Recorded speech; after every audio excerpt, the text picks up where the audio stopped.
Hello, Rumblers.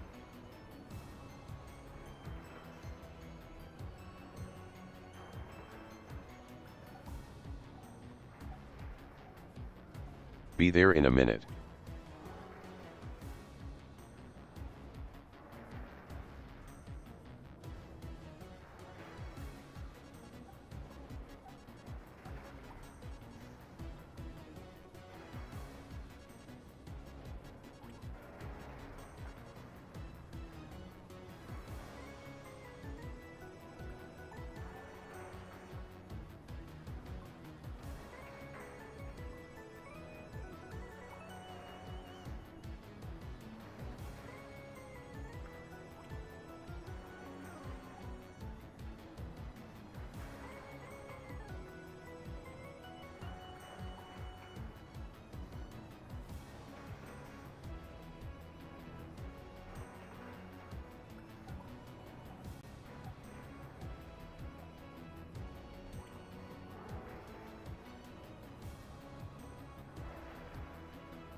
Hello there. Happy whatever day it is, wherever you are. It's probably, let's see, over here it is a Sunday. In southern Vietnam, it's probably a Saturday where you're at. Or getting closer to a Sunday, I don't know. But thanks for hanging out with me. We'll have some fun, as always. Anybody see Disclosure Day yet? I haven't seen it.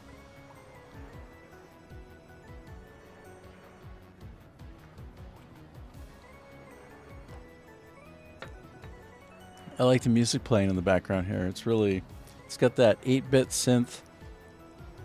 Good time vibe. It's trying to do like some kind of organ music, but 8-bit synthy style. Hell yeah.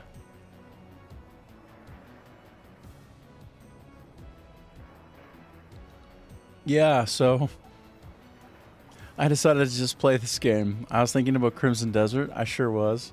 And I was thinking about Path of Exile 2, I sure was. And I was gonna try to set up the stream, so I did 3. Like the first 2 hours one, the next 2 hours another, and then the next 2 hours the other.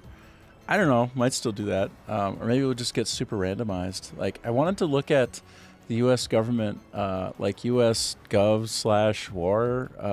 I think that's what it is for the third set of alien disclosure type pieces of information. Apparently, there's some more hardcore looking stuff on there now.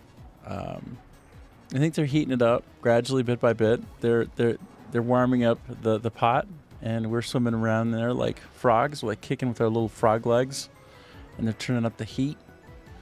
So yeah, the third release though has some cool shit in it. It looks like like some real weird looking orb type things. And I guess some of the speculation is, well, maybe these orbs aren't spacecraft. Like maybe these orbs are the life form.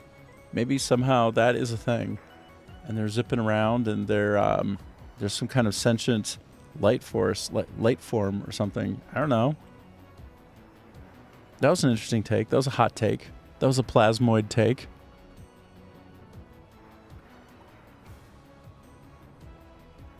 Well, shucks. Let's play some of this game. I play this for like 20-30 minutes, and then I'll see until the urge rises in me to go to the U.S. government website and look at alien stuff. Hey, Wild Arms 420, how you doing? Welcome, fellow Rumbler. How's your life? How you doing on a Saturday?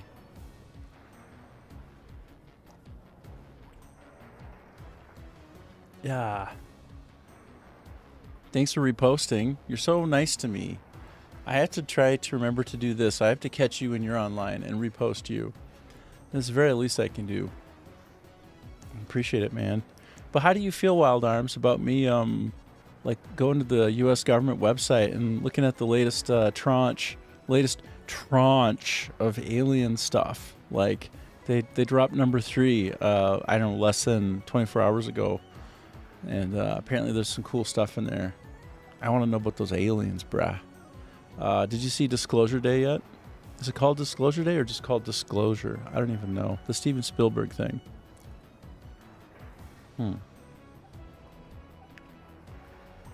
Getting some coffee in me. It makes everything better in this life. A little coffee. I was reading some study that apparently if you drink coffee, you live longer. Is that true? And speaking of Wild Arms 420, by the way, Wild Arms is a great game. If you named yourself after that game, like, good choice, bro. But apparently, caffeine helps with your longevity. You'll live longer. We all know that it makes everybody more productive, which is great if you're a good little capitalist. I'm a good little capitalist. What can I say? I like to work hard. But then the other thing is there are a few studies out of Harvard. Very robust data, by all accounts peer-reviewed and real, that when you're in your 50s, if you run into the wacky tobacco, it actually enhances your IQ. It improves your cognitive performance at a functional level, but generally not until you're in your 50s. So something for y'all to look forward to. And make you whip smart in your 50s, brah. Apparently. I don't know. That wacky tobacco. I don't know. It's a study out of Harvard. Who am I to question such obvious realities? Make you smarter. Now, I think can make you a lot dumber, but can actually mess with your executive functions, as I understand it, like in your brain, if you take it a lot when you're younger. It's ill-advised, and apparently the brain doesn't even stop growing and developing until it's like, I think in its 30s. Got to be like 30-something for your brain is finally settling down into like its final state. I don't know.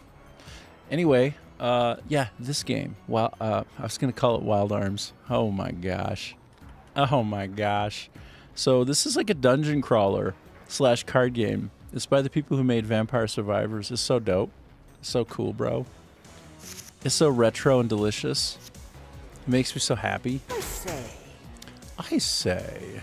Ramba, the late great-grandfather, the great-great-great-grandfather of Ramba, he fires 6 more projectiles. Whoa, but look at this. Actually, let's like get real for a second. Let's get really real.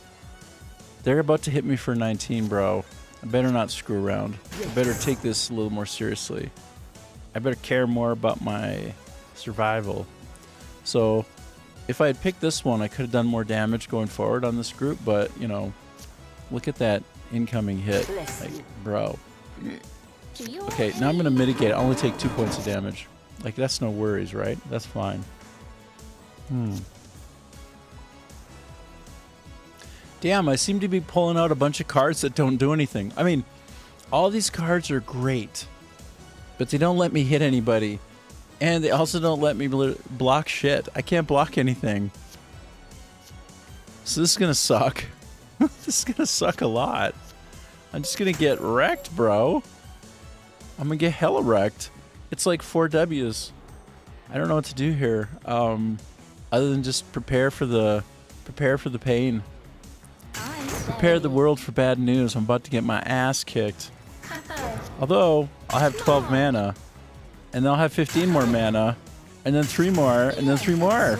Look at that. 34 mana. And I got nothing to spend it on it, bro. Like, literally, I didn't have any point spends. It was all mana with a bunch of W's. That's crazy. Okay. Anyway, as you can see, I'm fairly deep into this particular level. Level 32. Got a good tranche of gold. Tranche.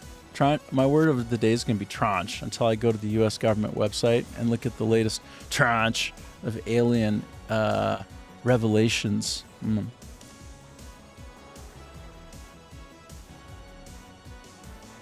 Okay.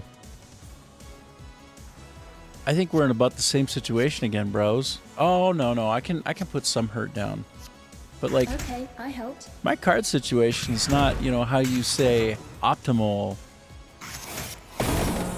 Okay, whoop-a-cha! They're gonna hit me for 19, bro. Oh my gosh. My run of cards is like, it's a hot mess right now. The hottest of messes. Okay. But they're hitting me so hard too. Punching me right in my junk. Like, legendarily punching. So hard. Like a healing punch, in a way. Yesterday I found out in Crimson Desert that you can do a healing punch. And like literally it's like this uppercut like right into like the junk region. Like the guy, like your character, like Cliff, he like runs up when you okay, so you can heal like somebody who you're bringing somewhere, right? Like a good guy, like an NPC of the good type. And you can like do the spirit punch. You're like, oh, and then he's like, whoa, and you can be even like 5 feet away, and you run up to him and you punch him right in his gut. Like you punch him full in his gut, and sometimes even lower. Just like, whoa, and they heal. So it's like a healing punch. This is great. So anyway, I feel like that last situation there was great because they were going to hit me for like 16, but I hit them so hard that they had nothing left to hit me back. It just reminded me of the healing punch. It wasn't really a healing punch. It's just a nice hard punch. One loose punch. Mana cost is reduced by 1. You can put that on anything, bro. I can put it on anything I want. It's my full choice. I'm gonna put it on this peach one. I might want to get that in play sooner, hey? Like, look what we got going on here. Imagine the possibilities. So if I do this right now, if I hit this one, it's gonna make this do more damage, which is great. See, it does a little bit more damage. Right when they come out and they go pew pew, it sounds exactly like X-Wing fighter shooting. I think that's why I love them so much. It's very X-Wing fighter-esque. Their sounds like when they come out. Like, listen, next time they come out, when I pick the card, I'll remind you. And then you'll hear it, and you'll be like, holy shit, he's right. Holy shit, he's exactly correct. What? No way. Oh, hell no. They don't do it. Those 4 ones don't. Only the white doves make the... Ah, shit, I did it in the wrong order. But it's great because I'm not getting hit anymore. But I won't lie, man. I lost half my health in one go. That's a bummer. Sucked. Not quite my tempo, that one. See, I healed a little bit. I got a little bit back. A small tranche of health. I told you tranche is going to be my word until I exercise it by going to the U.S. government website. And looking at the latest alien information, all I need is somebody to tell me to go there, and I will do it immediately. I need to be randomized. Basically, I'm asking you, for the good of all, to randomize me to go to the U.S. government website and look at the latest alien revelations there.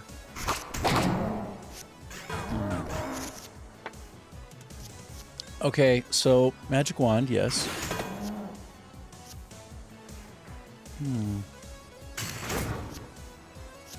Okay, I'm gonna power up my shields because they're about to hit me for 11. We can't have that. Look at the top in the center there. They've got 95 shields. I mean, they're rocks, it makes sense. But they have 11 fight in them. They can punch me for 11. But when I throw this armor on, they're not gonna be able to hit me at all, are they? Because of the math. The math checks out real good. Checks out in my whole favor. Okay, I'm gonna nuke the ballist. I'm gonna nuke the rocks. I'm gonna turn them into pebbles. I'm gonna pulverize them. I'm having a little bit of a problem forming my words right now, and it's not from drinking the alcohols or anything. I had none of that. There is none of that. I don't approve of that. This isn't a show about that. But instead, no, I have some mouth pain. It's like a dentist kind of issue. I didn't sleep well the past couple of nights because of the dentist's providing onto my mouth of healing pain, a healing punch to my teeth, sort of spirit punch with the healing into my mouth, and I'm still recovering. It hurts. Ouch. Oh, damn, it hurts, I'll tell you. Believe it. Believe it. Mana cost is increased by 2. Like forever? I just lowered one by 1. What if I just like put it up by 2 now so it's a +1 net? Seems incredibly stupid. I could see doing that accidentally and being thoroughly unimpressed with myself. Okay, by putting it on that forever HP, if I get to it in the 4th position, it'll be worth a lot more. So instead of like giving me a permanent new high water mark of health of say like going from 85 to 87, it'll be like 85 to 90, bro. That's min-maxing in the right way. Look at all this mana. It's like mana from heaven. Did you hear that sound? Pew, pew, pew, pew, pew, pew, pew. I didn't alert you before it happened, but anyway, that's the X-Fighter sound that the Peach one makes. And when it makes that sound, and now I understand why I love them so hard. It's not just their efficacy, because they do have a lot of that. They got a lot of that efficiency. Okay? Peach ones get that job done in the right way. So good. Anyway, we're going to do it again. So, all right, are you ready? Listen, when I deploy the Peach ones, think of X-Wing fighters. Like, close your eyes and imagine them entering the Death Star. Or, not the Death Star, but like the trench above the Death Star. Okay, get ready. Here comes the X-Wing fighters. Huh? Fucking A. Tell me I'm wrong. You know I'm right. You know that was it.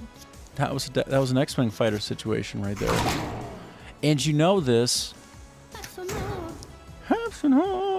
I don't know what she was saying, but I'm there for it. Whatever it was, I'm there for it.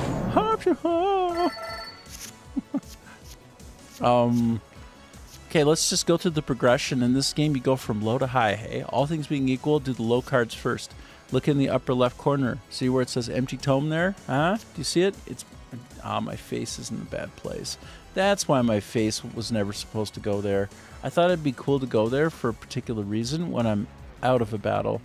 But now that I'm in a battle, it's actually the dumbest place I can think to put my face. It's like literally the worst place imaginable, bro. Holy buckets, is that a bad place. I'm gonna squish my face around. I'm gonna play a little squishy squash game. You guys need to know that I'm in Vietnam. Look, see over there? See my sign? It's like a wooden sign. It's like the shape of the shape of the country. That's where I live. That's my home. Okay, I'm from the United States of America, and I love America, and I love Americans. But also, I love being here. It's a special place full of special people. Wherever you go is where you find good people. Also sometimes bad, but mostly good. But I'm a glass half full kind of guy, you know? All right. There, I'm going to jam my head right there, and that's where it's going to stay for some time. I hope it works for you there. I hope it's not too small. I want you to see my stupid facial gestures as I do things. Like that.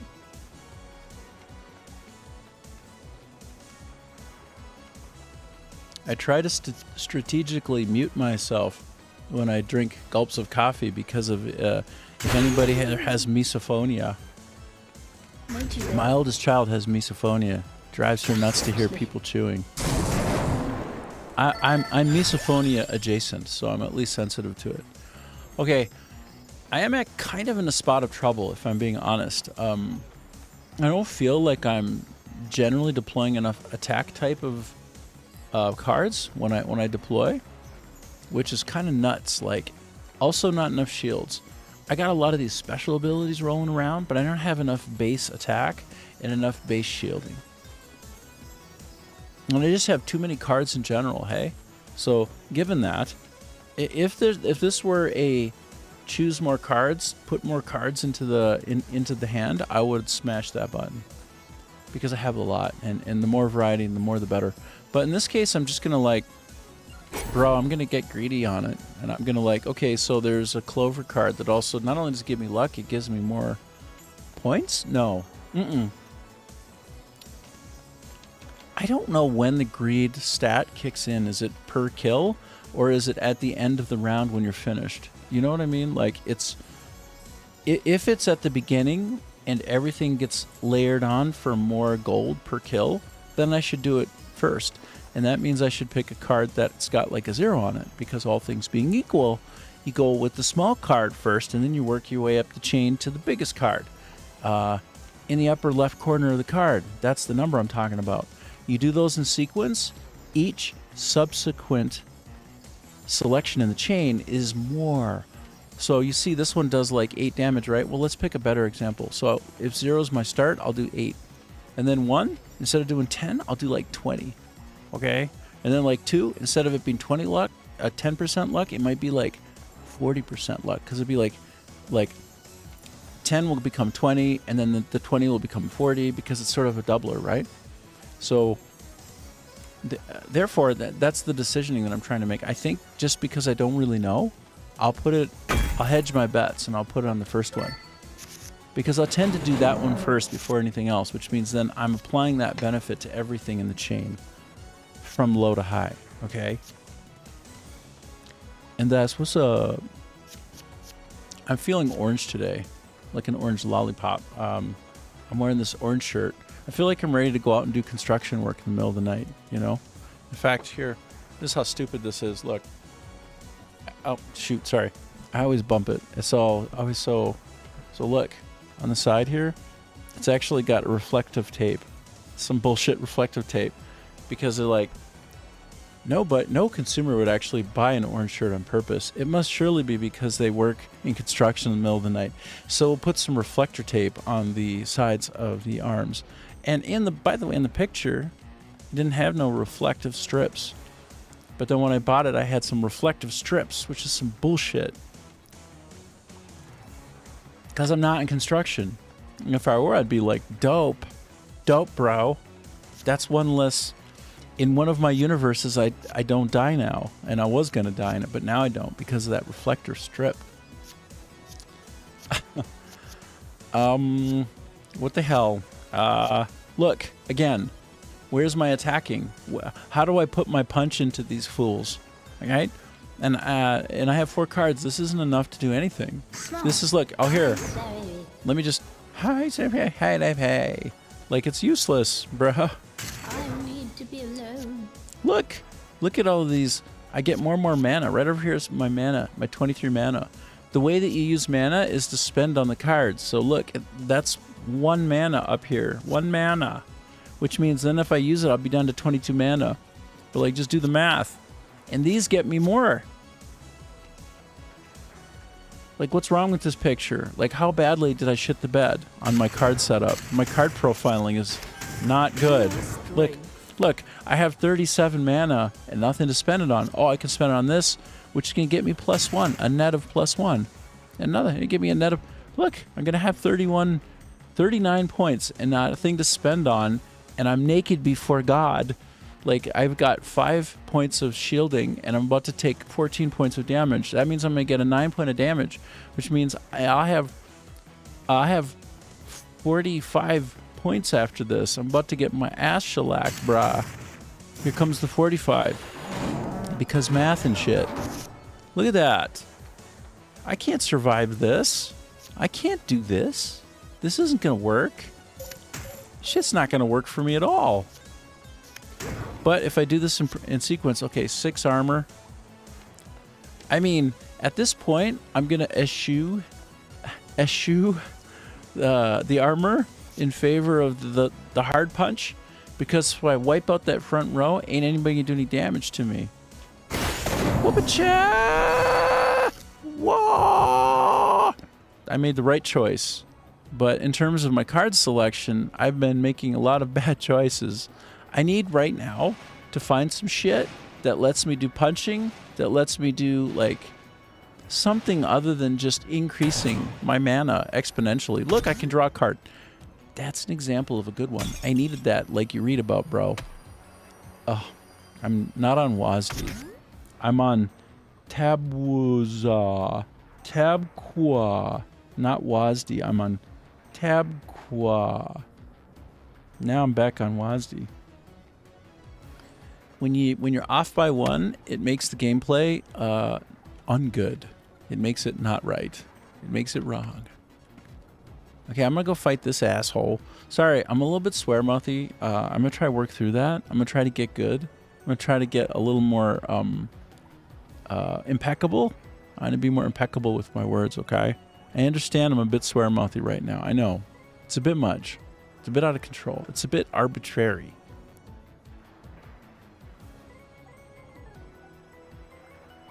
For some reason I don't understand. Every time I mute, like the screen gets bigger. Well, that button, when I use that button, oh no. Oh no. Have I not been muting? Oh no. Hold on. I gotta switch my config. I think I'm set up for Path of Exile. Oh, no, I'm set up for Crimson Desert. Oh, okay.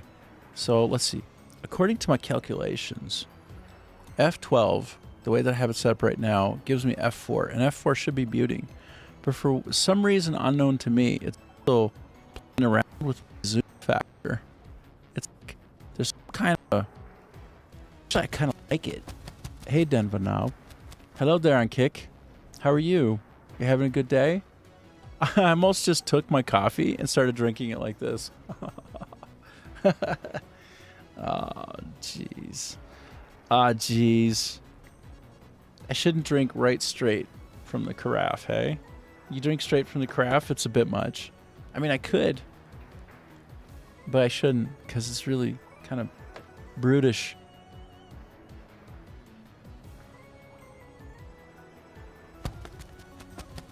Yeah. You're great? Oh, good. I'm glad. I hope you're having a nice day wherever you are.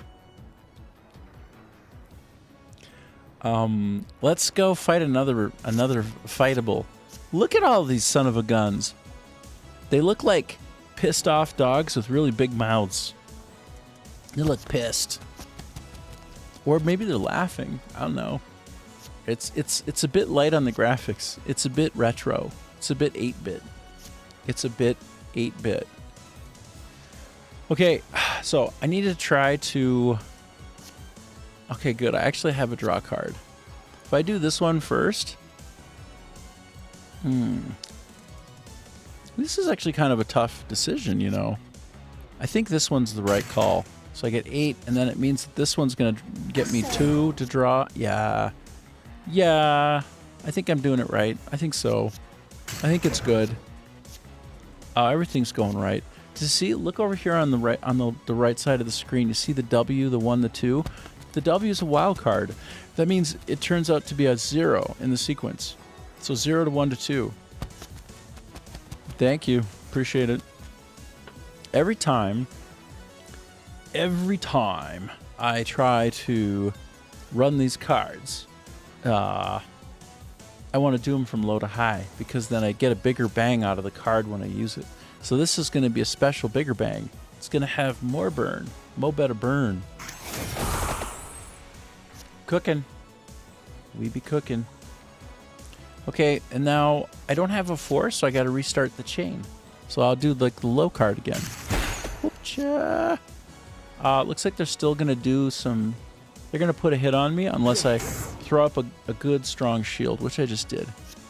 If you look over here, do you see where my mouse is? Right above my head? That's a 9. Do you see this? Where now I'm going up into the top center. You see this? That's a 6. 6 minus 9 is minus 3, which means I'm going to take minus 3 of damage, which is to say I'm going to take no damage at all. I take a 0 damage. I wish it would heal me instead. That'd be dope. But it doesn't do that. Okay, so then we'll restart the sequence. 1 and then 2. This is me making the most of it. I'm going to take no damage now. You'll see. See, I took no damage. No damage. Great. Okay, so we rerun the sequence. I'm going to put that greed up front. Get that greed going. Reduce the mana cost on this. Sure.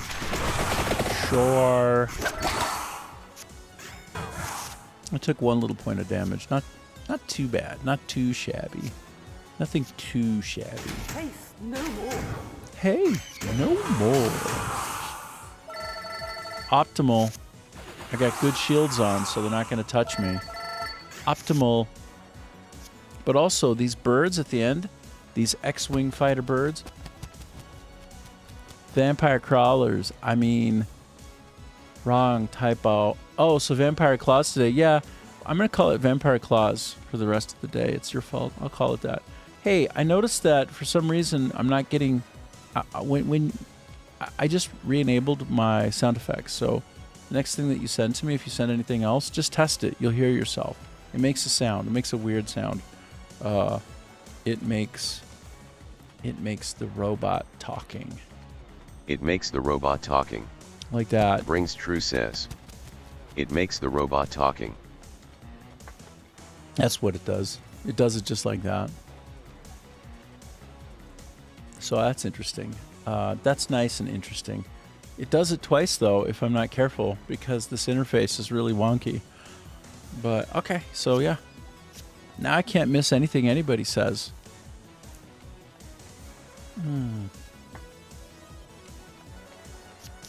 So we like to do this in order. Yes.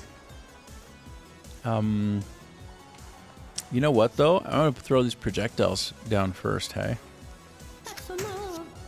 I don't know what she's saying, but I love it. Super nuking. I did some super nuking.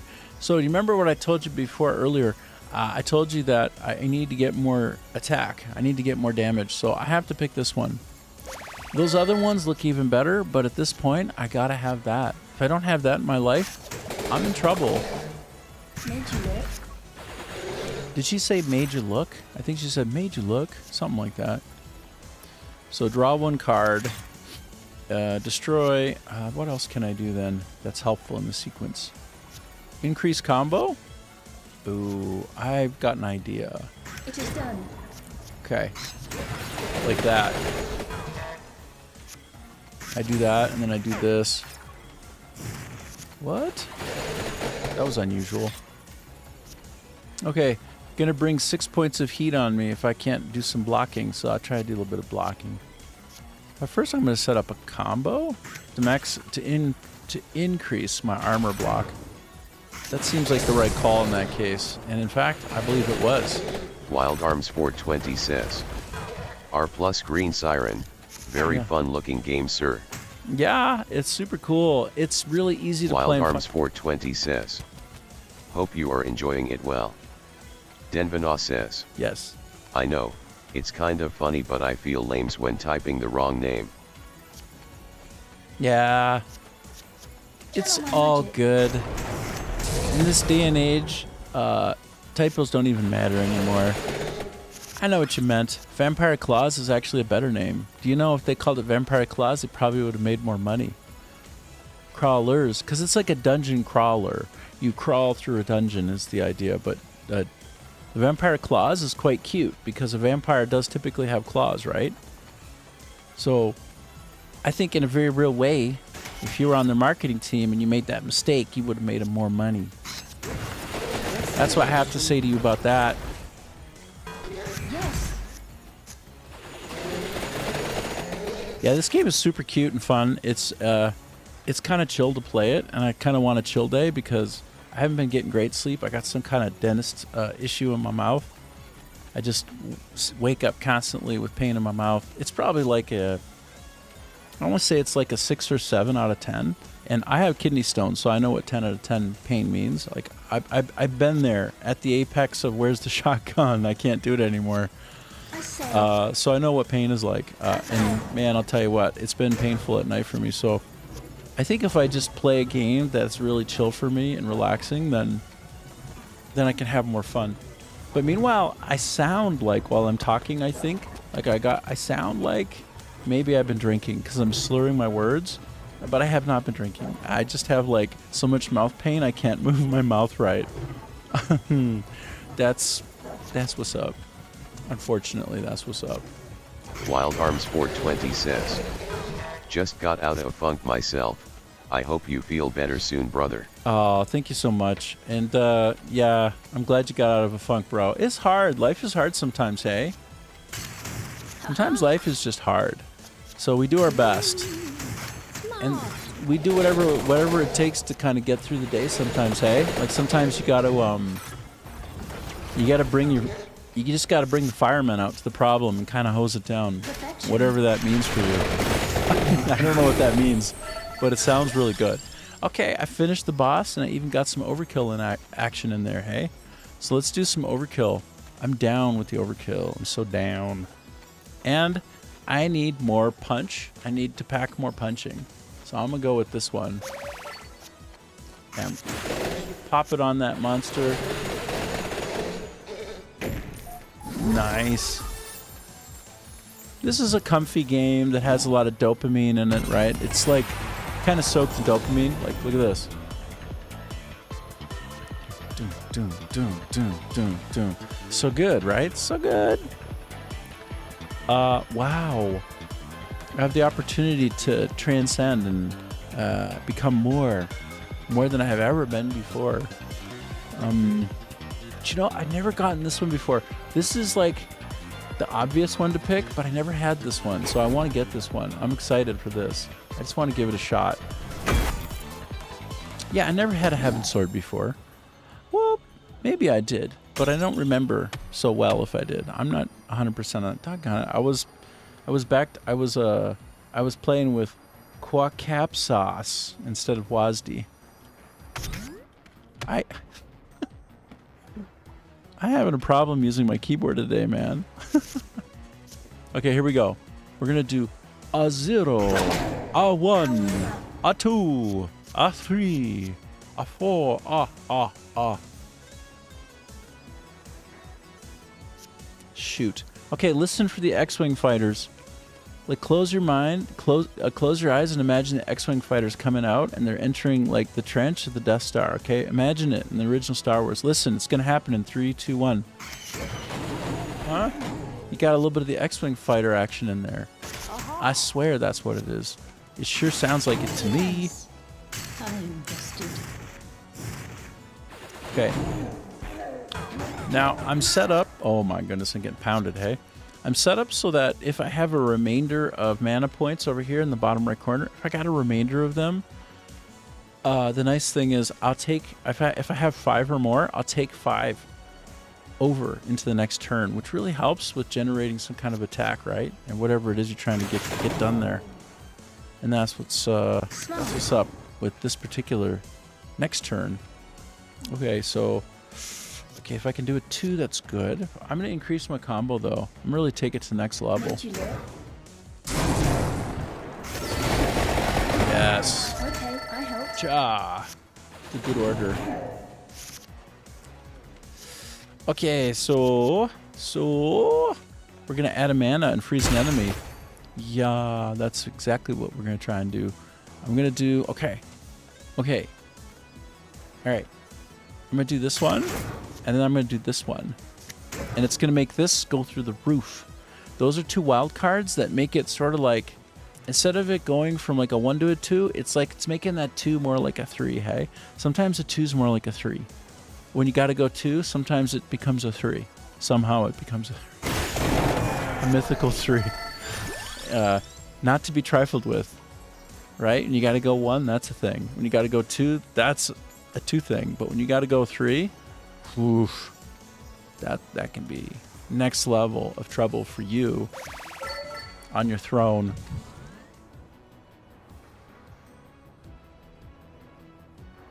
Yeah. Okay. By the way, I'm in a really tough area. It's a real tough area. I think it's called the Dairy Plant.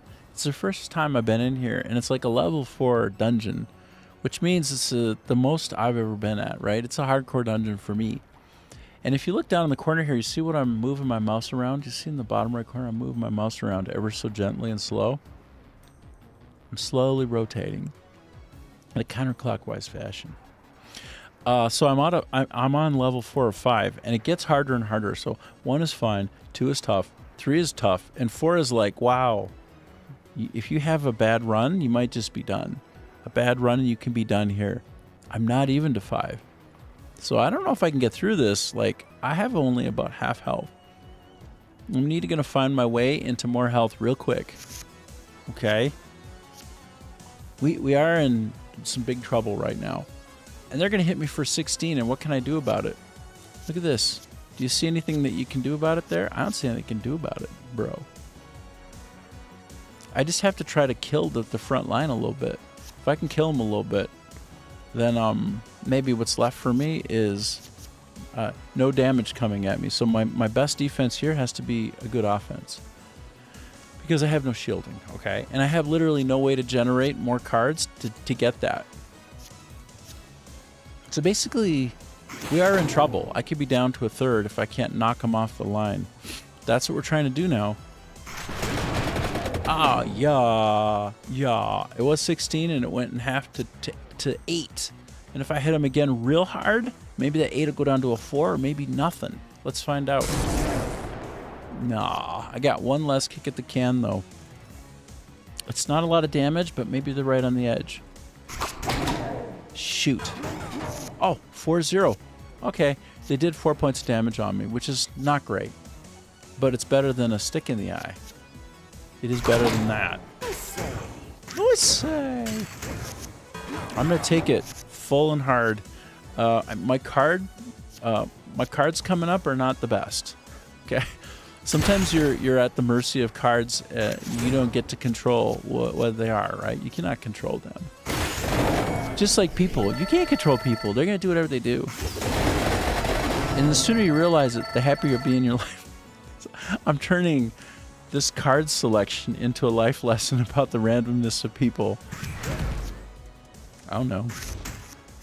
But in this case, it was wonderful because I knocked the piss out of them and they didn't have anything left to hit me back. Which I'm not going to try to make it into a life lesson because I don't think that's a good life lesson. It's not apropos. Okay, listen to the X-Fighters. Close your eyes. They're coming. Listen, X-Fighters. I promise. Listen. That's right. That's right. In fact, I'll tell you what. I need more armor. You know, I don't have nearly enough armor in my life right now. I need that good 0 armor situation. But first, I need to crank up my mana. I'm going to pound that mana down. I'm going to pound it so hard. Okay. We're going to do it. That is if I can survive. Okay, so this adds XP for me. Great. But what I really need is this girl up here. Where's my priestess? My priestess is supposed to show up and heal me. But she's not showing up for shit. It's not good. So therefore, instead of doing damage now, even though, like, listen, I need to do damage because I'm really close to death. But instead, I'm going to do this one here, which is going to make this one double. So I do this next. It's a wild card. Remember wild card? It's going to make my 2 to become a 4. I say. Well, okay, apparently it'll make it become a 3. But that's fine because I need to pull out all the stops now or I'm in big trouble. Well, this is a question. By applying this, it makes this one do enough armor to block most of the incoming attack. But that W set me up for all of these doing maximum good. Like right now, if I do 3,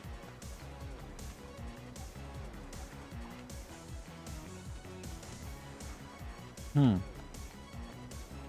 know what? I need to be more careful. So I need to mitigate almost all the incoming best I can. And it allows me still, despite doing 0 with all my mana here, to go up the chain to 1 to 2 to 3.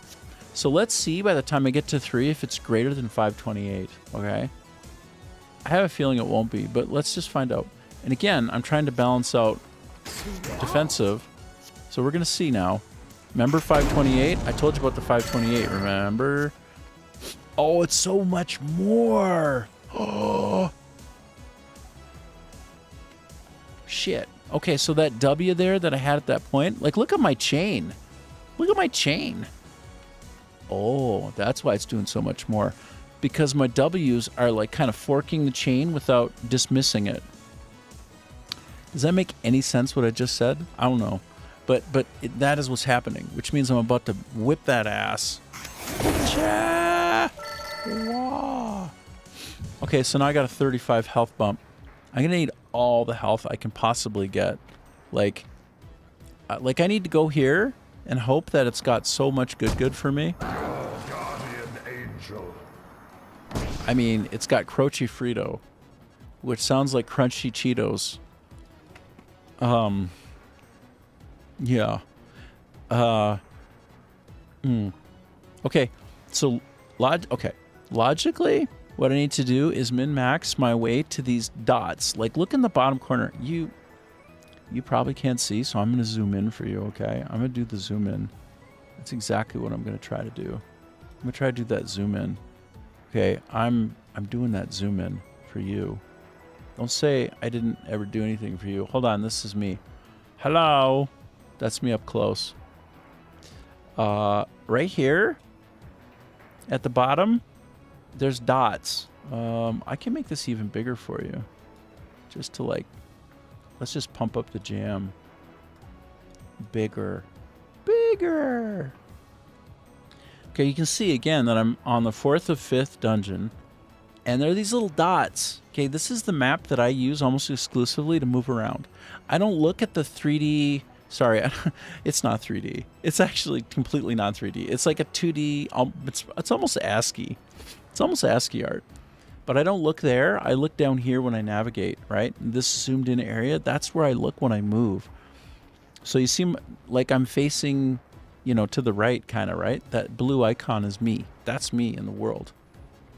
Right? And then this is the world once again. Oh, I gotta take away. That's me in the world, see? That's me.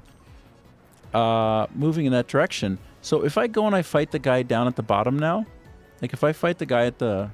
If I fight this guy at the bottom right here, that might be good. I might get something. Probably not. But I want to target this. I want to get this thing, and I want to get that thing. No. Is that something? I don't know. I don't even know. No, that's just... I don't know. That might be something. But this question mark might have some health for me. If it has health, that's huge. Like if it has like a big old turkey, that's good. And this one could also be a turkey. That could be like a mega like 30 health thing. So instead of spending a cycle on this, I'm gonna spend instead a cycle. I'm gonna blast through this, and then through this guy. I'm gonna do these two instead of that one next, with the chance that these could get me health because I'm running really low on health. Like I'm actually in trouble right now. I'm kind of in deep trouble. Okay. You probably know this, but I am. So we'll go forward into the pixelated goo, and we'll try to get through this stuff to get that extra health because I'm at 35 out of 92. I'm almost only like a third. It's a bother. It's a real bother. Okay, I used that wild card to bridge the gap. No, it doesn't really make sense. Anyway, listen to the... Oh! Oh. I apologize. I didn't mute that. I'm gonna go listen. We're gonna go find the sound of an X-Wing fighter real quick, okay? And then we're gonna play this, and you're gonna hear them back to back, and you're gonna see the truth. The truth will be revealed. Oh yes, it will. Oh yes, it will. I'm gonna quick open up a la la la la la la la la la la la la la la la la.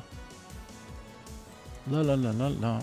Dun dun dun dun dun dun dun. X-Wing Fighter SFX, brah. Okay, you ready? Oh no, that's like way too much. I don't want to get some kind of copyright issue. I want like single blast of laser cannon. Can you give me, I want like a 2-seconder, right? I want like a quick hit. 47 seconds? Like, I don't think so. How about one crisp pew pew? Pew pew pew. I can't, okay, if I sort by images, it won't work, right? I'm going to say like wave. How about that?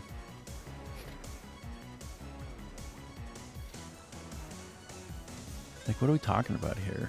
What are we talking about? All right, let's give this one quick. The second I do this, YouTube's going to complain like a baby. It's going to whine like a big baby. Ooh, copyright warning. How dare you listen to something that everybody on the planet has heard before? We'll sue you. Here, let's just give it a shot real quick. Right?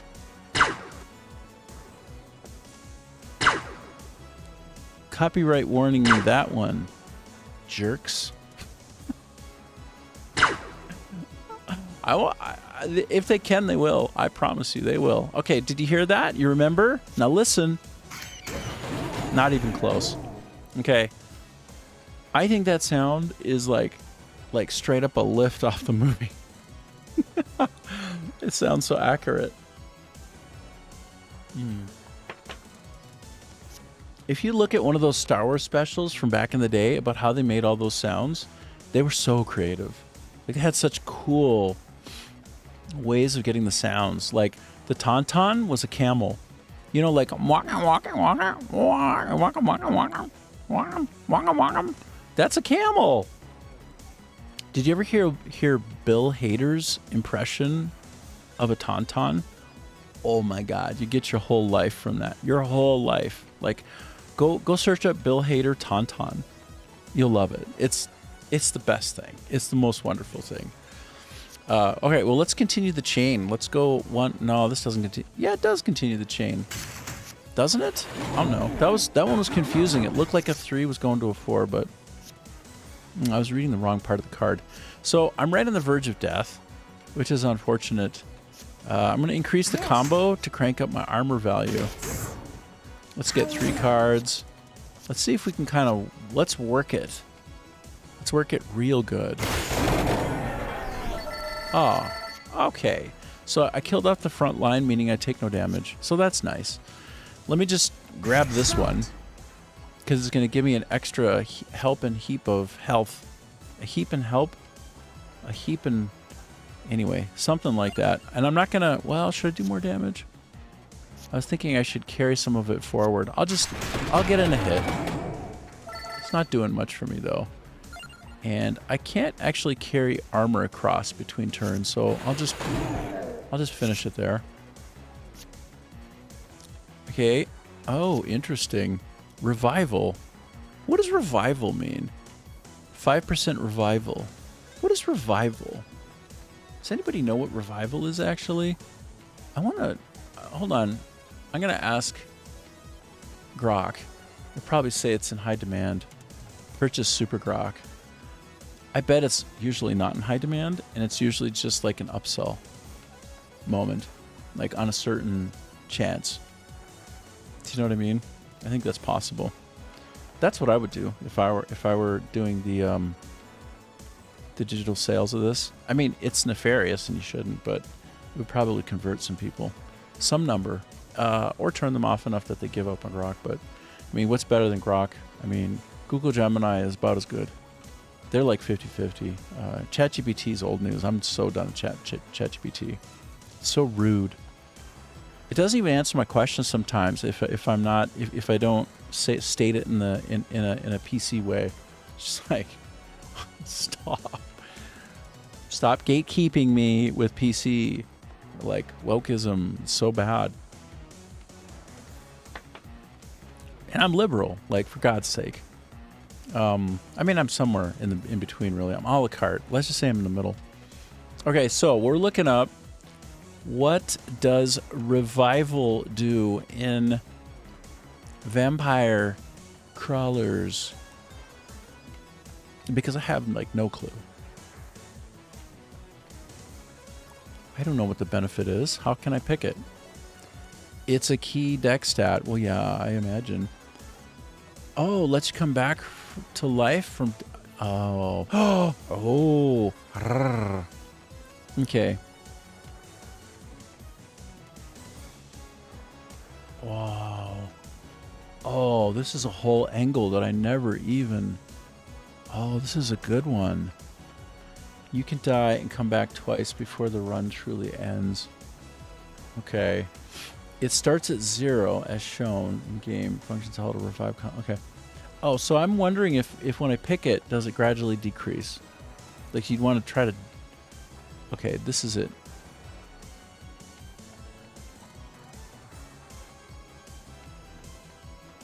Permanently boosts. Ooh. Oh.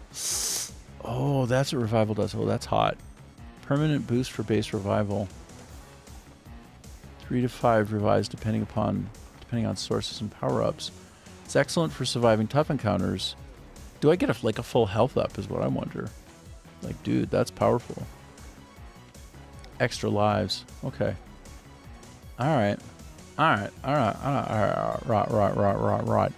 Right. Okay, so Croce duration triggers 13 times. Like, what does that mean, triggers 13 times?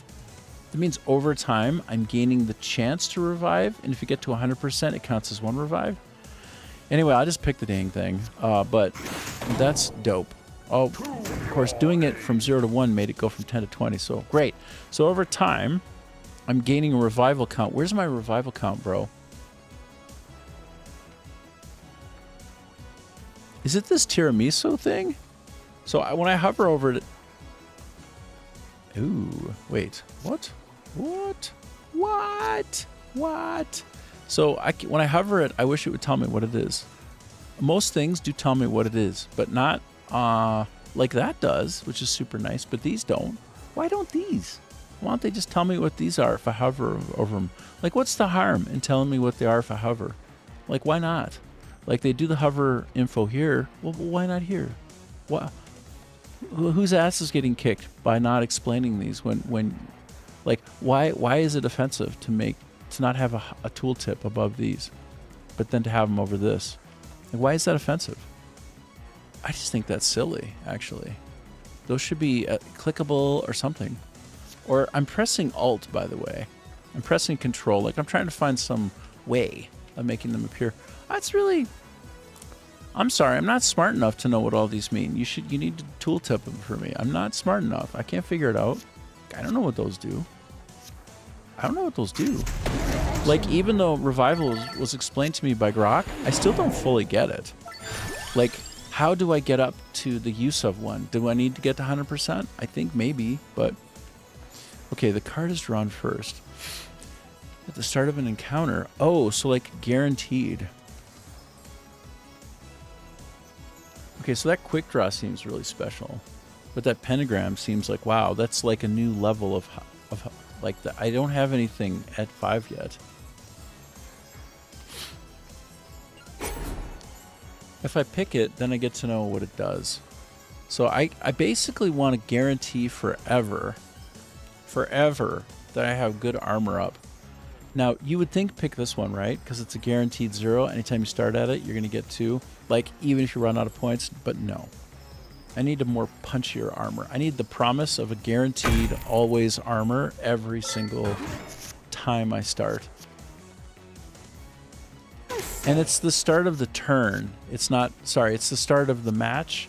Like, the fight itself, not the turn. Which we can see is true here, very plainly. To your aid. Which is fine. I wouldn't necessarily want it every single turn. It would be a bit awkward, so I like its positioning there. I'm going to take 3 points of damage. Wow, this is brutal, hey? Brutal, bro. Brutaling. So normally, I would pick something like that.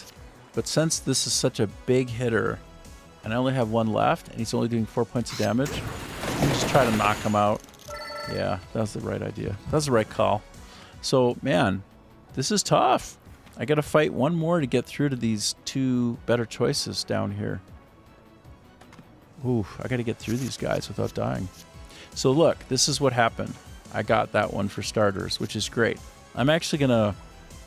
This is cool. This is going to help me. Increase the combo effect on this one. Reduce mana. This will actually increase the combo effect again. So 12 plus 16. You can't take any damage if you are so shielded up that you counter it all. So that was a great start. But I didn't do any damage, so the trade-off is a little bit... It is done. It's like, okay, I got a free first one, but like I didn't do any damage, so it's like almost like the first turn didn't even count, right? In a way, it was sort of useless. Can be better with a different combo of cards. Ooh, I did some kind of pounding at the end of the round. Okay, so we get that going. Get this one going. Yeah, more cards, please. Yes, please. So I can crank up. Oof, like look at this. I want that, but I want that more. Look at the smashing.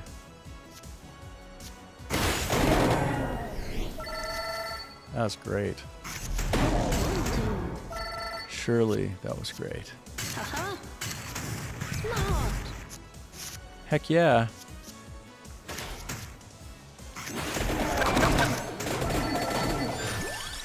Beauty. That was a beauty. Okay. Another forever card. But again, on this whole idea that I need more punch power, I might be almost at the right ratio of punch power. But in my deck, if you look at my deck here, like I have my deck spread in two areas. This is the pile that I'm drawing from. This is my already used pile. So if I was to go through the torture of, and by the way, they should totally give me a preview. They should preview. Give me a stat roll up of like how many zeros, ones, twos, threes, and fours that they have. As a designer, I would have 1000% done this. Like there's no way I would have shipped this game without a roll up, a stat summary, because when I go and I look at my discard pile, it will almost always be to know, one, what's coming next. Right? Of course, you want to know what's coming next at a certain chance, like what's left. That's obvious. But if I have a decent memory, I don't need to do that. So then what it really becomes is, what is my mixture? What is my ratio of 0, 1s, 2s, 3s, 4s to ends, whatever? Because I need to have an informed decision when I pick these.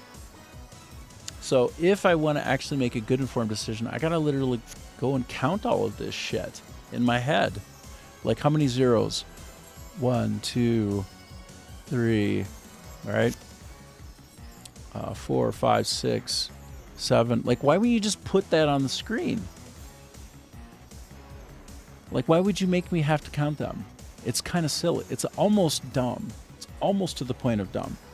But the balance always is, in a game like this, how soon or should you surface that kind of information? Because could it just be noise to most people and it confuses them because they don't know why it would be needed? So, therefore then, you would pass it onto this part of the screen right here, like right at the bottom. Like, hold on. Please hold. You would pass it in this area, right here at the bottom. You would give you'd give the card count. And it would only be relevant, and it would only be quite quote-unquote confusing in the moment when it would be helpful if you understood it. So therefore, it's not baggage that's eternally showing up on the screen like, oh, thanks for telling me of my 4 cards, I have 1 0, right? But you would then instead reserve it for the level up moment to help inform whether I would pick a 0-2, an inherent benefit in a stampable slot, or 0, right? Without having to do the work of slowly counting everything up. I'm just deconstructing the screen a little bit. Like this is, I'm a designer, right? I used to work at EA and Take-Two Interactive, a few other places. Great places, all of them excellent. Great people. Worked with a lot of great people.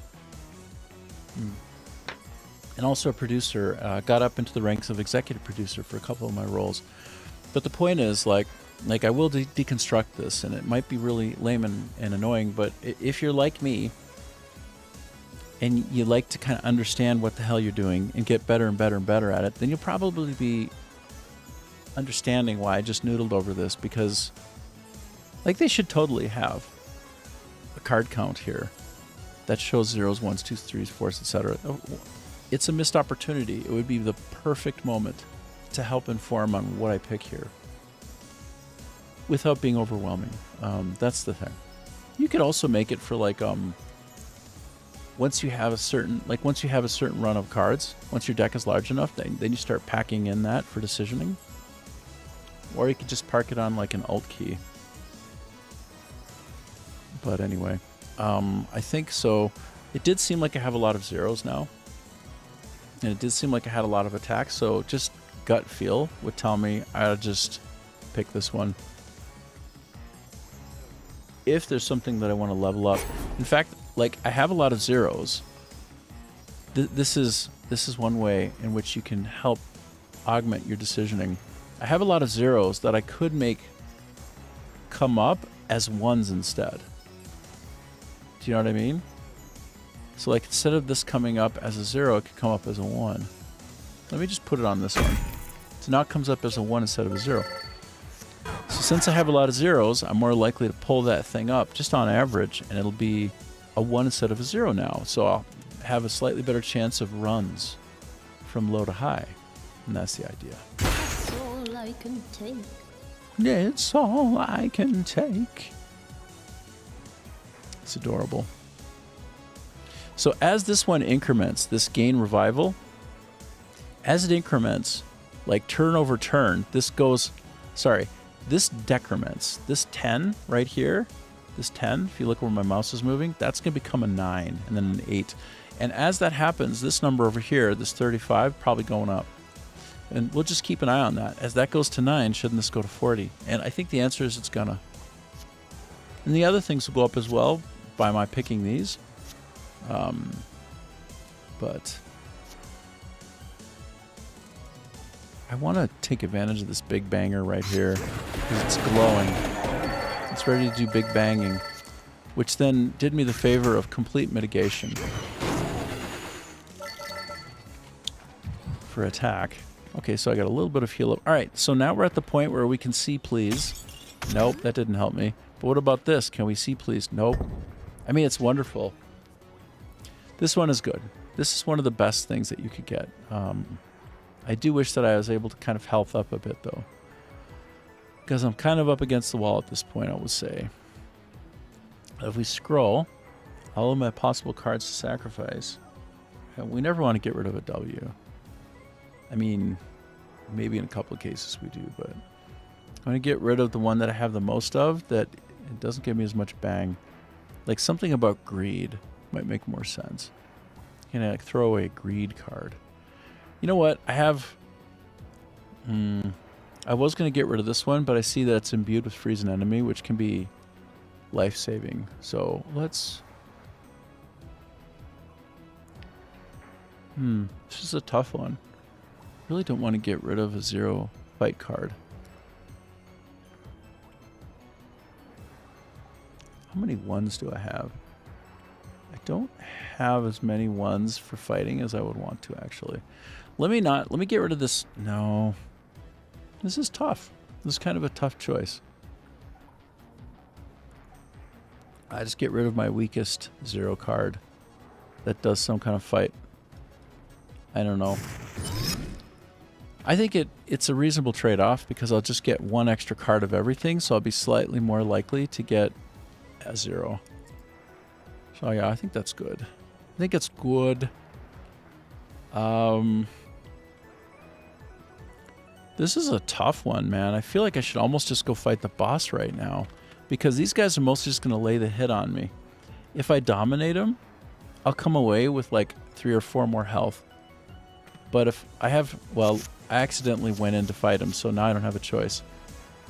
But I think it can be a really bad situation for me right now. I'm going to pick that. I hope I get a 0. Ooh, I needed that. Shoot.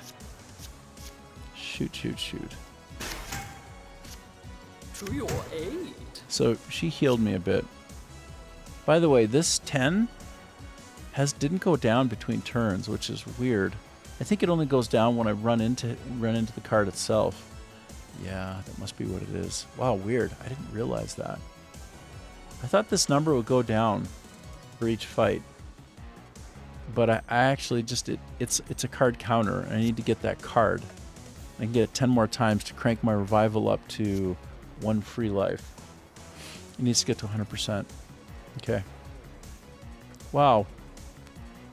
This is a nightmare. If you look at my situation, it's really, really bad. It's a bad situation for me.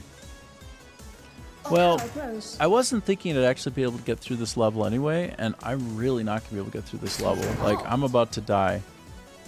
I don't think there's any way to avoid the problem unless I get lucky.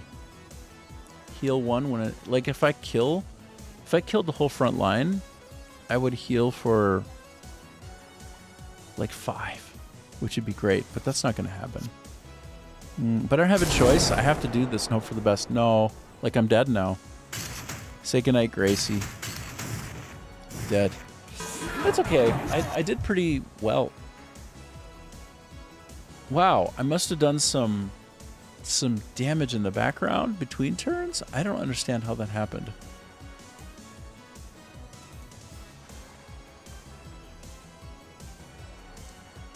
I'm at a 100% loss why that worked out the way it did.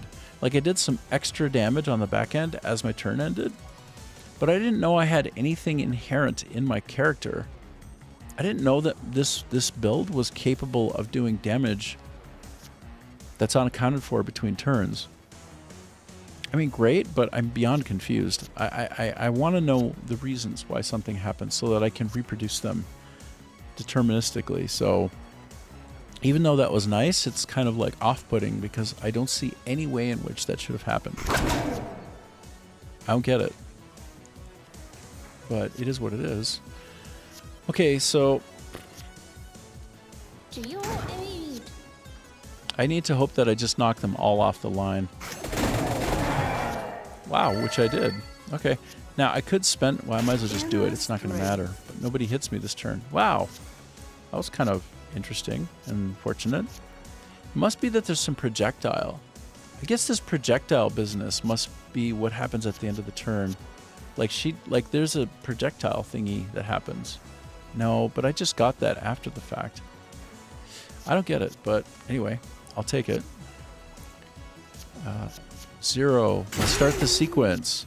0 to 1 to wild card of 2 to 3. Powering up. But do I just die now anyway? I don't know. If I survive, it's because some weird thing swoops in and does damage for me between turns that I can't account for. But I should die now, by all accounts. I have 7 plus 1, 8, and they're going to hit me for 15, so that should be it, right? Ghastly. That should be it. Yeah, I'm toast. Toasted. And no, I wasn't quite able to get up to a revive, so... but that was cool. That was a nice run. That was a really good run. Yeah, that was a good one.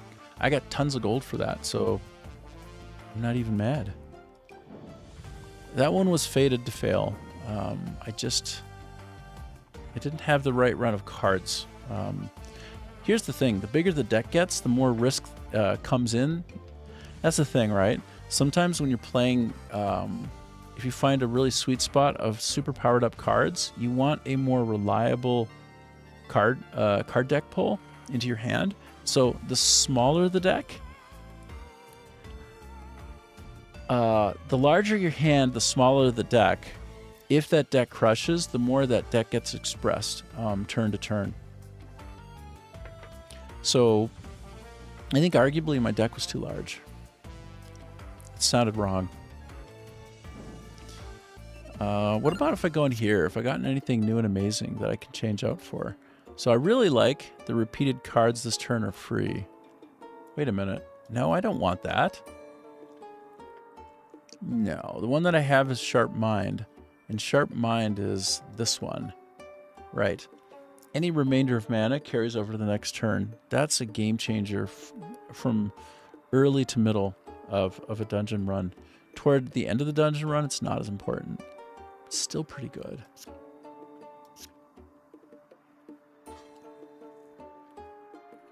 This one I can see where it would be spectacularly powerful. So I just got into this idea. I got far enough into the game where you begin bringing people in with you and you have a party when you fight. The party is your crawler set, right? This is vampire crawlers, so crawlers plural. So toward the end there, at the bottom, like in the fourth of 5 levels of that dungeon, I had 4 or 5 people with me, in effect, and they were, if they're all at the top when my deck resets, they affect the entire run of the next deck pile, which is powerful. I can see where that might be more valuable than a lot of things. Double healing. Dang, I never had that one before.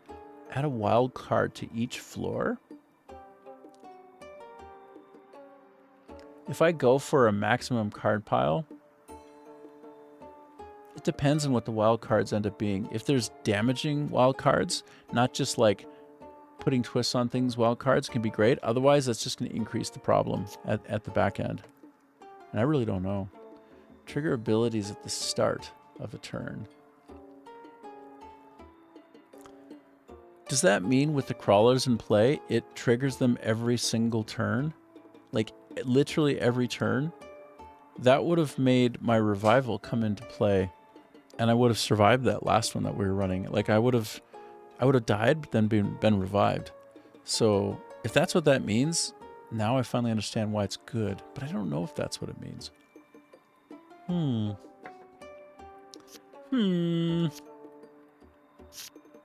Oh, there's more down here? Well, at a certain point, I get an obnoxious amount of armor. An obnoxious amount of armor could be a really big deal maker. So, man, I am so excited for coffee. I think I'm going to get some more coffee. It's just going to appear magically before me, and I'm going to drink it down so happily. Where are we at so far? So I've been at it for an hour and a half, hour and 35 minutes. And I've really enjoyed this. I love this game, you know. It's so simple and good. I don't know if it presents as well on stream, but it makes me happy. But since I died, let me, we're going to go to the U.S. government website and we're going to look at some alien shit, okay? We're going to go look at alien shit, like real alien shit. Like real, oh my gosh, they're among us stuff, okay? I'm going to keep this. I'm just going to keep it, bro. And I'm going to do, before we go, I'm just going to top myself up, go to a couple of places and get myself set up for the next run, because we'll come back and I'll do another run. But not before, like, we get kind of dialed into the aliens. I think I'm allowed to watch Disclosure on YouTube without getting a copyright warning, right? Because it's like me doing free advertising. Isn't that right? I kind of want to watch the latest Disclosure trailer again. I'm kind of hyped for it, bro. Steven Spielberg's, he's 80, but, you know, I would say he's probably directing and executive producing like a 40-year-old. He's a real pro in the sense that he empowers people around him, right? Like there was a guy who was saying like, oh, I had really great conversations with him, right? And I was challenging him and we were going back and forth and like we were strong in the pocket and he could take it and like we got better for it. Man, I felt so amazing to be on this team of making this movie with Spielberg. So that right there tells you strong in the pocket. And you know, like no matter how old you are as a leader, you need to be doing less of the work and more of the leading, more of the directing, which is itself really hard work. Like force multiplying what people do on a team so that they do their best, that's everything. That's all of it. And like when you really have power, when you truly are powerful, you give it. You give the power to other people. And that's how you have a great and powerful team.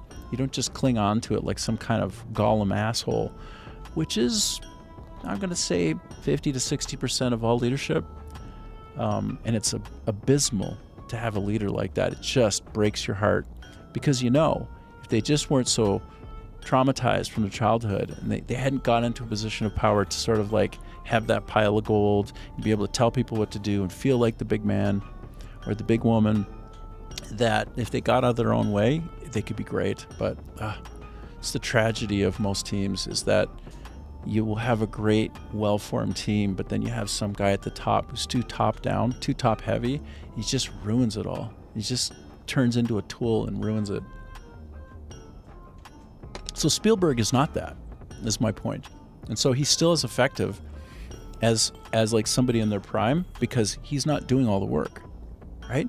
No good leader does the work. A good leader empowers other people to do the work, right? To do their great, magnum opus work at any given moment. Like the next product that gets released is going to be one of the best things they've ever done. And if that's what you end up force multiplying people into doing, then, you're a good leader.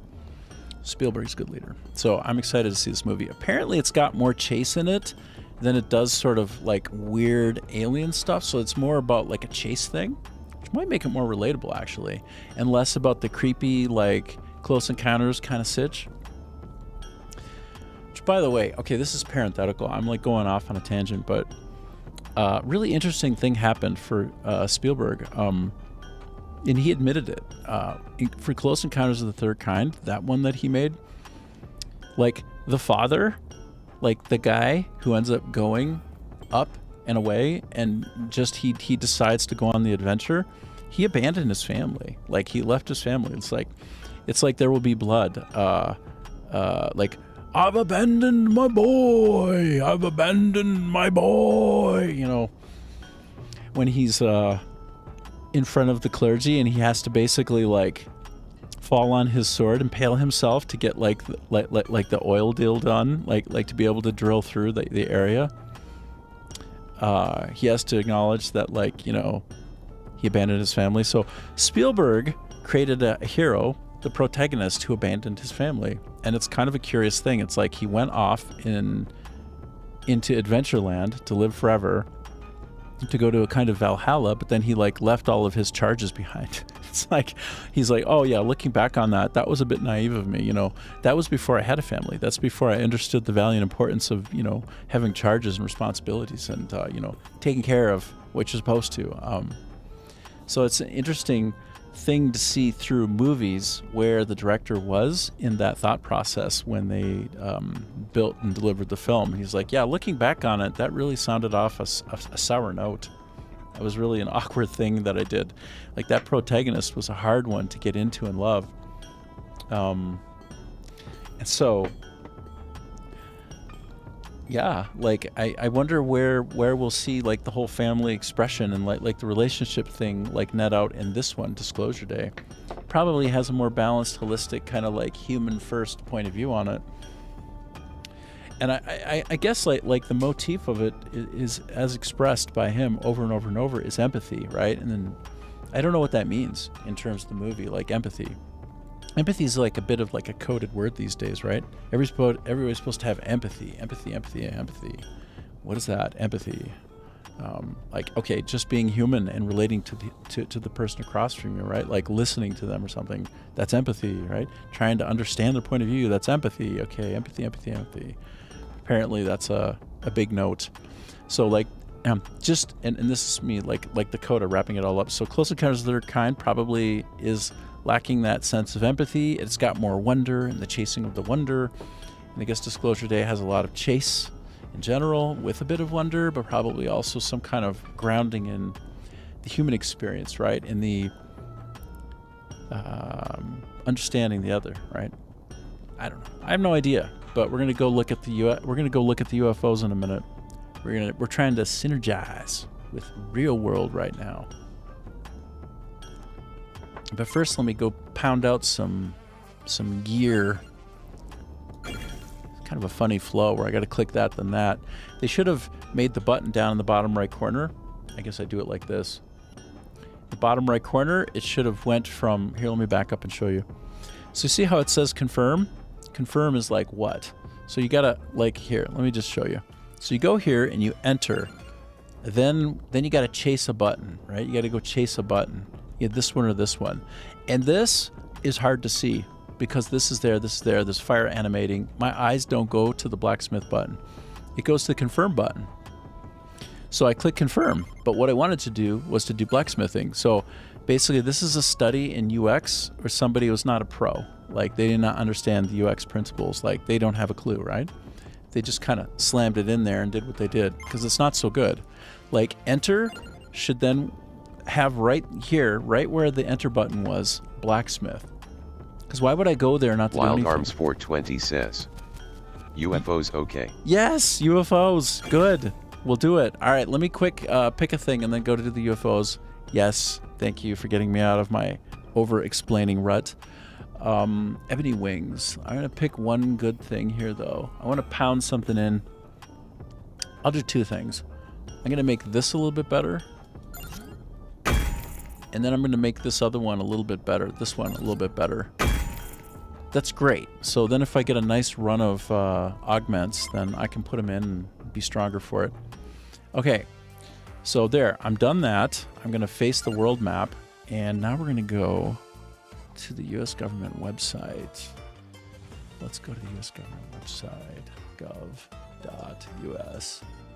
Wild Arms 420 says. Not so good, you're right. Yeah. Okay, us.gov. UFO. That's correct, right? I think this will just like take me there. us.gov. Is it true? Is it going? Wild Arms 420 says. I was far behind.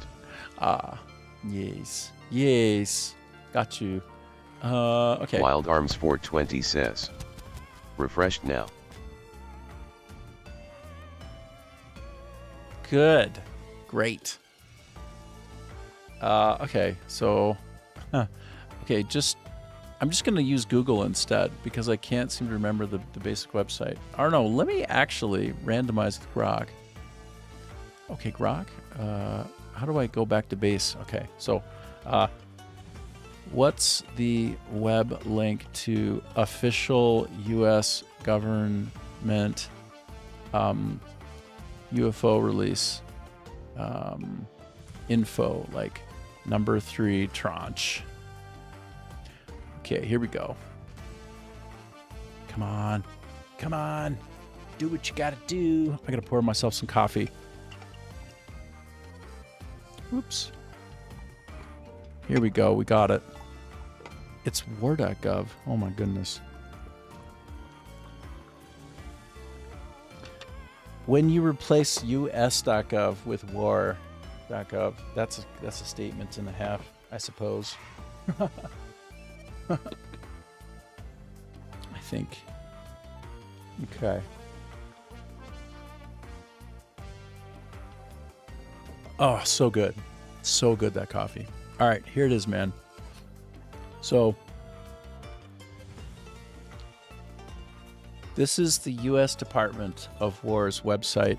And I don't know why they're putting the UFO stuff in the Department of War, but I guess it's got to go somewhere. So, this is release number 3. It was just done 6/12. And what do we have now? We're 6/4. Okay, so it's 6/13. It's like the next day. But I'm ahead of y'all by about 12 hours on average. I'm over here in Southern Vietnam. So let's just hop in and look at some of this, hey? Like, this is like the real deal wildness. This is the wild, wild, wild.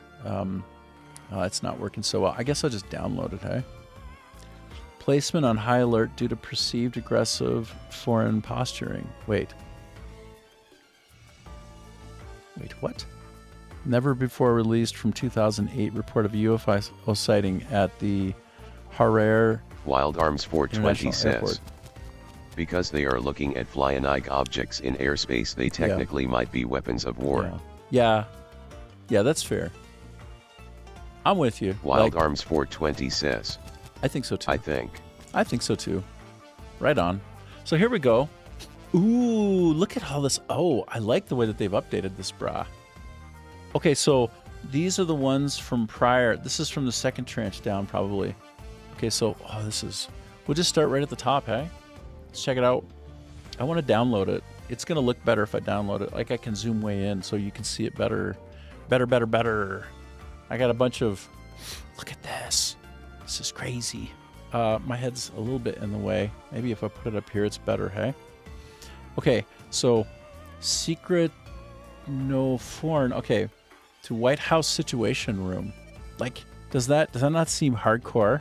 To the White House Situation Room. This is a fax to, like, the Oval Office, right? We're right around there. Man, that's so hardcore. That's so hardcore.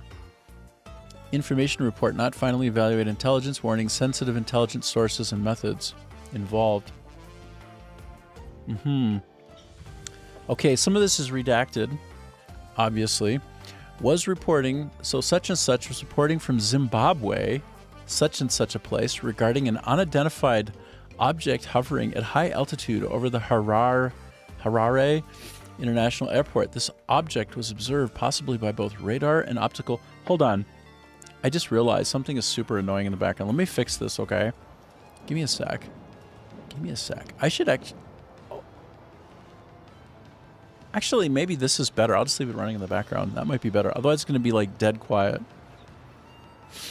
Possibly by both radar and optical means in the skies above Harare during the afternoon of July 2nd, 2018. Reporting so-and-so indicated that the object hovered at an undetermined altitude directly above the airport. At one point during observation, beams were observed emanating from the object. Beams. Individuals such and such who were aware of the incident had debated whether the object was an advanced reconnaissance device belonging to a foreign government.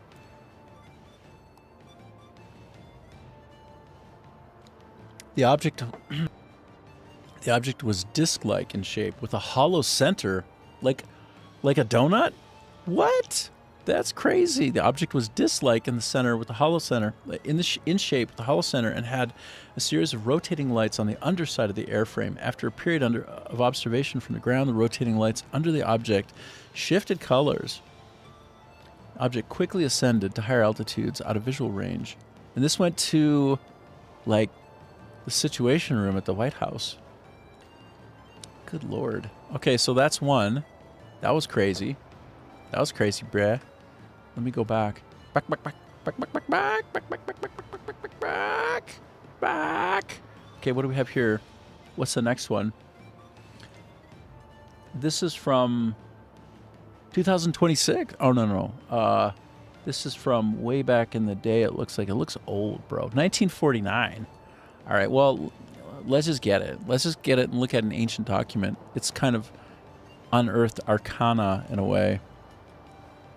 Interesting. Ooh, so cute, so lovely.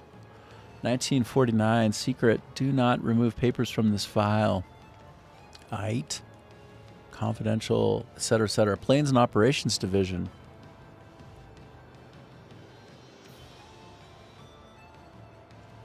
Conversations with the Chief of the North. Wild Arms 420 says. LOL. Wild Arms 420 says. Right.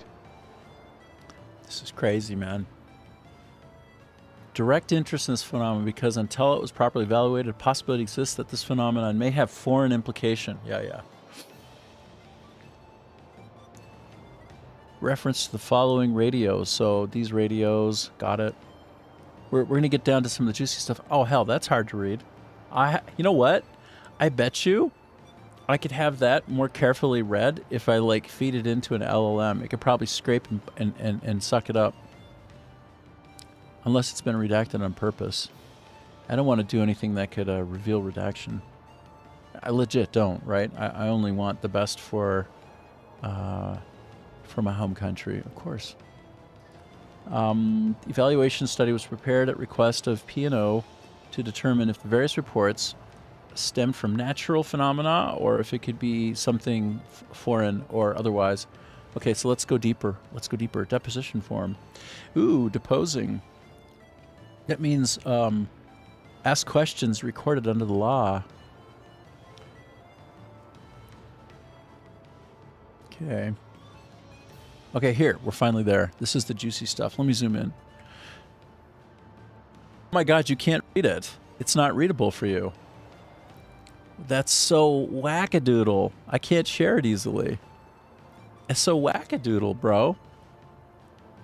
Okay, that's nuts. That's nuts, what it just did there. It's unreadable. That's tricky. Why would they do that? Why would they make it unreadable when shown on a computer screen? Here, I'm gonna do it this way. Watch. I'll show you. I'll show you what's up. Try and screw with me. Okay, so I took a screenshot of it, and now here's what it is. Evaluation study phenomenon. That's crazy what they did there, hey? Made it hard to read and share. What the hell's that all about? Why make it hard? Stupid. Like, it's for reading, right? Detailed investigation. Sorry, can you see this? Let me just double check that you can see this. Yes. Yes. Okay, yes, you can see it just fine. I just need to make sure. Yeah, you can see it just fine. Okay. It's so weird that they did that. Come on. Don't make it hard to read. It's silly. If you want it to be read, make it readable. You have to like play Wild Arms copy paste 420 games. says. Yeah. Yeah. Like, I'm just saying, like don't add subterfuge. Like, you're revealing it, so it should be readable. Like, take a picture of it and do what I just did, right? And then release that. It's being dumb with it. It's silly. That's the thing that's really bothering me about this like slow weak sauce disclosure, is they're half-assing it, and they're like gradually increasing the heat. Like, just stop. Like, show us the aliens. Like, stop being idiots. Like, just grow up, stop acting like children, and just show us Wild what's Arms what. 420 says. Transparency. Yes, literally in this case, it's the antithesis of transparency. Like, here, it's like absolutely ludicrous. Let me bring it back for you. Let me show you how childish. This to me just feels like children are doing it, like they're children. Like they're children. Like, look, let me zoom in and you can't read it. It's just, that's childish. Grow up. Come on. Like, act like adults. Act like you deserve to be doing what you're doing, which is representing the American public. It's your job to represent us. If you're going to screw around, you shouldn't have a position in the government. So anyway, detailed investigations of all incidents reported to involve unusual flying objects during the period of June 1946 to date have been conducted by a special project group of Headquarters, Air Materiel Command, AMC, Wright-Patterson Air Force Base. The continuing efforts of this project are directed toward establishing the identity of each unusual object reported. Okay, et cetera, et cetera. Let's keep going. Project RAND. Ooh, like Ayn Rand. Ooh. Of the 210 incidents, approximately 20% have been explained.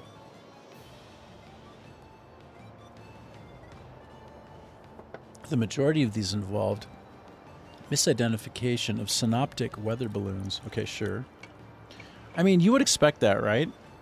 Like, when you see something in the air and you can't identify it, a lot of times it's going to be just something floating in the air. Like, it's unidentified until you do identify it. But, like, apparently 20% not. So let's continue. No tangible evidence which would support a theory that any incidents are attributable to the activity of a foreign nation.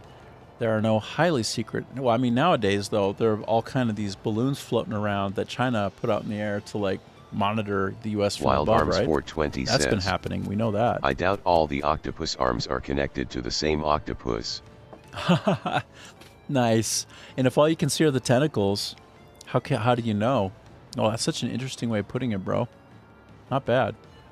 Or it, maybe not, bro. Wherever. You put it well. The ID feels that if complete data were available, the remaining 80% of the reported sightings would be eliminated due to natural meteorological phenomenon or domestic weather balloons and the like. Look, back in 1949, they're talking about weather balloons. Back in now in 2026, they're talking about weather balloons from China. Like, what the heck? By the way, last year in New Jersey, there was all this craziness about all these, like, Cadillac-sized or like suburban-sized, like big old minivan-sized, like drones all over the place that nobody Adam could Misner account says, for. Oh, if you're committed to the alien thing, I can give you an interesting theory about them. Dude, proceed. Of course. Go. Obviously. 100% yes. That's what we're here for right now. Carry on and be excellent. But we're gonna we looked at that, and it's like this is not the smoking gun, right? Like, this is the half-assing it that is so frustrating. Like, stop screwing around. Give us the hot shit. Give us the hotness. Act like you respect us. Stop being dicks. Like, they're just like, it's the slow cook, but this isn't a slow cook barbecue. Adam Misner says, Yes. the drones were bigger than a car BTW. They were that long, but maybe like 2.8 wide. Dude, tell me more, because I've been in Vietnam and I wasn't exposed to this stuff, but apparently people everywhere were seeing them, like, with their eyes, like everywhere, coming off the ocean and stuff. Like, what is that? Like, coming right off the ocean in, like, waves of 6 and 7 and 8, like, and nobody knows what the hell they are, and the government said, please don't shoot at them. Like, what? The idea was that they might be sniffing out, like, U.S.-owned sniffers for, like nuclear weapons, right? Like there was some kind of dirty bomb somewhere in New Jersey, and they eventually found it with these drones everywhere that were sniffers. Like, that's as far as I heard what it could be, and that was the most compelling, interesting thing. And didn't anybody explain that for shit? And everybody stopped talking about it, like we're all scared of things we don't understand. Like, why aren't we still talking about that? What was that? So you're gonna have some information on that, dude. Type away. Tell me. Actually, if you want, we could try to connect up on Discord and then just share your voice on Discord. If you want to try, I can go into Discord and just activate a pipe, like audio pipe, and we can listen to you. If you want.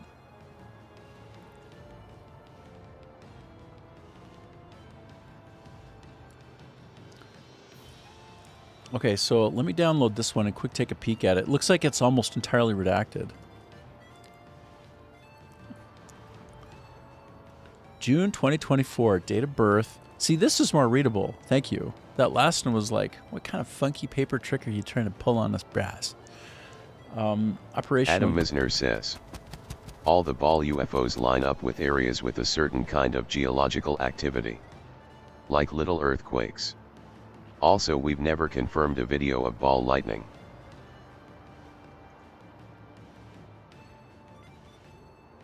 Apparently, this tranche has some like some like plasmoid evidence. This tranche has plasmoid videos.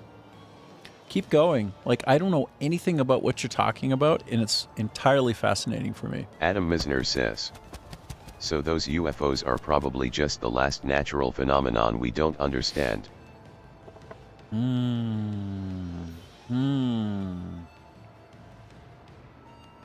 Dude. Awesome. Wow. Wow. So, like, that's some kind of plasmoid visualization, like something in space that ends up co-occurring with really big natural phenomena like big-ass earthquakes, like big, huge changes in the planet that express themselves at like the mantle layer. Something like that. I might not be saying it right. Well, this is from 2024, by the way. Keep typing. Your idea is so cool. By the way, it has parsimony. Like, your idea just makes sense on the face of it. That sounds so much more sensible than like some crazy blue men in a spaceship, right? Or something like that. Very cool. Damn good idea. Makes perfect sense. Like, on the face of it, that sounds like such a reasonable explanation. That's a good one, dude. The object, so since we have cameras everywhere now, like, when there's a precursor event, Adam we should look Misner for it. says, no, I think it's areas with lots of tiny imperceptible earthquakes, but I don't know. I'm not a lightning ball scientist. Well, damn it. Do you know one of those?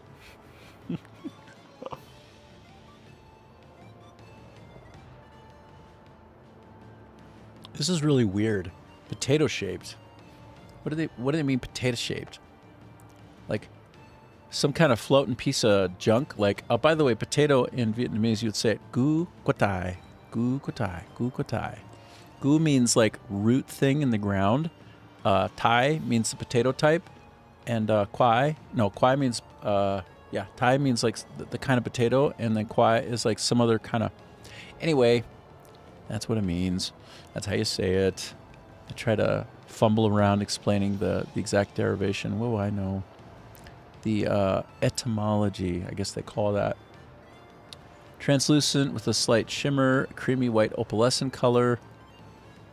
After approximately 2 minutes, the object vanished. Specifically stated that the object cloaked in the space of time it took to turn a head, and there was no shadow. Well, cloaked would imply it's still there. That's creepy, right? If a thing just disappears, but it's actually still there, that's freaky. Initial scratch. What if a forensic artist will relay additional sketch? Okay, wow. Oh, that's it. That's it. That's fascinating, though. That's an interesting one right there. Like some chunky, junky potato thing.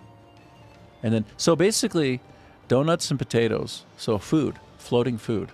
Is that where we're going with this? Floating food?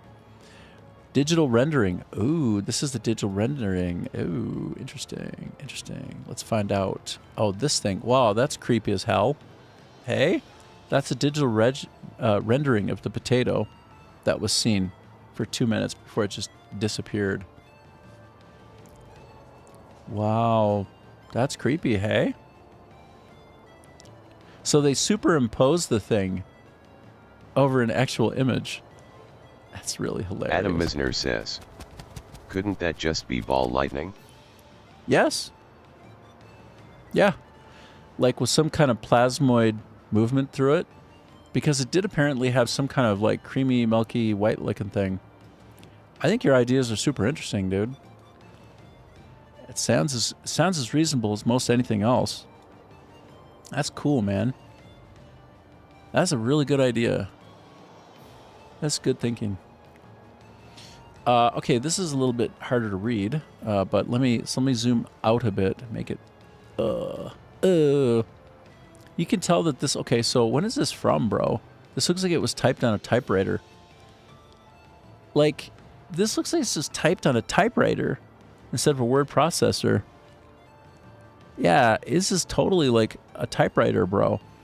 To be fair, if you want to keep something guaranteed Adam Misner safe, says, analog. it's not my idea. There was a guy who did a UFO show and that was his theory. Well, it's a really good one. I mean, you curated a nice piece of information onto the stream, and I thank you for it. Okay, so also present for the interview was such and such. Yeah. Okay, yeah, got you. Approximately 9:15. As so-and-so was pulling, as Joe. Let's say it was Joe. Because that's like, looks like 3 letters. As Joe was pulling into the driveway, Joe Rogan, which slopes downhill towards the residence, Joe Rogan noticed an intense bright light hovering below the tree line in the middle of their backyard. Joe Rogan got out of the Joe Rogan vehicle and stared at the strange light for a few months before reaching back into the Joe Rogan vehicle to retrieve Joe Rogan phone so that Joe Rogan could take a video of what Joe Rogan was seeing. At the same time, Joe Rogan was sitting inside expecting Joe Rogan to arrive home.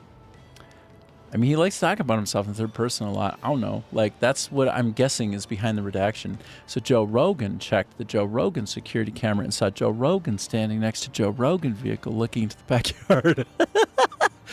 Joe Rogan then went outside to join Joe Rogan and see what Joe Rogan was looking at. Joe Rogan described the light as a red sphere. I think probably there's 2 people. It's not all just the same guy, right? It's occurring to me that's probably true. And so what Joe Rogan was looking at, Joe Rogan described the light as a red sphere that was about 1 meter in diameter. Joe Rogan described the red color as being brilliant and beautiful, and that Joe Rogan had never seen anything that color of red before. Interesting. Wait, you never seen a certain color of red before? What the hell does that mean? That sounds kind of stupid. Is it because it was like shimmery? Like is it like the nature of the red?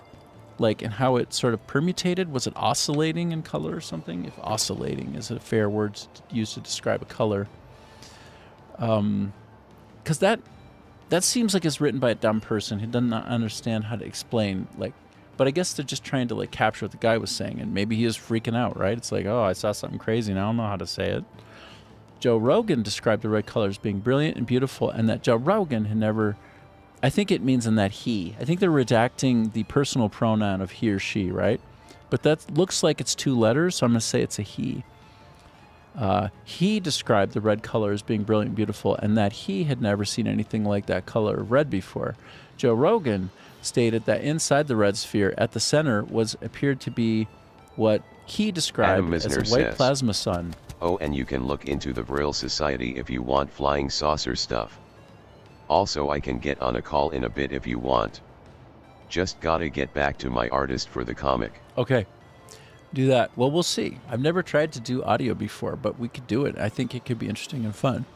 We did get hooked up on Discord, so we can try. I'm interested in the try. And so Joe Rogan stated that inside the sphere, at the center, there appeared to be... sorry, it's annoying. So annoying. Appeared to be what described as a white plasma sun, right? About the size of a basketball. That's crazy. And Joe Rogan and his wife watched the orb UAP moved up and to their left. They noticed there was a second identical orb hovering above the first one. Wait a minute. A second identical one. Wow. The orbs then moved together towards the west above the tree line. Rogan stated that from above the start of the observation to when the orbs traveled out of sight, they exhibited both a change in altitude and a change in direction. The orbs were silent. By the way, I don't think Joe Rogan has ever seen one. Like I think he said several times, I've never seen one, but I always wanted to. Like something like that, right? It's like, and I want to believe. So he's not coming at it like that. I'm just kidding, obviously.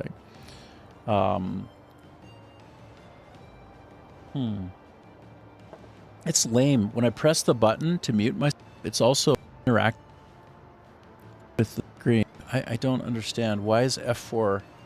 I guess apparently a PDF has F4 as an interaction, is it? Oh, it is. That's lame. I'll have to find a different button to attach to for my silencing. Maybe F5. F5 does refresh, though. Anyway.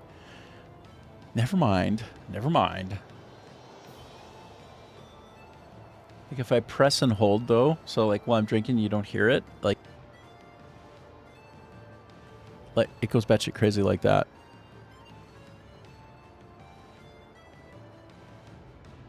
Anyway, a few weeks later, said that they saw more, but they're white. Okay, so then there's a video. So good. Enough of this. I'm going too slow. Let's go look at the video now. Let's go find that video, brah. It's the next one. So this is like a real video.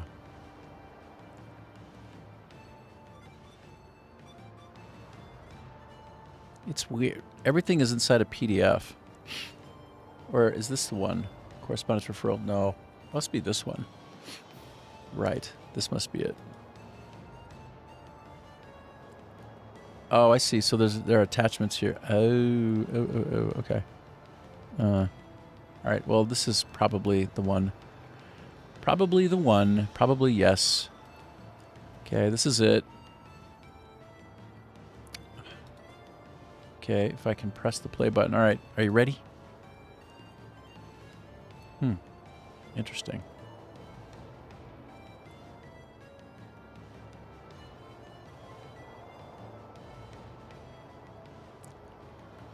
They seem very yoked, right? Like they're moving in parallel. They're moving in clear relationship to each other.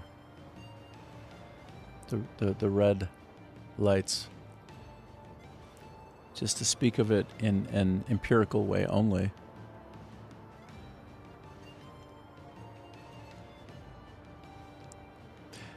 He's looking around down on the ground. He's like, oh, they actually did a post-processing blur effect on the area around him so as to remove some of the apparent... Wait, is there audio? Or did he... No, I don't think... No, the audio was up, so if there were audio, we would have heard it. They took the audio out. Which probably would have revealed who they were, so I get it. In terms of trying to be a little bit respectful of people who provide sightings information, I can get with that. Correspondence referral. collection of documents containing such and such.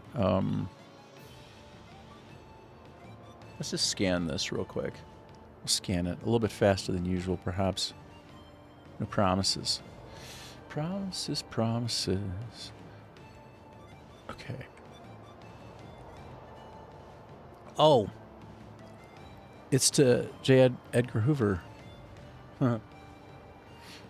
Last May, one afternoon, I saw 4 beams in the sky passing from the northwest to the southwest and converging in the Cascade Mountains. In these 4 narrow beams, small clouds were forming. I like how this guy just gets to it. Like, right?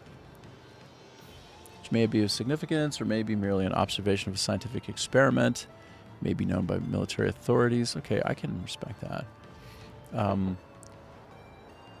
In those 4 narrow beams, small clouds were forming. That's interesting. Well, which would go toward this idea of a natural phenomenon, right? But then again, we already know that out in the desert, if you have a certain kilometer coverage of like reflective discs, like things that will like create solar power, but have reflectance, that you can actually create a small like nimbus above that space. So basically, you can kind of do weather creation just by having objects that have a certain reflectance property. So I'm just saying, like, it might not be that they were creating a cloud. It might have been an artifact, like a byproduct, rather, of just them being there, whatever they are, whatever it is. Or it could have been coincidental, right? Like clouds are forming there. Like clouds got to form somewhere, sometime, right? And that's a natural thing. So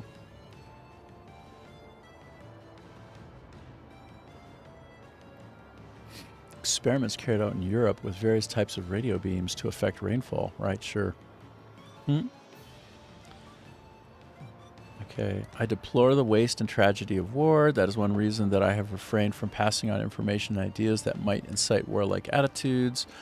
May I add these words to paragraph 2? The explosion effects seem to rise to a height of about 10,000 feet.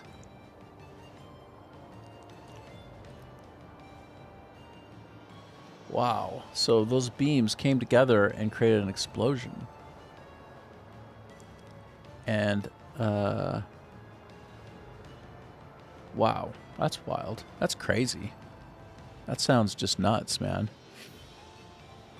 But presumably there must be some sort of validation on that, or they're just basically throwing noise, right? Like, one of the things that drives me nuts is the way that the government seems to be throwing noise, right?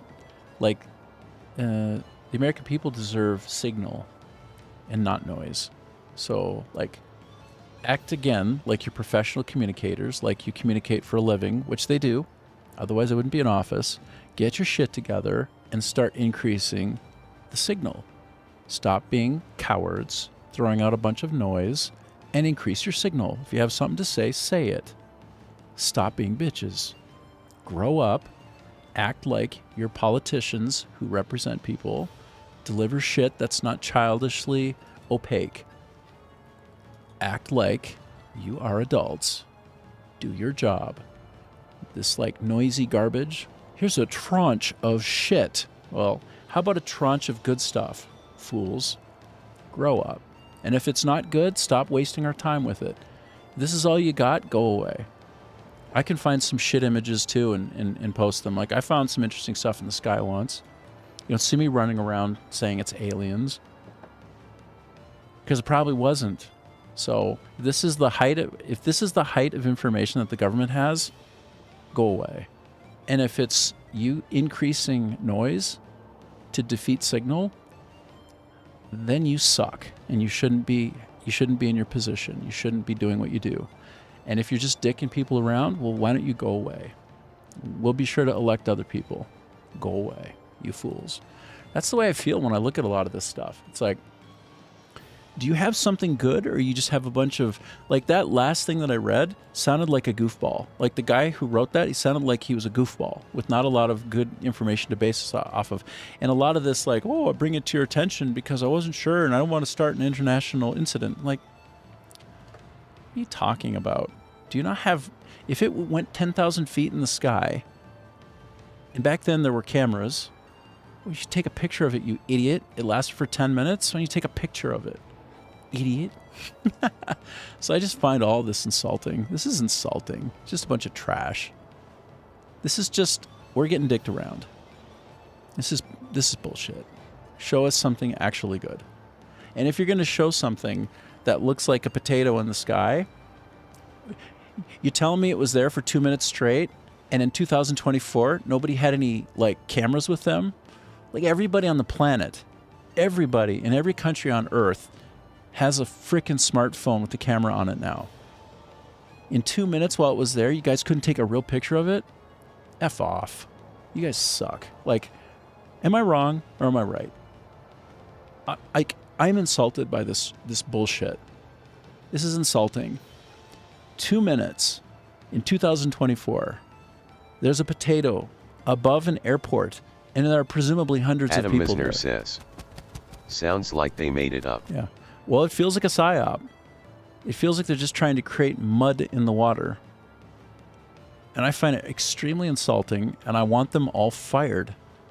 Anybody involved in this? And by the way, when you saw the congressional hearings, like, I want to give credit and I want to try to give respect to people who would be whistleblowers and would bring things to the attention of, but a lot of them seemed sus as hell to me. Like, they seemed like, I'm looking in their eyes and I'm like, there's some fucking crazy guy in there, isn't there? I can see crazy in your eyes, bro. Like, you got crazy in there.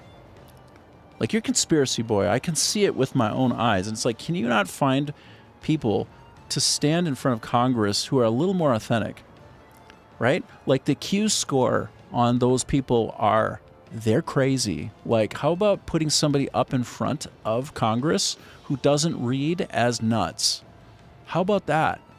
Like, because most of the people who step forward, except for the congressman out of, I think it was Tennessee, all kind of read a little bit like, you do DMT and don't tell anybody, right? Like, you've done a lot of DMT. Like they read like that to me. So it's like, you know, come on. If there's something, show it. Stop adding all the noise where there should be only signal. Like, you're acting like children. So that was thoroughly disappointing. And I'm getting a little bit fed up at getting jerked around. So they need to stop doing that to us. Right? We're citizens. They represent us. Do your job. And if it's nothing, say it's nothing. Like, because all that stuff that I saw, I can take pictures of shit moving in the sky like that. I got pictures on my camera right now. I can show you of that. It's bullshit. It's not impressive. It can easily be explained by some kind of an artifact. Artist rendering above an area of a potato when there are probably hundreds of people with hundreds of different shots of it on their smartphones. Please. Anyway, that's it. I wanted to be more impressed and amazed because I want to see the excitement out there, because I do believe that those things are real. That there's something we don't understand that's amazing that we can learn about. Something filled with wonder. And if it's a natural phenomenon, if it's some sort of plasmoid artifact, precursor to earthquakes, that's amazing, and I want to know all about it.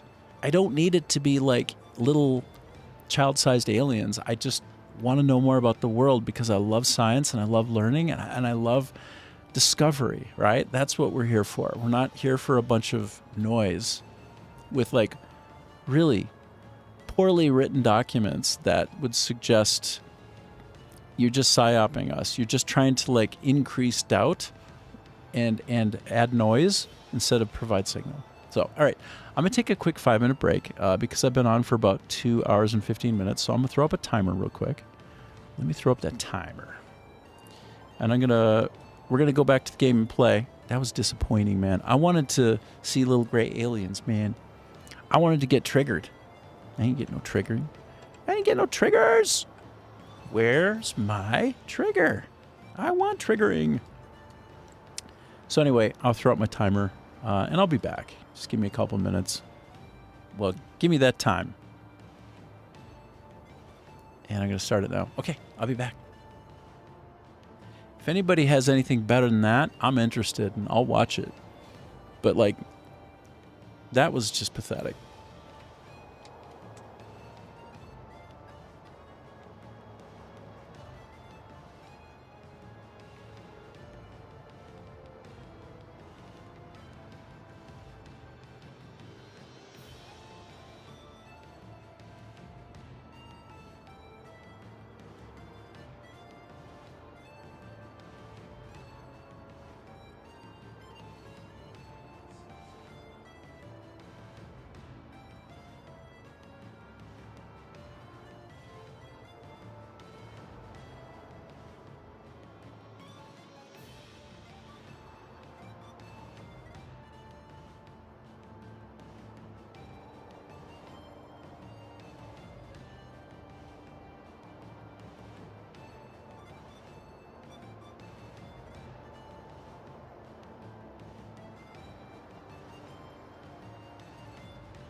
All right. Yes. Yes. I wonder if you've, do you have any cool art to share, Adam Meisner? Anything cool?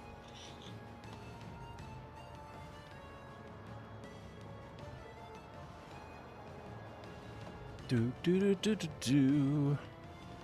That timer off. It's amazing how time flies when I'm like, when I'm hopped out and I'm doing a couple of things. Like I set a timer for 5 minutes and I'm like 2 minutes over. Like, where did the time go? I just ran over and did this and that and come back, sit down, and it's been 7 minutes? What? What is going on here? Okay, so I love this game. This game is so nice. So yes, Milk Factory. Okay, so that's a level 5. Well, no wonder. Oh no, I actually tried to do Dairy Plan again, and I had cleared it once. Interesting. You know what? Before I go out, actually, I realized I want to change my party composition. So I realize I can do that. This is not where I do that. I confuse the fronts. Like there's, yeah, this Gordito Taco Bell place. So I want to swap out. I think there should be somebody here that I've Adam Misner says. Talk to me. Oh, did you get the yellow combo? The yellow combo.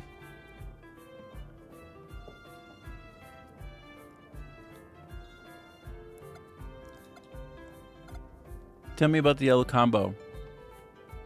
Adam Misner says. Pistol Chick and Pecorino Romano or whatever. Oh my god. So, wow. So, so she's kind of yellow. She looks really good, but she's a little too expensive for my blood. I got only, so you know about this. Do you have this? Have you played it? Oh, look, I only have, oh, I could swap out for Antonio. Oh, you know what? I am gonna. Time for adventure. Adam Misner says. Oh, there she is. Middle right. This Christine Devane. Reduce the mana cost of next card played when she's played. Prevent one enemy from attacking when a purple card is played. Wow. Is that the one? Or, let's see, she has... Adam Misner says. The Parmesan cheese girl is unlocked by doing the dairy plant. Oh. Wow, how do you... Okay, so you must play this. Adam Misner says. And know the girl who has pistols. Okay. Oh, okay, this is her. Wow, so she looks like she's badass. I remember running with her, I think in Vampire Survivors, and she was crazy good. Or else somebody with pistols. I just remember rolling the whole place. Well, I can't afford her. I can't bring her now, but I'll bring out Mr. Standard for a little bit of the armor benefit. But yeah, I should put some more points to bringing them with. I should really do that. Weenie Bridge. Weenie Bridge. I don't think I'm going to get through that. That's Adam Misner says. Draw one card when you play a yellow, then the other girl makes it so you increase duration on yellow, so you have infinite draw. Whoa. Okay, so Pistol Chick and Pecorino, like Pecorino, that means pig in Brazilian, by the way. I think. Okay, I'm just saying that so that I remember. All right, I'll give those two a shot when I get them. Cool, man. Cool. I'm gonna go in here and probably get wasted. Actually, no. Let me do Weenie Bridge, and it's gonna wreck me so hard. We'll just give it a shot. It's not gonna be good, but it'll be quick. It'll be like quick, one and done sort of deal.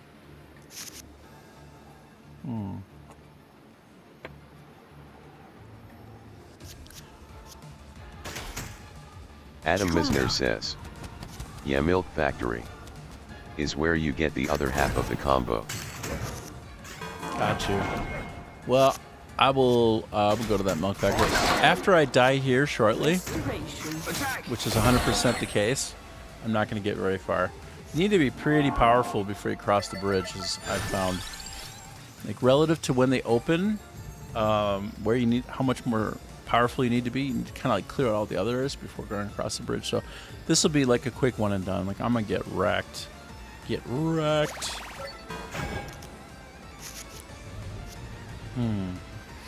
Duplicator.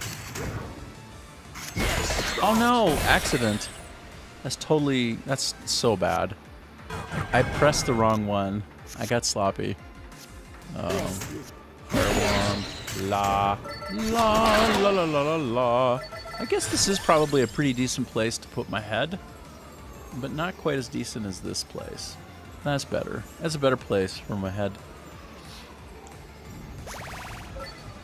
Whip it. Whip it good.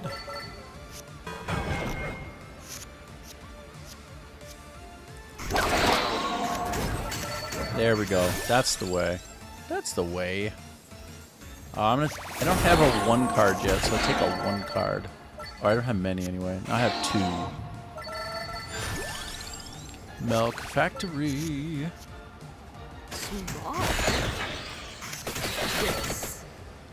Okay. Alright.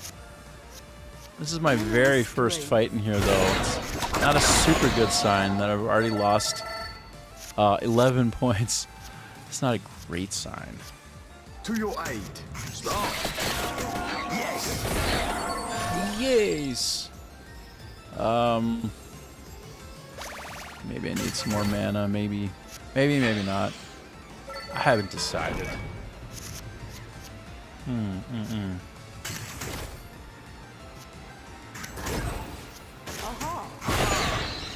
Cool. 3 points of damage incoming.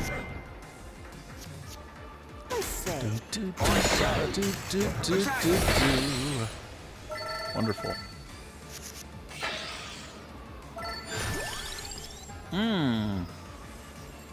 Golden armor. I'm gonna go with the golden armor.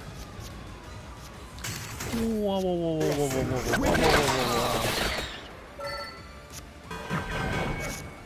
Dung, dung, dung, dung. This, that, and the other. Welcome. Nice. Okay, well, I got through the first one. Actually, I almost got full health. Okay. I can't be mad at that. I leveled up a few times. Level 7 already, almost. Yeah, level 7, almost 8. Double damage. Summons a minecart. I've never gotten this before.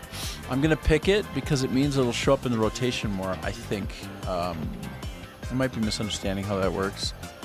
Would not be the first time.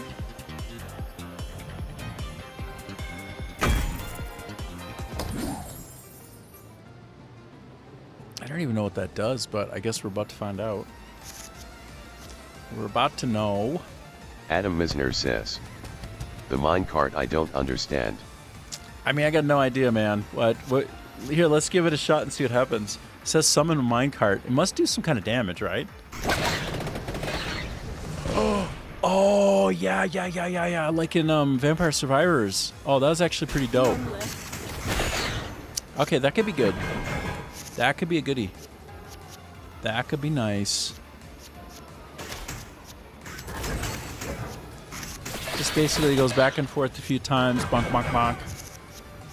So, alright, I'm glad I got that. Add 3 armor, yes, please. Your shield. Yes. Yes! Every time I hear that, yes, I think of the Tron Legacy. Not the one that just came out, but the one before it, with Jeff Bridges, where he's saving his son as a computer version of him is trying to jump across and grab him, and he goes like, he says, "You have to go now, you have to," and then he puts it up, like his son puts the disc up, and he goes, "Yes!" He goes like, "Yes!" And then he puts his hands down and he pulls the version of himself back, the digitized version, older self. Anyway, that was a cool scene. I always, every time I hear him say yes, I basically see Jeff Bridges saying that. So it goes. That's just the way it is. Nice. Oh, this is a good combo, bro. Ooh. Ooh-wee. Ooh-woo. Add one card. Yes. I think so. I think so. Do that for 6. I pop this in there. I get that action. Let's just keep the fun times rolling. Shimoleski fun time. When I was a kid, I grew up spending a lot of time around Finnish folks, older folks. They would watch the Lawrence Welk Shimoleski Fun Time Hour. Lawrence Welk's Shimoleski Fun Time Hour.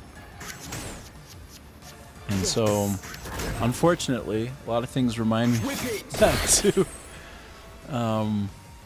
You should look up Lawrence Welk's Shimoleski Fun Time Hour. You will see a black and white program that was there before The Wizard of Oz came out in Technicolor. I should not have that in my memory banks, but when you got older folks that you spend a lot of time with and they're into that and they're Finnish and they like that Shimoleski action, I guess that's what you end up having in your brain pan. That's what goes in there. It keeps popping out over and over. Whether or not I want it to, it keeps coming around. Shimoleski's Fun Time Hour.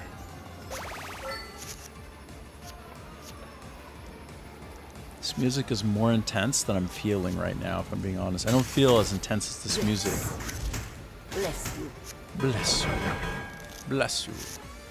Good. I mitigated all damage. You know what? I'm doing pretty good so far. Usually I'm kind of wrecked going down these bridges until I'm like almost OP. Inner strength. Inner strength. Although, might have spoken too soon. Maybe yes. Maybe. TBD.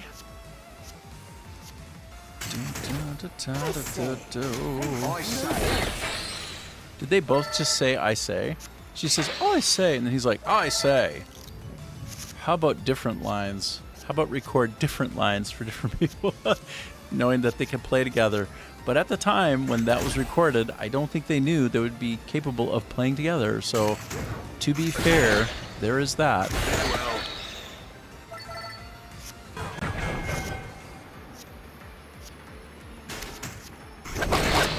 Oh, I did that in the wrong order. I should have primed the extra damage with the yellow card first. Oops.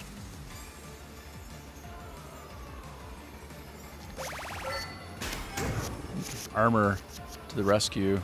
Oh yeah, heck yeah, this is so good. That's the thing I love about this character so much, just topping up my health along the way. Adam Misner says, Hollow Heart. Hollow Heart is excellent. I use the Hollow Heart with her because they're perfect together, right? Like one time I ended up, I had 172. Adam Misner says, gotta get that Siphon Whip. Ah, Siphon to take the health. Siphon. Oh, yes. As you know all about how to play this. Yes, you actually understand. Siphon is great, no doubt. Also the ability to just... Adam Misner says, it's a fusion thing with the whip. Ah. Oh. So basically, I fuse the Hollow Heart into it, and then I get that. Basically, I can suck... I can whip the health out of him. Cool, dude. Got you. Nice. I got you. Adam Good. Misner says, yeah, I beat the game and whatever. Oh, you did. This one. Wow. Okay, nice. I bet you played through it a little bit faster than me. Take a lot of breaks. I get into a lot of sidetracks. To your aid. To your aid. Yes. Yes. Yes.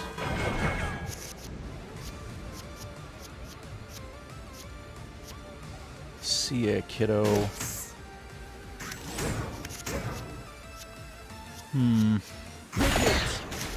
Whip it. Whip it good. Adam Misner says. Good to get sidetracked. Well, I'm glad you like it, because it's all I got. I am sidetrack. The side dish is the main course every time. Every time.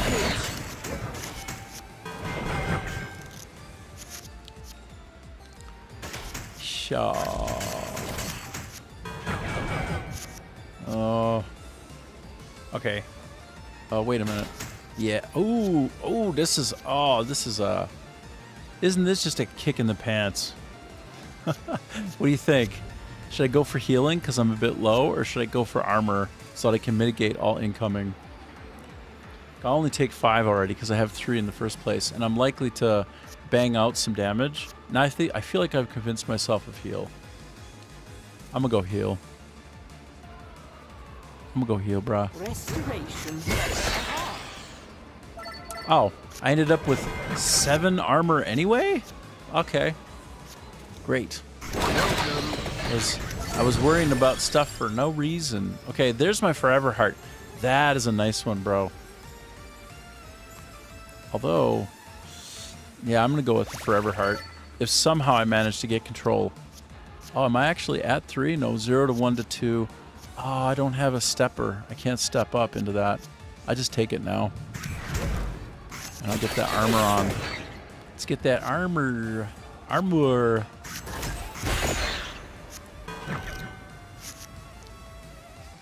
Stronger. Stronger. It makes you stronger.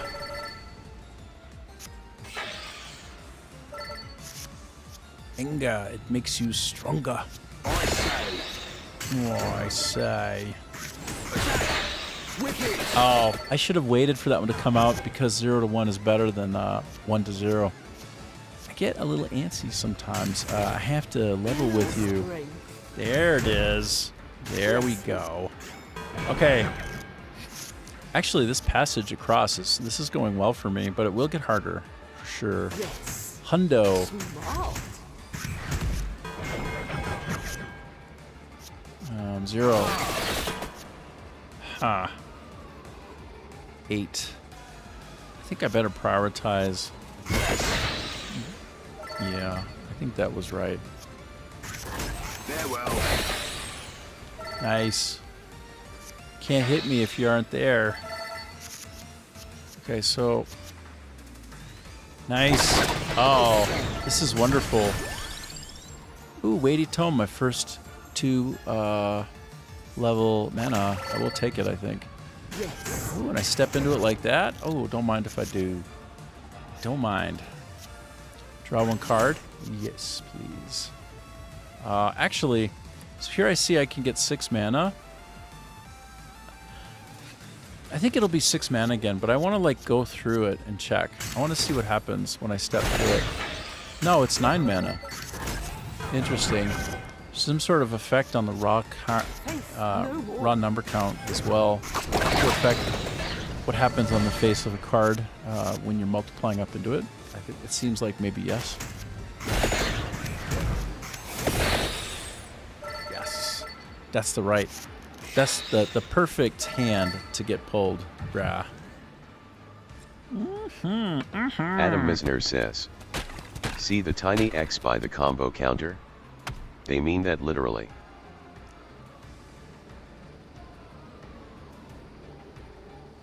Adam Misner says. That took me a while to get.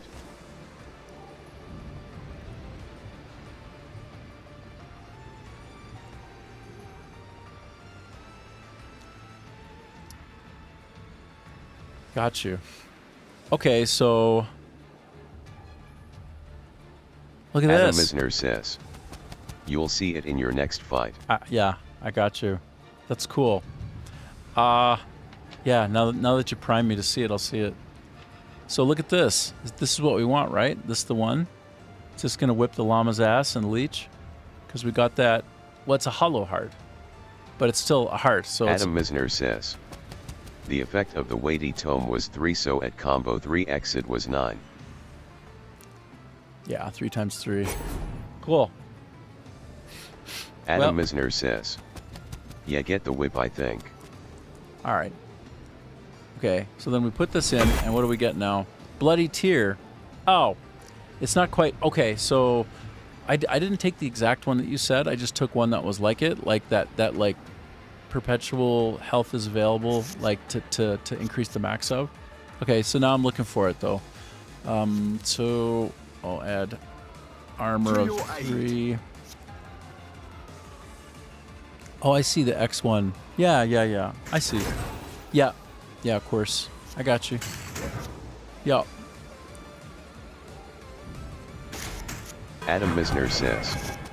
Yeah, that's the same thing, I think. Yeah.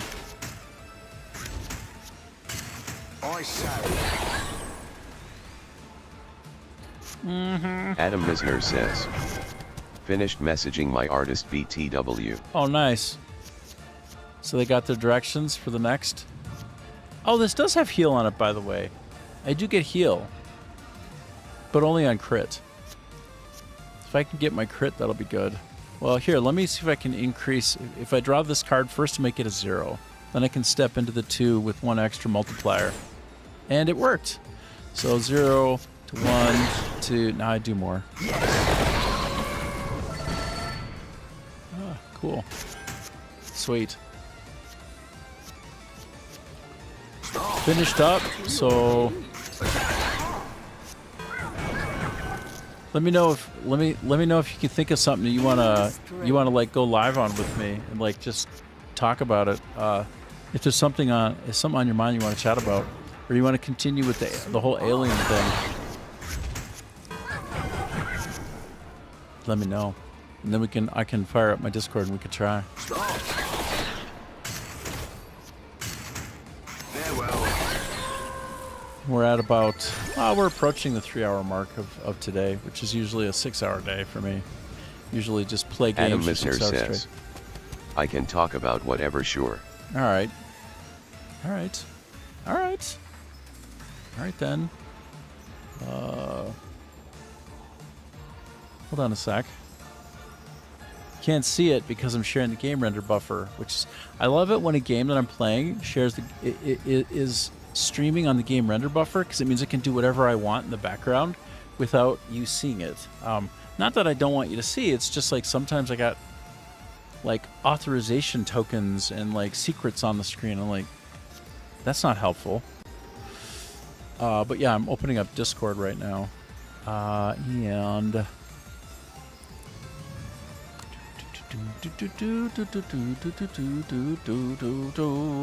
all right. Let me, I guess this music is too intense. Let me get past this. This music is straight crazy, bro. Okay, now I can go in. Actually, I can keep it, but I can just turn the music way down. The music is kind of nice, but it's just a little too intense. A little too intense right now. How about just a little bit of ambient background? That seems pretty good. Okay, we'll apply on that for now. Okay, so are you on Discord? I see you're on Discord. Okay. Let us try to initiate a call. I am calling you, sir. Now, for all intents and purposes, I'm almost certain you're going to have to tell me whether you can hear yourself. And you might need to do some, or I might need to do some kind of trick. Voice connected. So, can you hear me? I bet you can hear me fine. But I'm trying to hear you. I don't hear you yet. Let me make sure I'm set up to actually hear you.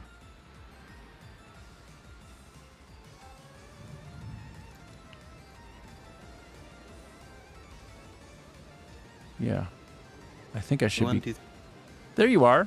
Hi. I hear you. I heard you say 1, 2. I gotta mute the stream. Yeah. Is right? That's the problem. Hello? Yep. That's the problem. Okay. Hmm. No, I can hear you. I can totally hear I you. can't hear you, but it could be me. Oh, shoot. Yeah. Ah, yeah, it is me. Did you find it? Are you good? Hmm.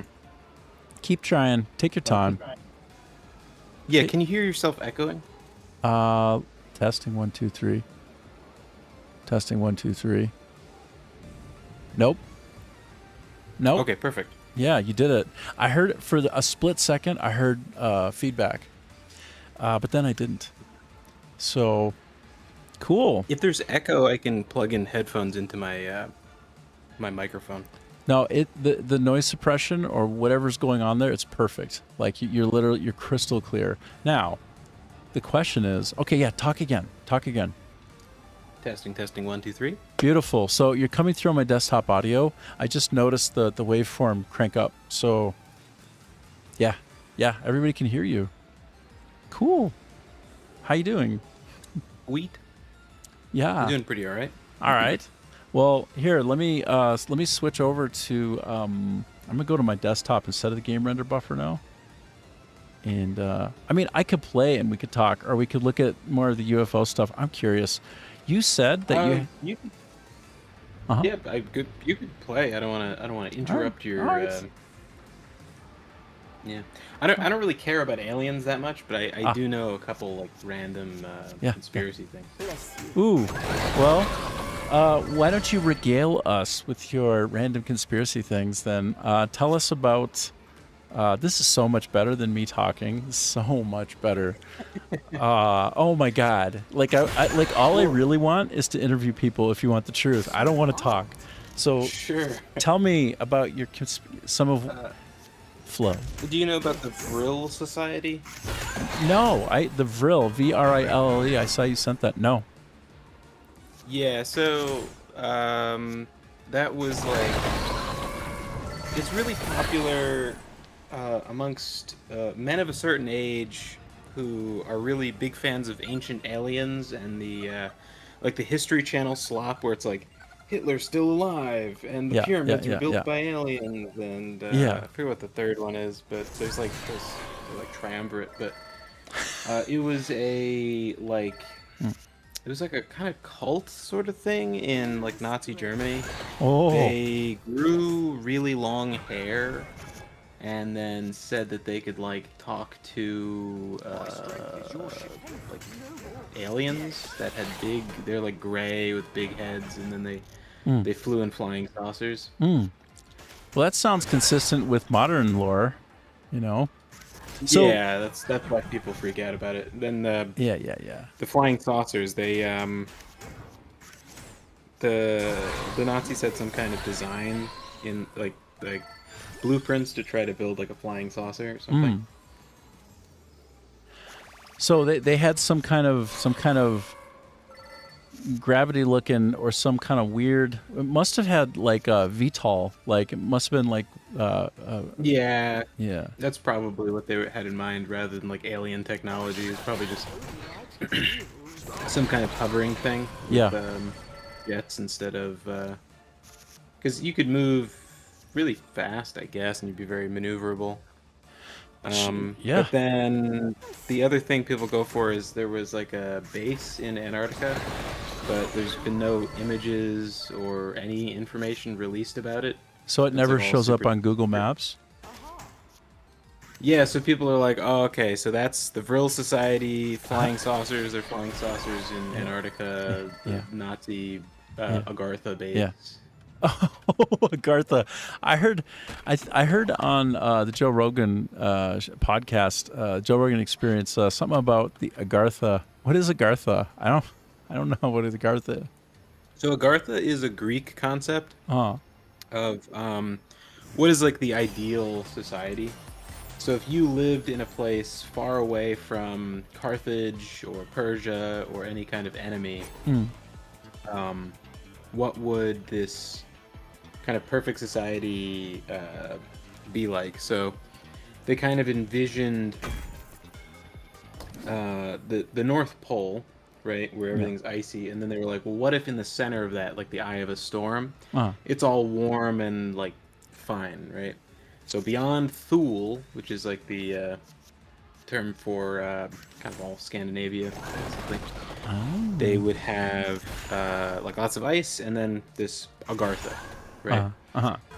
and this would be this perfect society. So what? So there's a bunch of details they have about it, but essentially everybody would be like tall and muscular, and they would all practice combat as a sport. So they would all want to be really good fighters, but just for the art of it, not out of necessity. Ah. And so if they were ever attacked, they would like completely destroy their attacker because they've spent years and years and years honing their Yeah. military ability Yeah. just as a matter of like the kind of pride or civic duty or something. So, yeah. Oh, that's awesome. So, I feel like, I feel like you really summarized that in a nice way. Yeah, I'd heard bits and Platonic. pieces of that. Did you say it again? Like platonic society. That's what the term was. So Oh. like perfect form. Oh shit. Yes. Plato. Plato would talk a lot about like the idealized form behind matter.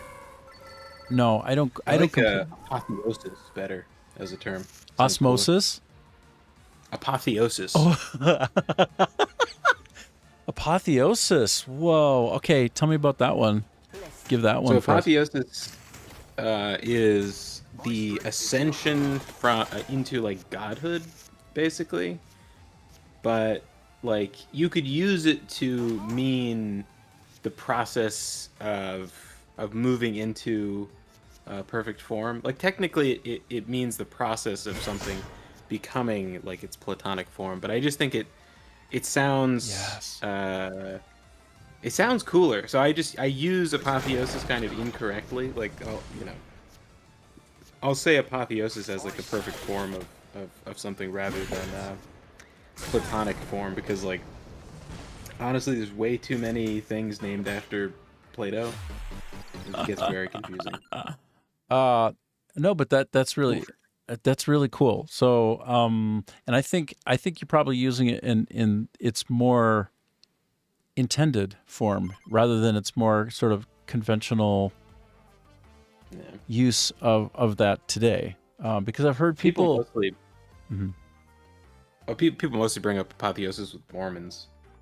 Like Yes. I had a Mormon girlfriend who was kind of out there doing her thing, like going crazy. A long time ago when I was just getting into university, and she had a lot of cats. But she was also from a rich family in the South. She was really into Atlas Shrugged by Ayn Rand.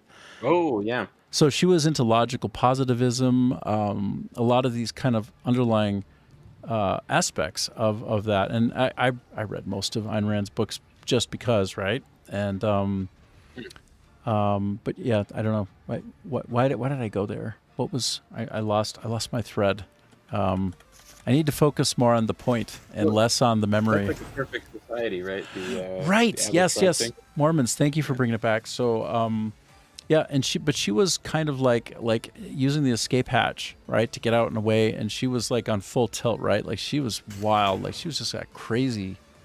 She is just wild out there. But I know that they would go on this sort of, well, let's just say I ran into some. Also, Jehovah's Witnesses. I had this opportunity to actually sit down for a while, and I didn't become a part of that group. For sure I didn't.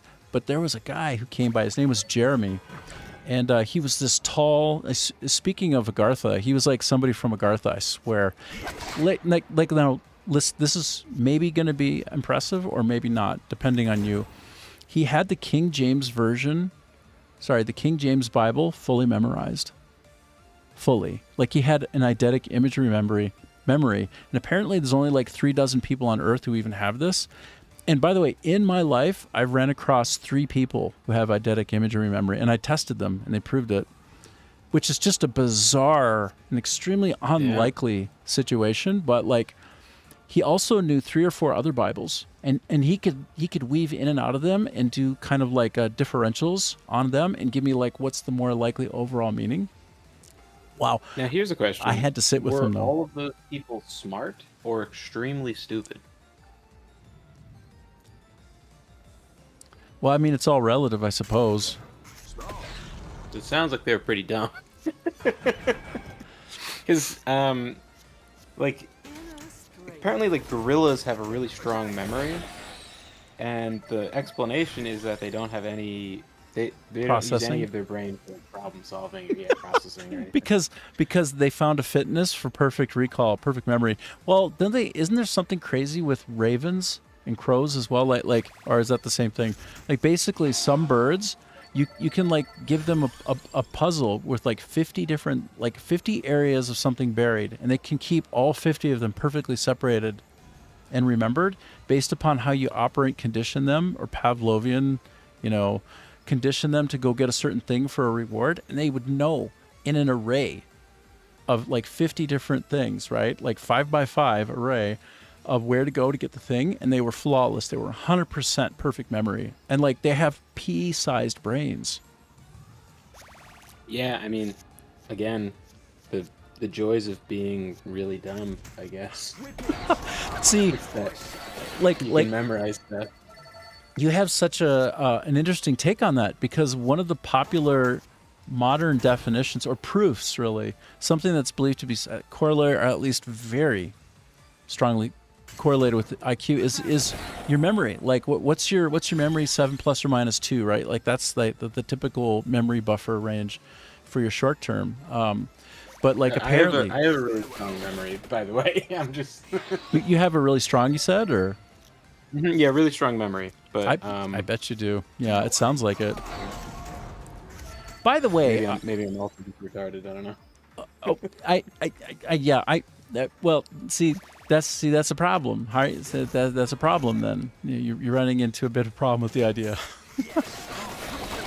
But yeah, that's such interesting areas of exploration in terms of thinking about how we know stuff. But you're a writer, so I had a question. Apparently, a lot of times writers can see words and hear dialogue, actually, language in their dreams, but apparently non-writers and most people at that can't. Like, they basically cannot. Yeah, I Is that- saw that Batman episode too. Oh, shit! Callback. I was so confused. Because Like, Batman was yes. sure that the Scarecrow had him in a dream Yeah. because he could read in the dream. Yeah. I can read in my dream. I can edit in my dream. I'll wake up. Like I've like working on my first book. Yeah. I woke up from a dream where I figured out what to write. I turned on my computer, opened up the document, and Yeah. changed the line to the perfect line. Yeah. And then went back to sleep. Yes. So yeah, you can. So, but apparently that's rare. Most people can't do that. Writer or no. But also a lot of Interesting, people. I didn't know that. Yeah. But also, apparently, a lot of people don't have any kind of governance over their dreams. Like, they don't have any ability. They're like, there's no sort of liminal state in there for them where they can interact with the dream a bit. I would assume if you can do editing in your dream that you have a little bit of control over that that funny twilight state.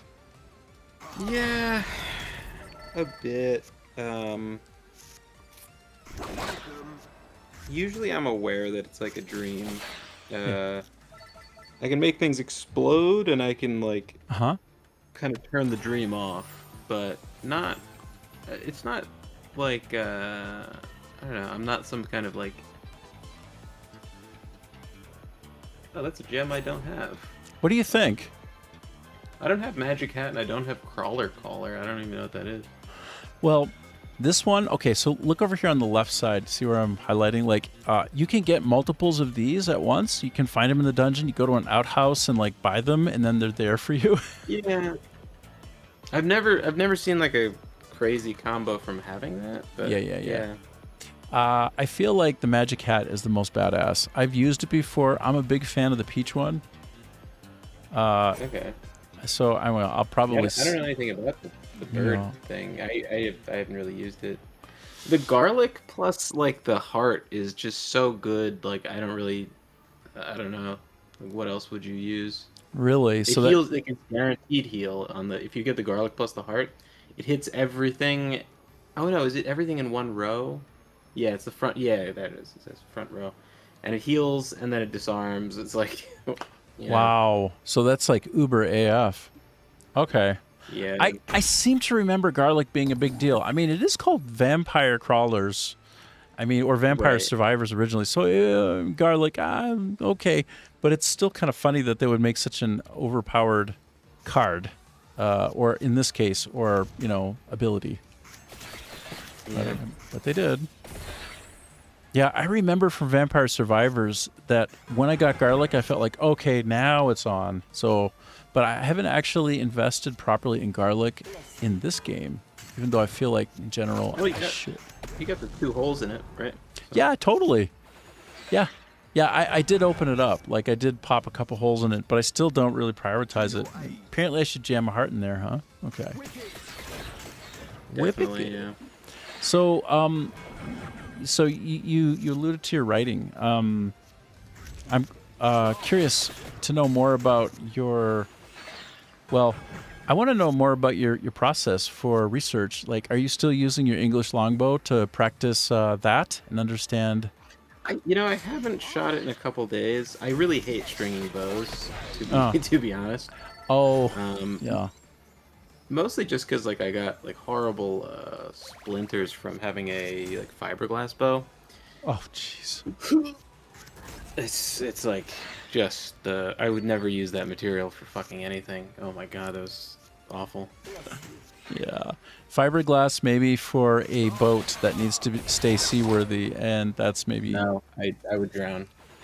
you'd rather Never. drown. You don't want the I would rather splinters. fucking drown.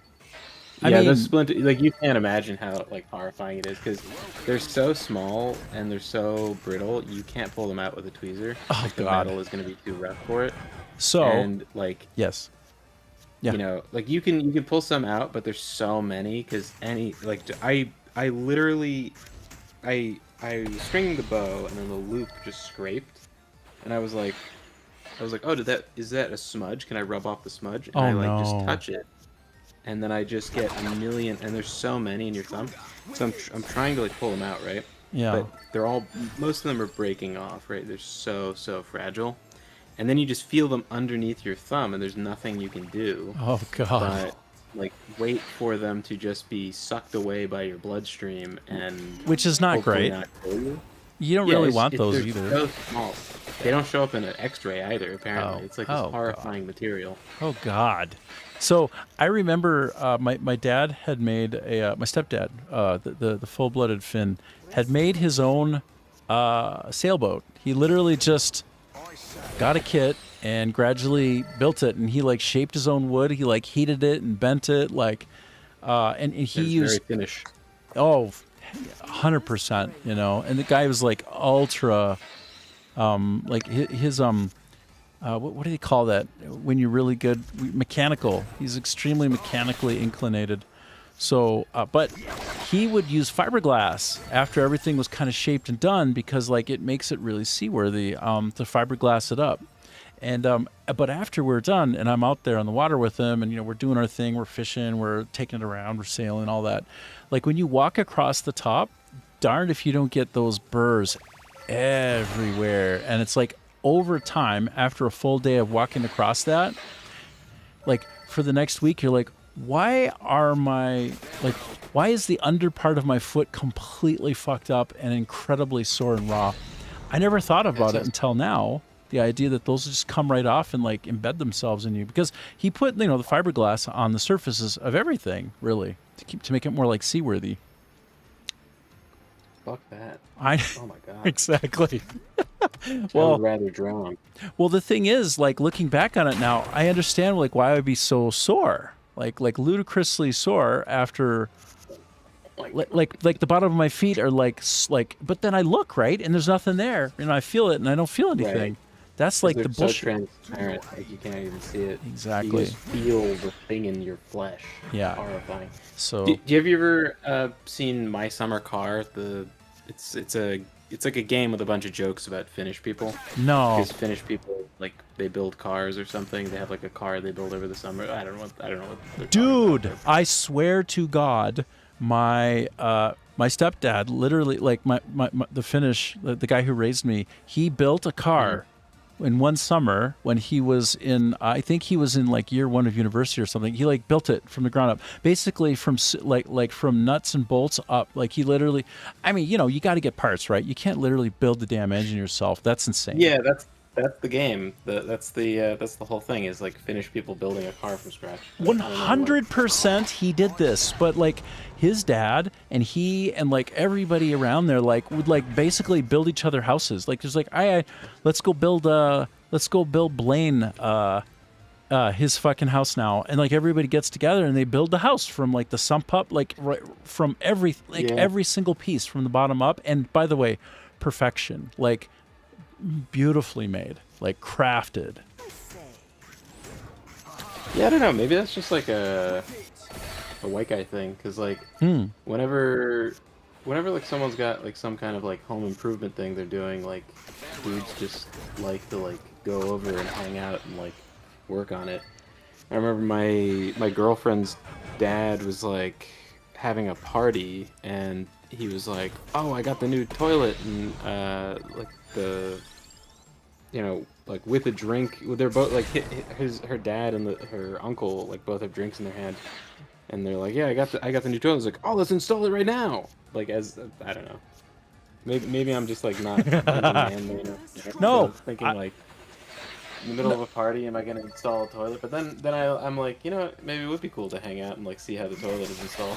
Well, like I remember when I was doing a bunch of home reno on my first place, I had to replace 2 toilets, and yeah, I actually, it does help to have somebody there with you, right? So for one thing, when you say, "Oh, let's do that," you're kind of like being like that. You're being a good friend, right? Because the shit's kind of heavy. Yeah. And so it's good to get help with that. And then when you seat it on the flange and all that, and the table, like on the ground, it's good to have somebody who can like look on all sides, because you're holding it from above and you set it down, like you can't see shit. Yeah. You got to like feel it with your toes and stuff. But if you got a guy there to like make sure it's set right, then damn, that's makes it easy.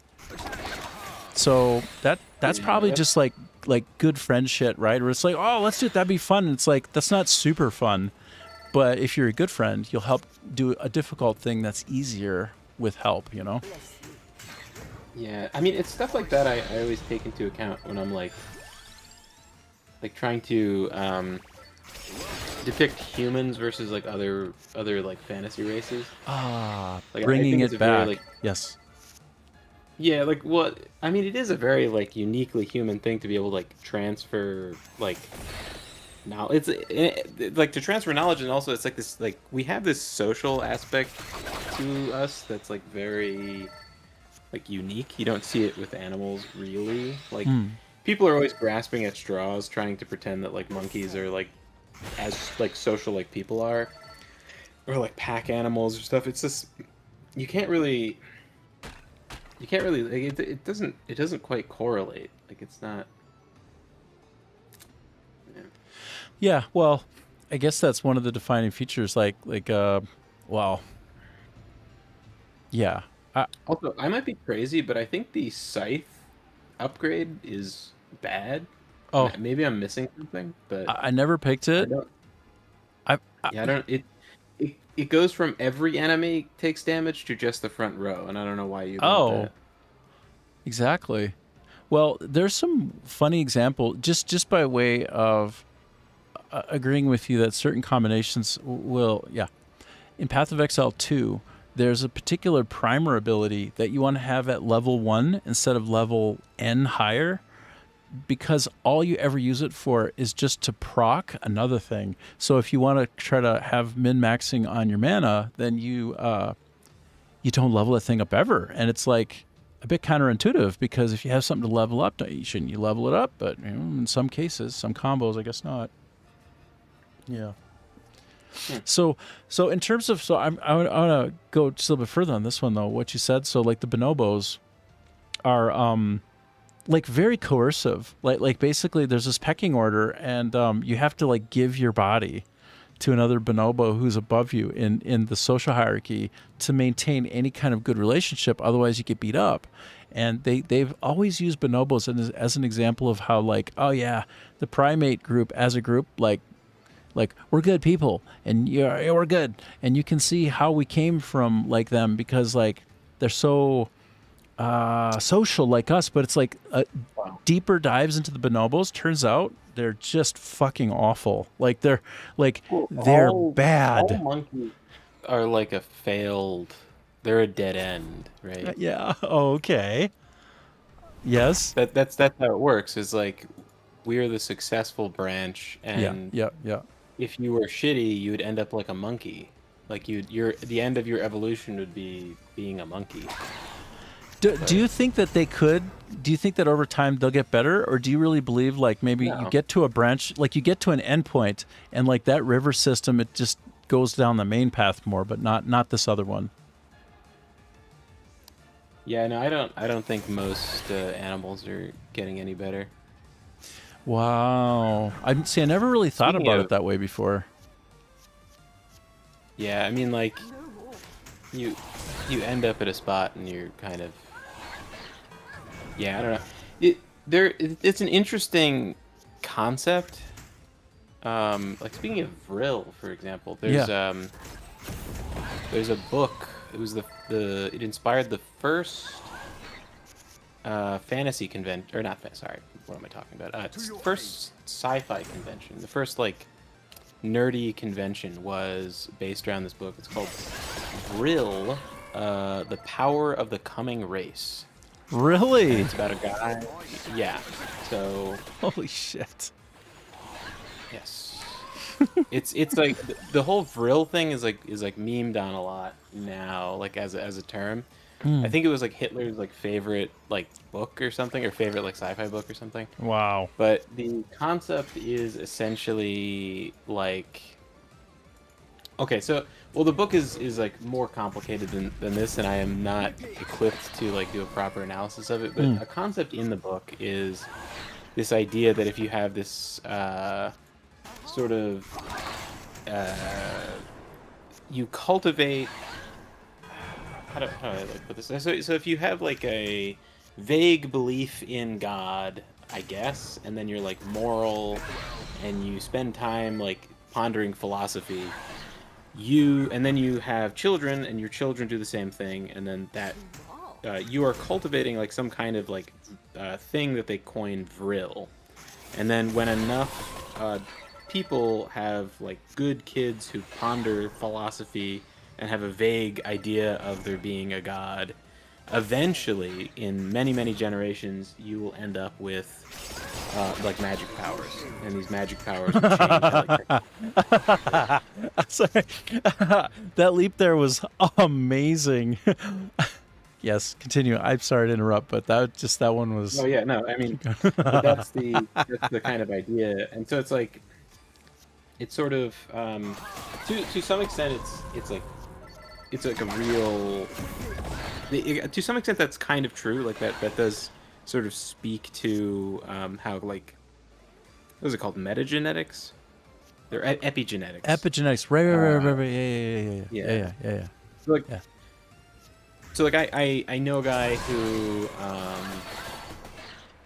his dad saw Conan the Barbarian and was like, I'm like, his dad and his dad's dad and his dad's dad's dad were all like super rail thin, like scrawny guys, and he was like, that I'm not gonna be scrawny. I'm going to become a super jacked monster like Arnold. I'm gonna be like Conan the Barbarian. And so he does it, right? And so he becomes like super jacked. Yes. His dad is like a big jacked monster. Yes. And so he, whenever he like works out, like whenever he gets back on the horse and like goes, like, you know, works out, he very quickly he gets like big muscles. Yeah. You can see he has like the genetics for like big muscle growth. Yeah. And then like the flip side of that is his mom is like kind of like heavier, right? So he also has that. But like it's like the directly from the parents. There's like a certain amount of Yeah. stuff that will affect them. That Yes. will affect the kids like right from the parents. Yes. And then you have that like longer, what's it called, metagenetics or something. So it's Ah. like the idea that like the parents like skills and stuff, getting like, so like the great grandparents like skills go into the down the chain, and then Yeah. that forms a certain amount of like metagenetics, like the combination of all these different people. Yeah. So like that is kind of a real thing that happens. Could one day we be able to shoot lightning? I don't know. Well, I mean, yeah. It's a really nice thought, and I've seen. So research has come out more and more, like genuine good research, like out of journals like Nature, that are tracking on sort of longitudinal fitness across generations and iterations of genetics, and they're absolutely finding that epigenetics is a very real thing. I mean, I can give you like n's of one, like a study size of me, where like my dad, he was he was a champion bodybuilder, but when I was born, he hadn't yet got into bodybuilding. He was a champion marathon runner, and so like I just had like my fastest mile like a year ago, and I hadn't even been like warming up or anything. Like I just started the timer. I knew how far from here to here was, and I was like, dude, I think I was sub 5 easy. Like I was sub 5 and I'm in my 50s. And like when I finished, I wasn't even breathing hard. And I'm like, epigenetics, like I hadn't trained, and I just ran my whole ass off. And like, You have brothers that are like gigantic monsters, just jacked to the gills. well, so he only had me. I was an only child, which is a huge bummer, because like I would love to see the splits on that shit. But people in the well, here's the thing though. Like, my dad, like he had small bones. I have small bones, but the rest of the Browns in the family have big fucking bones. Like block a sword on the flat side fucking bones, like made of some solid shit, right? And they're the ones running around with M16s on the battlefield, like almost all of them on the Brown side. When they had gone to war, they were like on the front line, like maniacs with the heavy shit, right? Doing the heavy shit, the close quarters combat. So it's like, I'm the anomaly in the line, and so was my dad. But my dad still had power for days. Like, he was insanely fast, super powerful. Like he could just like really big weights. And I myself had like the high school bench press record, and I didn't even do it a single. I did it 17 times. Like, and I had the high school bench press record. I did it 17 times while everybody watched me. I just like boom, boom, boom, boom, boom. And it was like I beat it by like 50 pounds. And the fact is, like, what would my mythical 1 rep best be? Like, I don't know, because like my chest plate, because I got small bones, would creak when I did bench pressing. Like I could literally hear my bones creak, and I'm like, I have to fucking stop, or I'm gonna split in half. Like hey, make a wish on Rick, and you snap in half. When you hear your breastplate creak, that's when you need to just go do something else, like karate or something. So, but yes, epigenetics, like I don't know, but like N of 1. Maybe, like, and if you look at some of the science, like if we go to the journals right now, like we pass from like Grok and say like, I want journal proof of epigenetics, they'll bring back like 20 articles, dude, including a shit ton of them. Spartans believed in it too. Yeah. They they treated their wedding as like a bodybuilding show. Really? So, like, yeah, like they would, like their wedding clothes were like very like kind of like revealing. Like the guy would be shirtless and stuff, so that everyone would be like, oh wow, they're gonna have such great kids. Totally. Damn. Well, and the women would all train the military stuff. Not because they were ever going to fight. That'd be like beneath their station. To bring the strength from them to their children. Yeah. Damn. So the women would do marathons and like throw spears and whatever. Dude, well, I like strong women. I'm a big fan of strong, fit women. Like, it's just like, I mean, who isn't a fan of strong, fit people, right? Like, Me. oh yeah. Tell me, Yeah. how so? I don't want. I don't really desire to be bench pressed. Well, you don't knock it till you try it. No, so with my first, so just as a joke, with my first, well, with my ex, we were together for like whatever, like 26 years. Like it was a long marriage that ended in flames, and it wasn't great, but along the way it was good. Well, anyway, as a joke, she wasn't like a weightlifter. She was just insanely naturally strong. She was almost full-blooded German, and so she came from really strong fucking stock too. And so she literally had the pull-up record in her high school, and she was a girl. She could like pull up for days, bro. Like dudes couldn't even match it. So she had like crazy ass like red muscle fiber strength. She had an outsized for a woman amount of red muscle fiber. Like that's for damn sure. Because she, again, as a lark, when we were doing like the eloping, well, we didn't elope, but we got married at a Justice of the Peace in Minnesota. Anyway, she picked me up and carried me across. Like she picked me up and carried me across for shits and giggles, like into the apartment. That's sounding like a. That sounded like the start of a mistake. Well, could be, but I'm a big fan of strong people. I always have been, and I'm even kind of like attracted to strength. Like it can be moral strength, it can be mental strength, it can be like strength of will. Moral strength is a good strength to be attracted to. I don't think muscle mommies is gonna bring you any place good. Oh, bro, you don't even know what you're talking about. You don't even know. You don't know. Did you say it ended in flames? Well, let's say on two sides of the bridge, that was the chasm between us. Detonations were deployed on both sides at once. So I don't know. Like maybe we grew apart, but we sure did blow that shit up. And I try to do my best to remember how it was my fault too, instead of just throw the other person under the bus, because like everybody thinks they're right? Everybody thinks that they're doing the best. I mean, I want to give people the benefit of the doubt on that dimension. Even somebody who kind of did me wrong, like I still want to try to find the ways in which, I can be responsible and culpable for that. But it takes two, and it is what it is. But yeah, we blew that shit up. But the epigenetic stuff is super fascinating, and there's both scientific literature support for it, like rigorous scientific data, like rigor. And you can just kind of see it, like everybody sort of knows, right? Like, in fact, if you take two brilliant engineers, like a man and a woman, they're both just like big-brained, hyper-detailed, like they're both scientists or something like this, and they have children, those children are very, very, very likely to come out with a bunch of intellectual features. They'll be neurodivergent at a very high rate. They will have some kind of autism feature, right? But almost invariably, they'll also be smart as fuck. So, like, it's just kind of, we all know, right? Like, if you come from smart parents, you're pretty likely to be smart.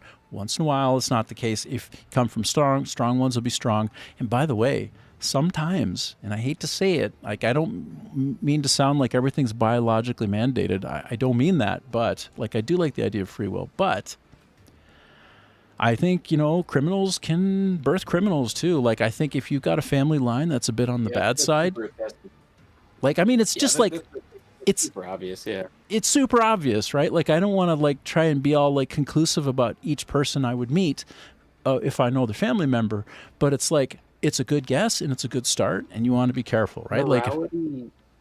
Morality tends to be genetic. Criminality tends to be genetic. So, like, like, if you come across a historical thing that seems like it seems like when you read it, you're like, I wouldn't do that. That seems crazy. Your ancestors probably didn't do it either. Yeah. Like, yes. There's a bunch of those where it's just like stuff that people of a particular political persuasion will write down about like Europeans. Yeah. And it's like, it's the most insane shit you've ever read. And you're like, well, I really don't think that makes any sense. Like I would never do that. So like, if I wouldn't do it, then my ancestors wouldn't do it. And therefore,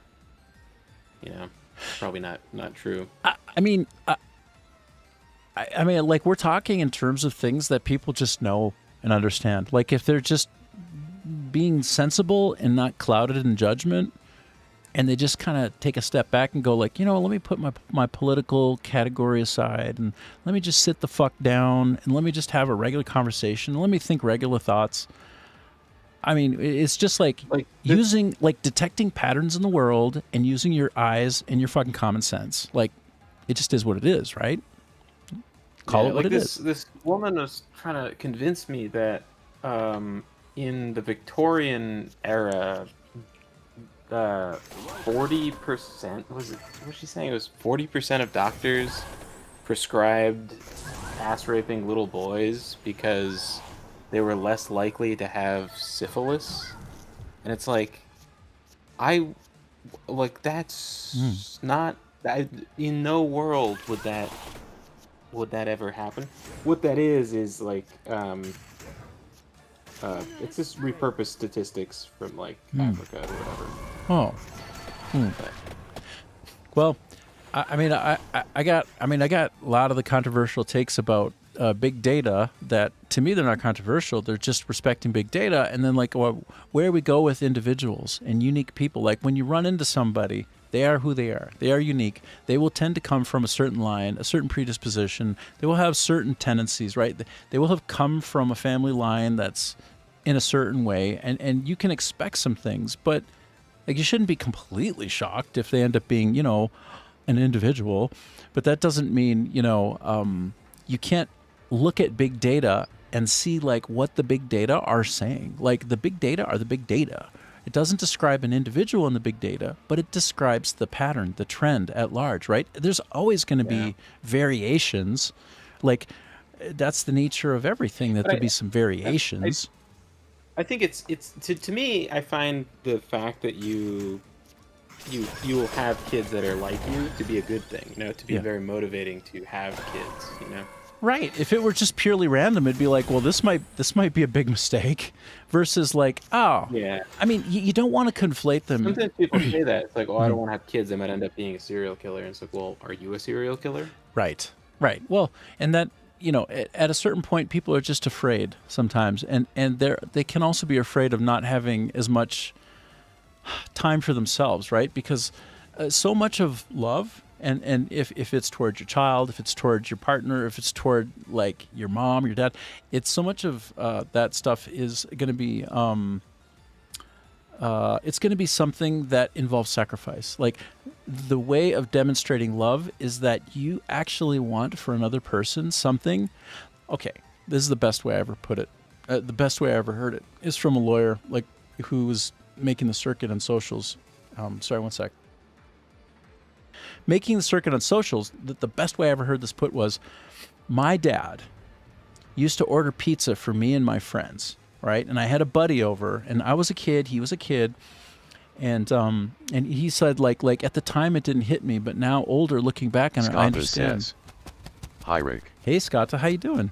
Guess what? I actually have Adam Meisner on, and we're chatting off to the side. It's incredibly fun.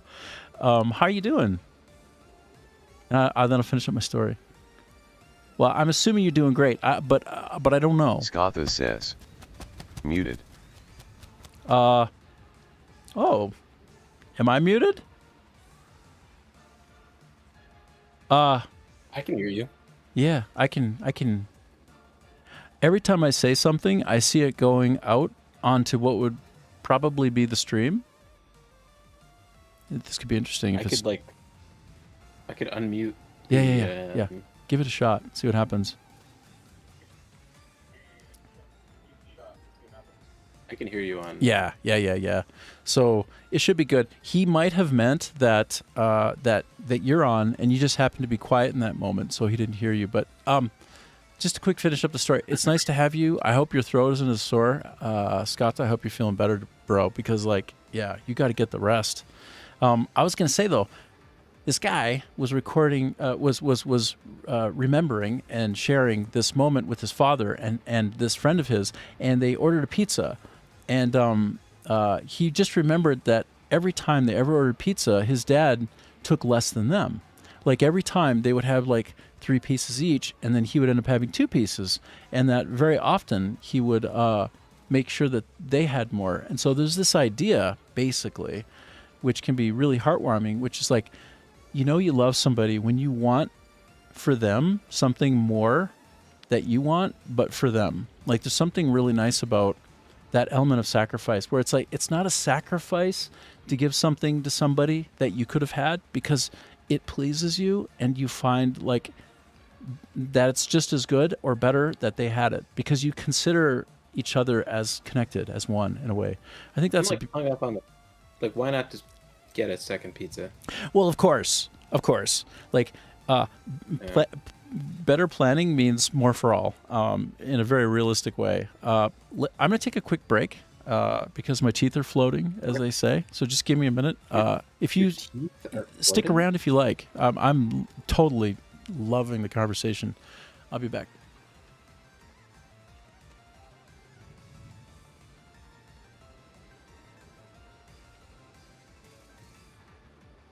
Never heard that in my life.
Okay. Yeah, I just double checked in another way, and the audio's coming through. So I don't think it's muted, Skata. And I can see you sending out your text, so it should be okay. Are you still there, Adam? Yes. Awesome. Welcome back.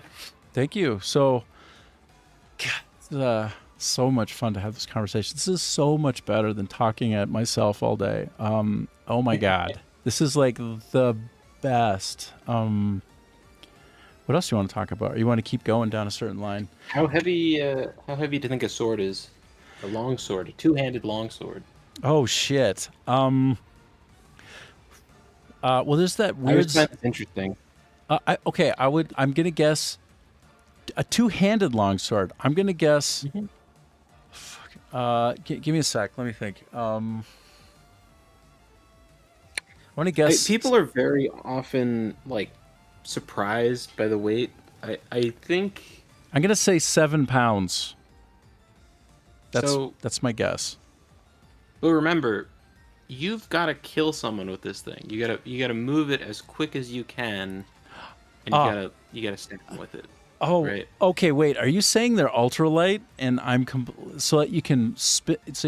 So it's not like a claymore, or no, it's not like a sledgehammer, maybe. Okay, so Well, yes. So you're right that there are 7-pound swords, but I think they would look they look much different than you're expecting. Like a claymore is 7 pounds. Right. Like So, maybe a so like broadsword. a regular longsword Mm-mm. is like 3.5 pounds. Is like the like ideal weight. Including You might like, have a shittier longsword that's 4 pounds or whatever. But is it equally distributed, the weight across? Like other than maybe the hilt, like what is the weight distribution? I suppose it's about even, right? Because it's like you can't. So not really. I think you want to load most of the weight in the handle, right? Because if you think about like how you'd manipulate the thing, I can't really like demonstrate without visual, but Well, you we could. By the way, like if I figure out how to do this, I can like I can. I don't have like a good background. Oh, okay, here. It's okay, just okay, kind of- okay. Well, I have a dog, but Yeah. it doesn't quite. No, but the more weight in the grip is gonna make it like whippier, faster, and then like more weight towards the blade is gonna make it more like hacky, more choppy.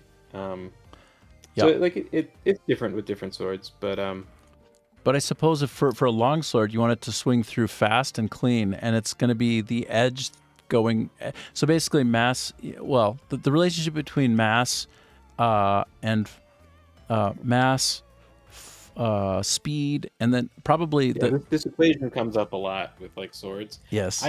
I must say though, it is not the only factor, because if you think about what you'd want to take into battle, right? Would you want if you're gonna get into a fight with someone, right? Would you take a steel pipe or the dipstick out of your car? Right? One of them is going to move way faster. But you kind of know intrinsically that like you need mass. Yeah. as well. Equations for weapons in terms of weight, swing speed. Oh, darn it. I'm doing it generally. You know what? And an 11-pound sword is a Zweihander. Those like super big swords. Yeah. So Or also It's- like if it's a slab of stone, like in Berserk, it's just like no, but right. yeah. No, that sword would be super fucking hard to swing. Yeah, a Zweihander though, that's like two hand. Like that's zwei, ein zwei. It's in there. Let's see. To evaluate weapon lethality and wait. Equations for I screwed up. For let me even load it and say long swords. There's a lot of like there's a lot of stuff with like medieval stuff that people kind of so people sort of like have like a sort of weird idea about, and then other things like it's weird because there's a certain amount of like actuallys that really aren't like true, where like people will kind of overcorrect the record, as it were. Like yeah, it's kind of it's weird, right? Because people will sort of take on a new doctrine Yes. without really like considering what is like true. That I in my last book, I had the character switch from a spear to a sword because he's going into the mountains and he has an opportunity to get a sword. and I was asking some people on like a Discord that was all like devoted to like weapons and fighting with weapons and stuff. Yes. And I was asking them, general question of like what what the differences would be. Mhm. And there had been a YouTube Scotha video that says, came out saying that spears are better "Okay, than now swords. I can hear And ya." so they were all these were all people that like some of them were people that were instructors who teach how to fight with a sword, and they were all like spears are the best, despite like kind of never having fought with a spear probably. Right. So this is where I was going with it as well. A lot of people swear by like the spear is going to have the most efficacy for most people most of the time. But continue, please. Yeah, and it was just so because it's so hard to make like a spear that won't be really dangerous because the amount of mass you have behind that jab is always going to be not good if it hits your head because it's always going to be snapping your neck back at like at a speed that you just shouldn't do. So all of these people saying that the spear is better has most certainly never fought with a spear in like a in like a sparring session. And the other thing that was very weird was a lot of them were European, and they had this insane idea of how forests were that was like so mind-bogglingly stupid. Of how, say again, of how... They don't understand the forest. Like, they don't understand woods. I don't know what... like, yeah. like, it's crazy. They're like, as long as you have a meter or two of free space behind you, you can use a spear. And it's like, in what forest would you have like 6 feet between the trees? And you'd have Like, to what, have... like, what is it, an elven grove? Like, I basically...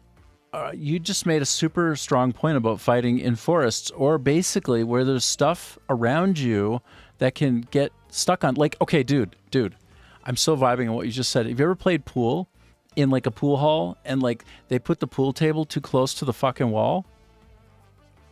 I haven't, but yeah, I mean, I can It's imagine exactly that would be a problem. for anybody who's had the situation where you got to switch to the smaller stick, like the smaller cue. It makes perfect sense. Like, it's just, Yeah. it's shocking how much it fucks you up if, like, when you're trying to like go, like, take your shot, if there's something behind you or even a person. And so the idea that if you're in a forest with sort of poplars all around you or whatever they are behind you or around you, you can't be sitting there worrying about what's behind you when you're trying to stay alive against what's in front of you. So I can see where, like, the different vectors that you can take, and you can even change the vector in the middle of the swing a bit with a sword, would make it far more... Yeah. That's a good point.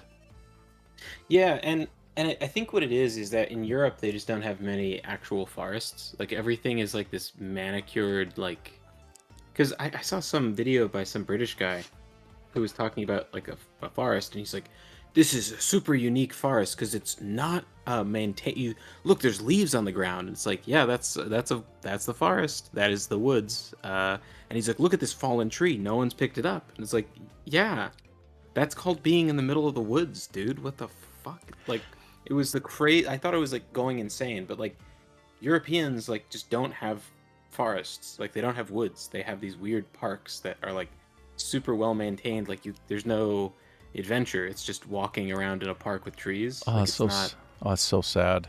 Well, so I spent like the last, well, before coming to Vietnam, I was in British Columbia, which is it's like near, everywhere you go is basically right near a green belt. So like you're only going to be about 5 minutes away anywhere in Vancouver, in that area of British Columbia near the water, from like thick ass forest. So constantly you go out hiking and it's like legit forest. Like, and sometimes it's big or small. Like, have you ever been in a redwood forest? I haven't. Oh, dude. What? Okay, so I spent some time living in California. I was making some games there, and so we would from time to time go driving out into, like, we'll either go to the ocean or go to like one of the massive, like, magical redwood forests. So what's so freaky about those is the spacing of the trees. It's ultra wide, like ludicrously so, way more than you would think unless you saw like a video of somebody walking through a very mature redwood forest. Like, if you look up redwood forests in California, they're some of the biggest on earth. And like, Yeah, I've seen the scale. It looks insane. Yes, and so well, what happens is like the trees, they're so big and they've been around for so long, like hundreds and hundreds and hundreds of years, like thousands, I think, for some of them, I think. And the canopy is so high and so completely engulfing, such complete umbrella coverage from the leaves above, and that nothing but like an occasional shaft of light, and it's like shaft is accurate, almost like a spear of light or a sword of light down to the ground. It's like mostly dark in there, except for these shafts of light, and you can stick your hand in them, and it feels like you're going through something almost substantial, because there's like no other light except for this. So Interesting. yeah, and then when you look at the shrubbery and all the stuff that's lower down, there's almost none, because nothing else can live. Basically, it's these giants, and everything else everywhere is like almost bare. It's freaky, with like 20 feet between the nearest from one tree to the next, sometimes literally 20 feet. And like they're that big. So like a couple of those Planet of the Apes movies were filmed in this place that I'm thinking of in California. Oh, damn, it's so good. So, I mean, the typical forest will be one that's not so big like that, because it's not near a body of water, and, you know, like doesn't, you know, because it's going to burn down, right? Like you're going to have big, huge burns, and like that's nature. Like forests start on fire and then they start over. So like some of those really huge redwood forests are just like, I guess most of them exist only near water. I'm just saying, like big, huge water sprays, keeping them from burning if a fire starts. I don't know how else to explain it, other than just the sheer gap between each trees would make a fire a little less likely to kind of pass, at least along the ground, right? And then a good luck starting a fire at the top in the green. So, anyway.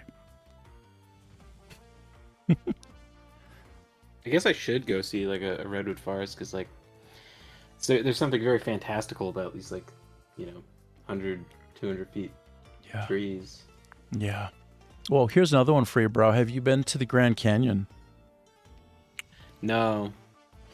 If you ever want to feel like, yeah, try it sometime if you can. I mean, it's like money is hard to come by these days, and like time to do a thing is hard to come by, but I kind of don't like dry ass deserts. oh, then you wouldn't like it. But I would tell you, dude. Yeah. The sense of size of scale is, I never felt it in my entire life. I never felt that sense of scale. Only once in my life. It just seems like you're looking into infinity. There's probably better vacations. I just came from New Hampshire. It was super cool. Like the mountains and stuff. It's really exciting. Oh, that's beautiful country for sure. Yeah. Huh, so good. And you saw elk? No, that's a moose. Oh, moose. Yeah. Shows you how little I know. Yeah. Well, That guy was big. He was a big boy. yeah. Well, when I was actually at the Grand Canyon last time, well, I've only been there once, so I guess the first and last. There were a lot of elk around, and they're so big. They're like bigger than a Suburban, like in terms of height. They're quite a bit larger. Those Oh, are really? oh god, like the scale of those is just, it's bewildering. Like until you see these things in person. Moose are supposed to be bigger than elk, right? Well, and that's probably true. So you probably saw something even bigger than an elk. So like they're like giants. Moose are supposed to be megafauna. Like they're supposed to be in the same category as elephants. Oh shit. Yeah. So that moose, because it started walking, right? And the splash was like, if I jumped in there, is what the splash would be like. And that made me realize, like, oh, that's so big. Like, it was far away, but I was like, oh man, yeah, I see why hitting that with a car is like not great. It's gonna damage the car as much or more. Yeah, nuts. So what? He had skinny legs though, you know. So I feel like I could fuck him up. He could If go it was up me in and my over. car, and I was in a drag out fight with a moose. I Yeah. could win. Yeah. You know. Have you ever hit like some kind of like a deer or anything like that in a car? A deer has hit me. Yeah, I've hit a deer, but like Yeah. I stopped, but the deer, they do that thing where they try to switch back to like confuse the person or the not person, the animal chasing them, Yes. and they did that and just slammed into the front of my car. God. And I was like, I stopped, idiot. Yeah, it's like this is the wrong thing to try to switch back on. Well, I grew up in Minnesota for a lot of my younger years, and we're always hunting deer because they're way overpopulated, and they're literally a danger to driving. You know, the further out into the sticks you get, the more of them there are, and the more sort of like likely you are to drive through like a big old mound of jellified goo that used to be a deer that 12 semis have gone over, and like it sprays the front of your hood, it sprays like your bumpers, and then when you pull up and you get out of the car, like the dogs will come and lick it for 30-40 minutes like it's some kind of treat. Yeah. Is there any truth to the more deer come out in twilight? Well, I don't know. Yeah, I feel like that might just be a thing that people say because it's harder to see then, so you're more likely to hit them. Let's check. I mean, not that this is the truth or anything, but maybe. Yes, significantly more deer come out during twilight. Deer are crepuscular animals. Oh shit, meaning their peak activity cycles. That's a great word. Meaning their peak activity cycles occur naturally between low light hours of dawn and dusk. Dang, so it's true, bro. They're crepuscular, don't you know? Interesting. Yeah, that's pretty You wild. can see in twilight, huh? Interesting. I told you that time, like I have two notable cryptid stories, one in Vietnam and then one before that when I was living and working in California. And I was going down that vineyard, and I had like those 3 deer triangulate me, but they had really big eyes, and I was like, it didn't occur to me until later when I saw a deer again that like they don't have eyes that big. Like deer have regular sized eyes. Like I know how big a deer's eyes are, but these deer had eyes that were like this, dude, like huge. As I recall, I mean, it was a full moon, and I mean, I had worked like 15 hours straight or something, like trying to make the next great game at Visual Concepts, 2K Sports. But yeah, that's my main deer story that I keep pulling on. They were were-deer? Were-deer? No, I don't know about the were-deer, but they sound scary. I was wondering if that was the explanation for the big eyes. No. So in the Disclosure movie preview, they show a deer in a couple of shots, and at the very end of the last one, they have this close-up of a woman on a table, and there's a deer looking at her, and they're doing a 360, right? Like a 360 around the deer and the girl, and as the 360 occurs, the deer becomes an alien. And like they start off by cueing on the deer's eyes, and then they turn into like the more almond-shaped bigger eyes. And I'm just saying, I had this crazy-ass memory as clear as day. Although it was a full moon, it was night. I was going down a vineyard from work to home. I hadn't been drinking, like nothing like that. I never You ever ever take acid? No, I never did. Okay. But I'm pretty crazy. Like, acid flashbacks do that. no, I never did. That's one thing that scares me, the idea to try, because like I think it ends up going into your cerebral spinal. Like it goes into your bone marrow and shit, and it stays there for like 7-8 years. And people who report that it also goes into your fat cells. So if you lose weight, you'll like have acid flashbacks when you lose weight, because a lot of that stuff is still active, but kind of contained within like your fat cells. So I'm like, I actually knew about that shit, and I had the opportunity to try it, and I'm like, no, because I already knew about like the chaos. I have a friend who did a bunch of drugs, and like she'd like tell me a story, and then I'd be like, yeah, that sounds totally fucking insane. Like that could not have happened. Like that's like she's telling me this story about like these ducks in a lake all gang raping a duck, and I'm like, bro, that literally sounds like batshit insane. What the fuck are you talking about? And then she's like, oh, you know what? That was probably an acid flashback. Now that you say that, Oh, dude. So basically, that's like, crazy. you get these mental fragments that have like an intersection with your real-time perception and like color or project on top of, and then permutate them. Oh God, no, thank Yeah. you. You, I prefer. you live in a permanent nightmare world where like ducks are up to mischief. I simply like Well, you know, that sounds hard. I will say ducks have those corkscrew ones, right? That are like some like 3 times as long as their actual body. It's like Right. corkscrew. Like if anything's gonna do bad things to another, if one bird's gonna do a bad thing to another bird, it's gonna be like that, and you'll actually see it at a distance, and it might look horrific. It might actually, here's the funny thing. What if she did see it? Like, what if it happened? Yeah, I don't. Nothing in that story made any sense. Yeah. Like even like she said it was in the middle of the lake, like while they're swimming. I don't. They don't tend to congregate in the middle of the lake, do they? They tend to be on the edge, if anywhere.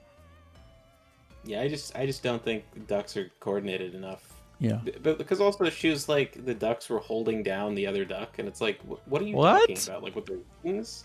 Like they're using their wings like a cartoon duck, like. So there's like, an use it like it's arms. Oh, dude, that is an example of a memory that, like, when you put it under test, it doesn't hold up.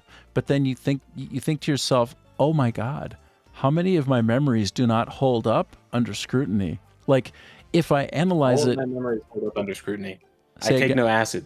yeah. Well, by some accounts, our sense perceptions, right? Like our ability to smell, to see, to hear, to feel, like tactile, to feel pressure, even like pressure is a sense. Apparently, there's like a wide variety of additional senses. Taste, that those are approximations, almost all of the same exact phenomenon, like taken in with a slightly different measurement, like on our body. So like what we hear in the ear. I think I said something about this before, but like what we hear in our ears is a certain frequency of energy that is just outside of the band that you would be able to detect if it were light. Like if it were on a frequency that was more like quanta passing, and you're detecting it with your eyes because they're built to detect that bandwidth of energy of like a certain frequency of energy. So it's like my point is, like, depending upon how you define what's kind of a trip and crazy and what's real, like our senses are very simplified. Like it codifies the real world, and the real world is like outside of what we perceive. Like we ingest data and make it sensible for us in a way that's unique to us, and like other mammals say. But like another thing with different ways to sense, to perceive, molecular, combinations of things right out there could be very different. And like we might be basically hallucinating and tripping balls more often than not, but like it's very coherent for us. So like from our vantage point. Aristotelian argument? Oh, keep going. Say, explain more. Aristotelian is like you can only make arguments based on your senses. Yes. I think so. And also a lot of the modern descriptions of the quantum world, right? And like of like statistical field theory, like all that kind of like deeper math and like lower level physics, trying to like make sense of that stuff will come down to like, okay, when you look inside the box, it becomes what it is, but without looking, it's not. So it's like it both is, isn't, and isn't. Like all of these weird kind of probabilistic sort of like stochastic realities on something that you're looking at, but none of that makes any sense. All that's completely crazy. And but it's because we perceive and look at a thing. The act of measuring it is the injection of a point of view into that thing that we're measuring, and it's in fact completely intertwined with the measurement itself, which is like part of the thing with calculus, right? You try to like break apart the world and understand it better, you starting to try to capture the noise and the error in it. Like, what's the area around the curve so we can better know the curve? But like, a lot of times in science, we just throw away the stuff that we don't understand and say it's noise, say it's an outlier, say it doesn't apply to the observation. So I'm just saying, like, maybe we're all completely batshit crazy, but like more or less in the same way, and that's what makes us human. I don't know. I mean, but don't you have to take the, what is it called, Platonist? Platonist, maybe? The opposite of Aristotelian is like I think it's Platonist. It's like the idea that they're like, yeah, you observe reality and stuff, but some things are what do you like intrinsic, like you know them to be true regardless of stimuli. So without any reasoning. Yes. Oh, like a priori. Like it exists before the knowing. I mean, I can't imagine. Yeah, like what is reality if it doesn't exist apart from being perceived? But like that's materialism, and then the opposite of that would be like Bishop George Berkeley's immaterialism, where he has his three dialogues between Hylas and Polonius, and they're like going back and forth about the nature of reality. And I tend to be a little bit more on there's an all-knowing perceiver that makes us exist. So because there's a God that knows we're there, we exist. So it's like, what is the sound of one hand clapping in the woods when there's nothing there? Is like nothing. Like you have to be perceived or known about to exist. I mean, oh man, it's like the shadow in the cave, but like we're God's shadows in the cave. Yeah. I mean, it's a simulation, but I mean, like God's simulation. That's a wild. Yes. Yeah. Like I think that wild worldview. well, the thing that's beautiful about that, though, in one way, is it's like the point of view that's like absolutely loaded to the hilt with hope, and I'm a glass half full kind of guy. So like, is it valid? Is it correct? I don't know. Probably not. Like, probably this is like me leaning into like the idea of having hope for things to be like good, better. And so the idea that there's this all-knowing deity or something like that, something grander than us, perhaps is this. We live in his computer game. Maybe, yes. I mean, like basically, if we are a superset of all possible ways of being, right? Like, then maybe it feels like there's going to be a timeline for everybody. There's a time and a place for everything, and it feels kind of reassuring to me. And that like, when we stop breathing, we just all of our molecules go flying around all over the place, and then reconnect to other things. And basically, we're like a radio tuner.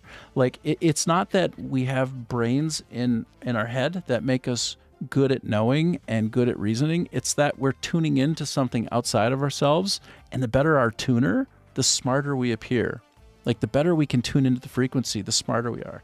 But it's not like we ourselves are smart. We're just tapping into this tapestry of all of us, the superset, the singular oneness of all of us, and from our own particular point of view, and being locked in a body for now.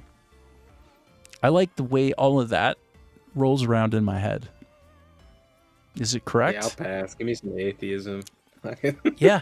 Well, tell me about your belief system with atheism, because I think it's wonderful, and I'm not here to say no to any of that. I'm just here to listen and try to understand. What No, I'm just like more secular.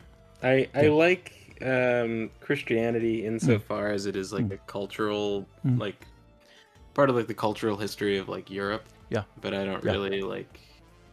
It can be like the codification of like it's okay. So it's like an external compass that reminds us to have our moral compass pointed in alignment with it.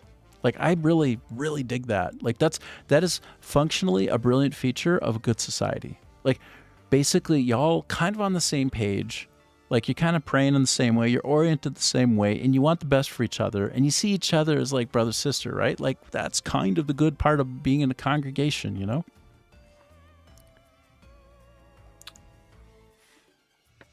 Yeah, I mean, I suppose so.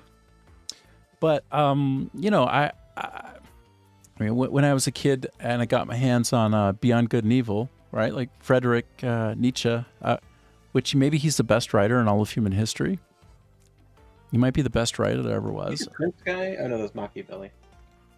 Yeah, right. Well, I mean, I also love Franz Kafka. Like, I got real obsessed with a lot of those authors from that area and in that culture, and I found great meaning and I found great satisfaction from those people. But like Beyond Good and Evil is very interesting because it's widely misunderstood. It's widely, basically he's just kind of like looking at all the things, trying to figure all the things out, right? Like he's pondering things. He's like trying to turn it all around, right? Like understand human history and what are some of the better ways to think about it that are consistent with outcomes and all of this. And anyway, it's very good, right? Like he went into the detail with the Ubermensch and all of this, and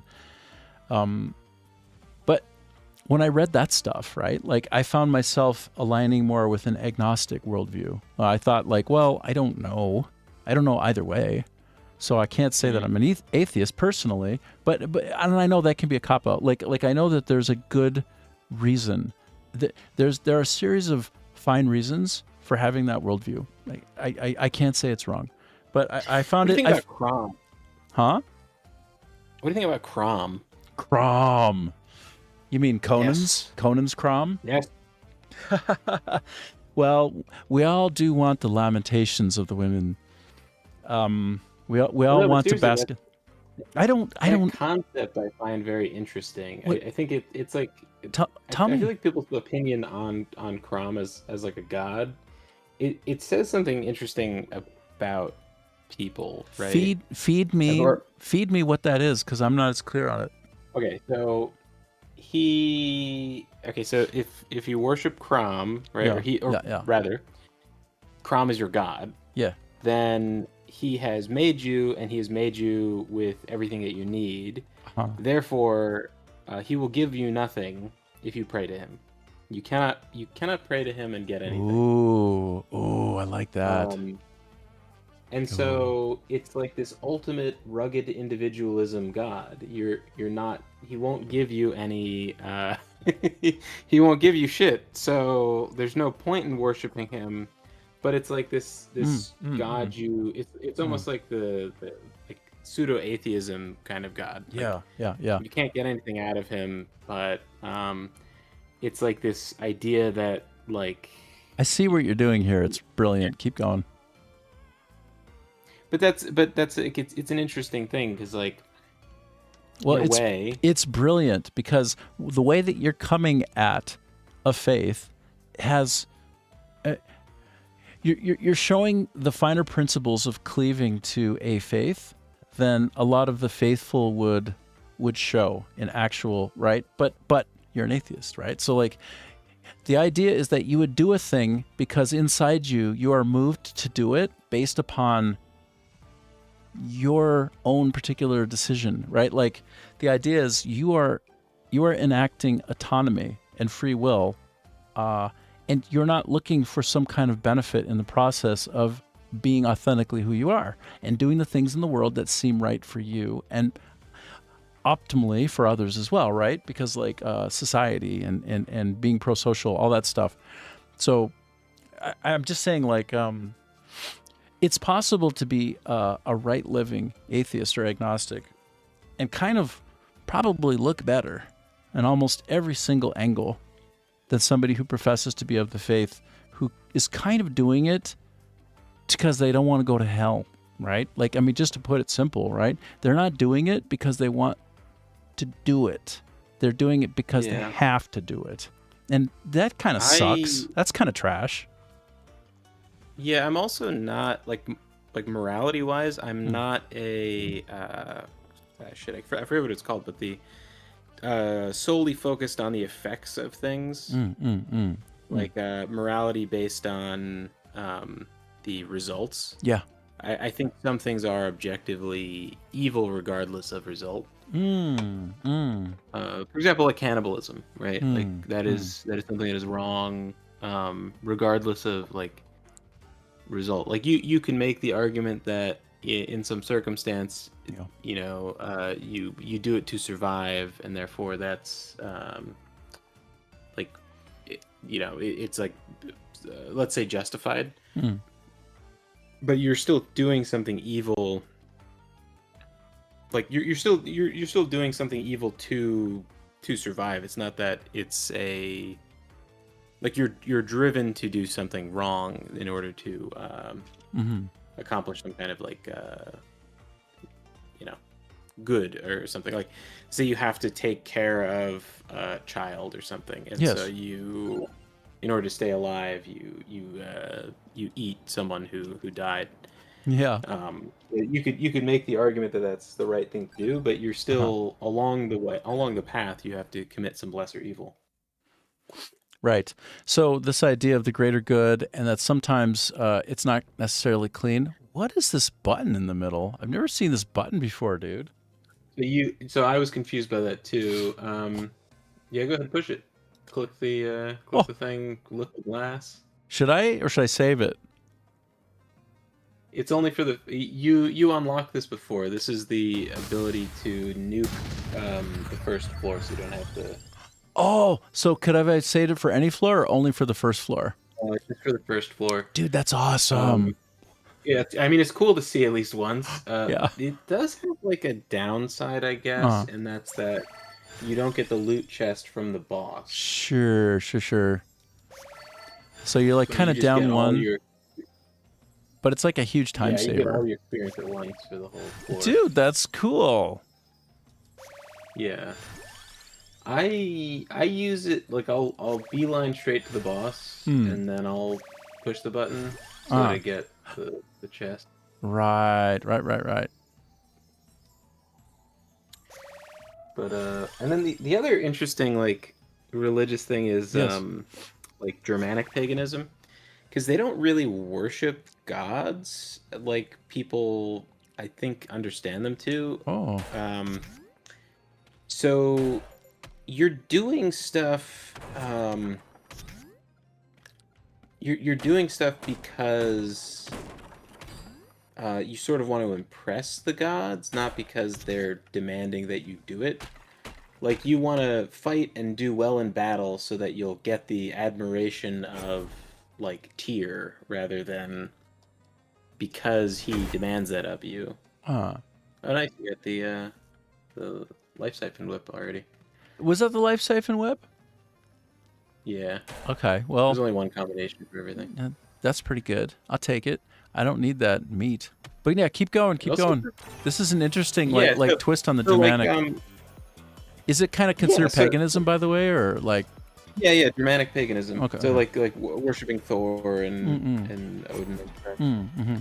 But you don't really. I don't know if it was really appropriate to say worshiping, because it's kind of like. Because you're kind of just flexing on them, right? Like when you're making these sacrifices, you're sort of like you're not.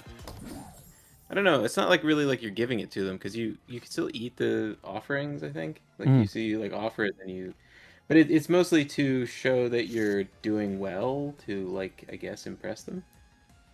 Right. It's like you want to show that you're fully embodying the gifts that you've been given, or like you're living your life fully in appreciation for your life. Maybe it's a reflection of gratitude. It's like look at what Yeah. look at what your kid's doing. Look at your kids dominating. It's a way to shine back on your creator, maybe.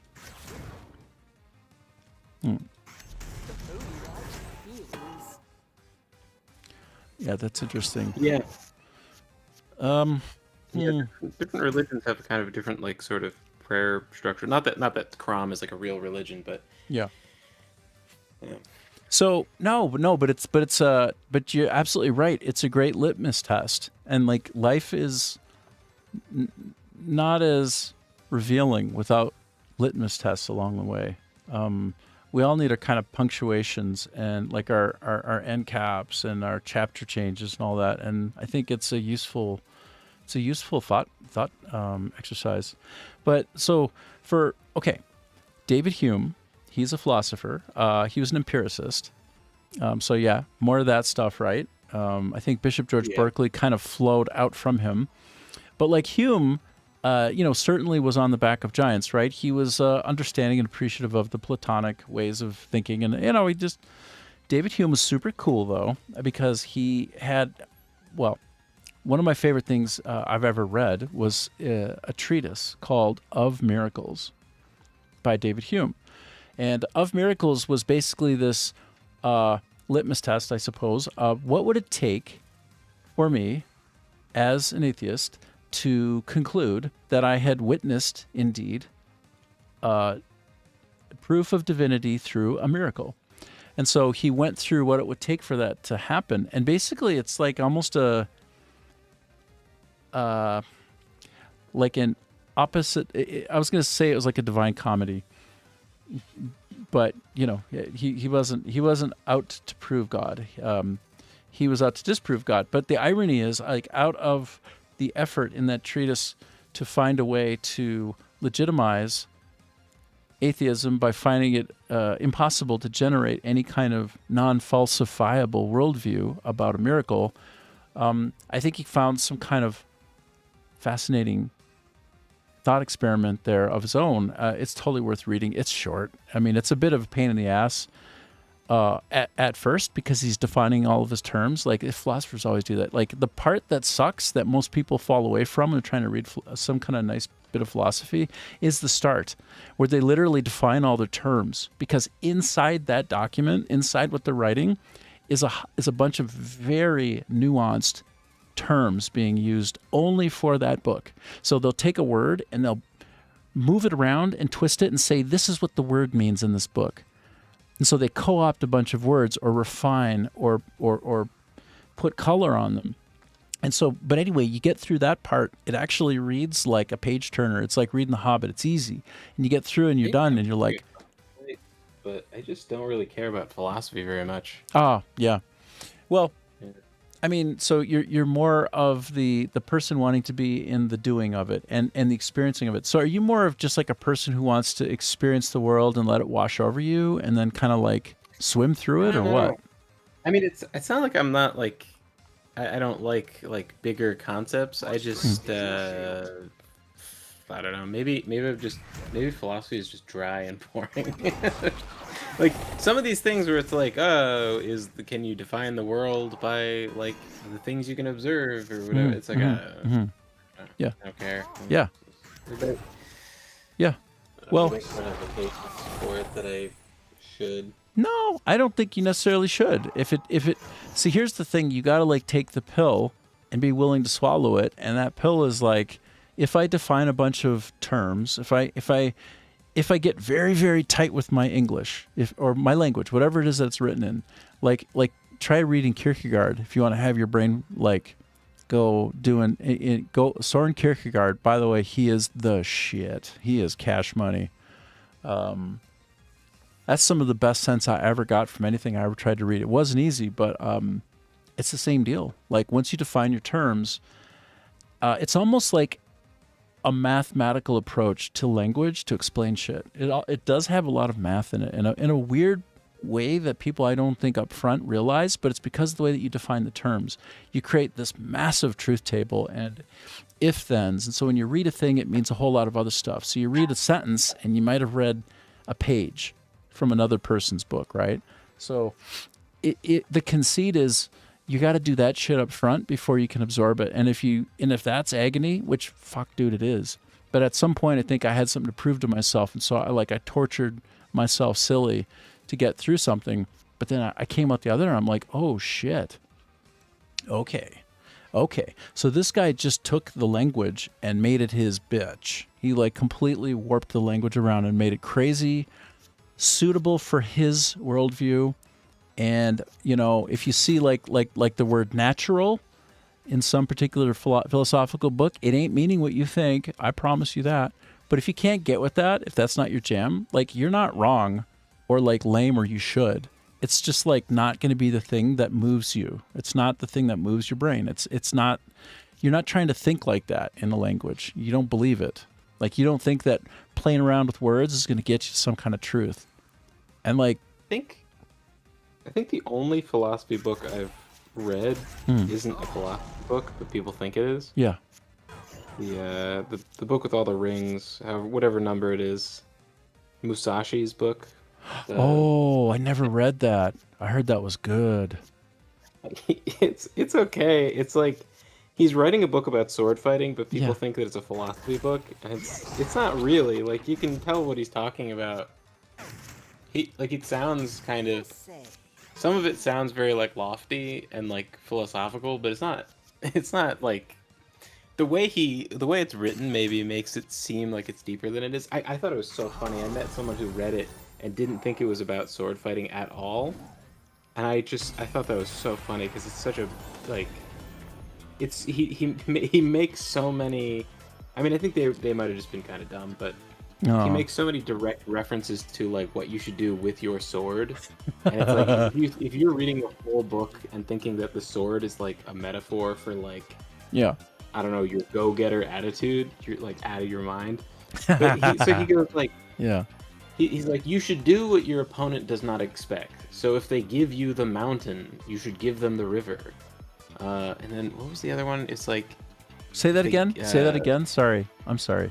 if they give you the mountain, you should give them the river. And then it was like, wow, man, one of them, it was like such a weird. It was like, if I think he said it was, if they give you the forest was what he said. Answer with the void, and it's like, wait, hold on. Is that a geographical like? Because it starts with like, you know, mountain, river, and then it's something, and then the void, and I'm like, that's an option. I didn't know that was. Well, the void.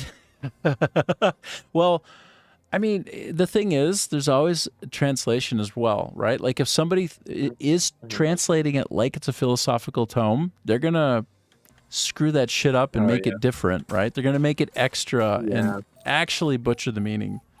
Could be.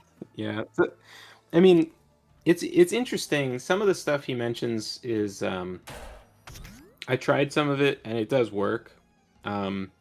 It works exactly one. Some of it works like exactly once, but you only need, if you kill the guy with your sword, you don't need to. It's not like sparring where like you know. Yeah. Yeah.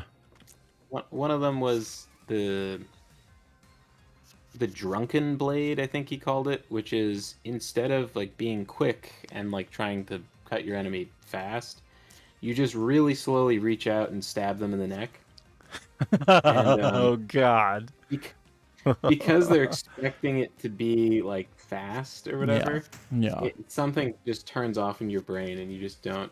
I've done it like sparring with people where like, you know, you have a bout or whatever and it's fast and like, you know, normal. Yeah. And then you just slowly reach out and poke them in the chest, and then they suddenly, when you touch them, they like come alive. And they're like, "What the fuck?" Like it's this weird. Wow. Because they're only coded for something coming in fast, and it just literally doesn't fit into their frame. Yeah, and then but then it Damn. won't work again. But No. if you killed the guy, it wouldn't need to. Yeah. So. Yeah. Yep. But a lot of the book, he's really not that smart. Like a lot of the book, he says, he has, you know, it'll be translated different ways, but a lot of it is, this is the true way. And then he doesn't explain any further. And then he'll say, it cannot be explained any further. And that really what that means is, I don't know how to explain this because I'm not that smart. Like it's like, you know, That's awesome. he'll explain some kind of like sword technique, and then he'll just be like, "Yeah, it works for me. This cannot be explained." It's like, yeah. okay, well, Well, I think, what's interesting is if, like, okay, if you don't know and you act like you do, but you're talking with somebody who does, right? wouldn't you rather say you don't know? Mhm. Wouldn't No, you rather it be is- literally it is- ignorant? It would be better because then you would feel like you're a little bit aware because, like, No, it's definitely better. Yeah, Definitely better like- than making stuff up. yeah, because like we don't know until we've come across it, and it doesn't mean we're stupid if we haven't come across it. Maybe some shit just escaped you your whole life. If you don't know, don't bullshit. Yeah. Although I think it's just go on. because it's because it's such an old book, people kind of look at it like it's this guy must be the super genius. Yeah. And a lot of it is like, a lot of it he doesn't have such a mastery over it that he can explain it. He's just good at something and trying to like, work through why. And Wow. That's yeah, wild. and like he is like he is clearly lacking like a certain amount of like skill. I mean, one of the things he says in the book is like, if you are fighting multiple opponents, put your back up against a tree, because then that's one less place they can come from. It's like, I guess, like some of it's very it's like, it reminds me a little bit of like the Art of War. If you ever read that. Sun Tzu, yeah. Yeah, people treat that too like the guy is like really really smart, but like he wrote a book like exactly so like one of his things is like, never stop your opponent from retreating. Like always give them a place to retreat, because then they'll fight harder if you don't.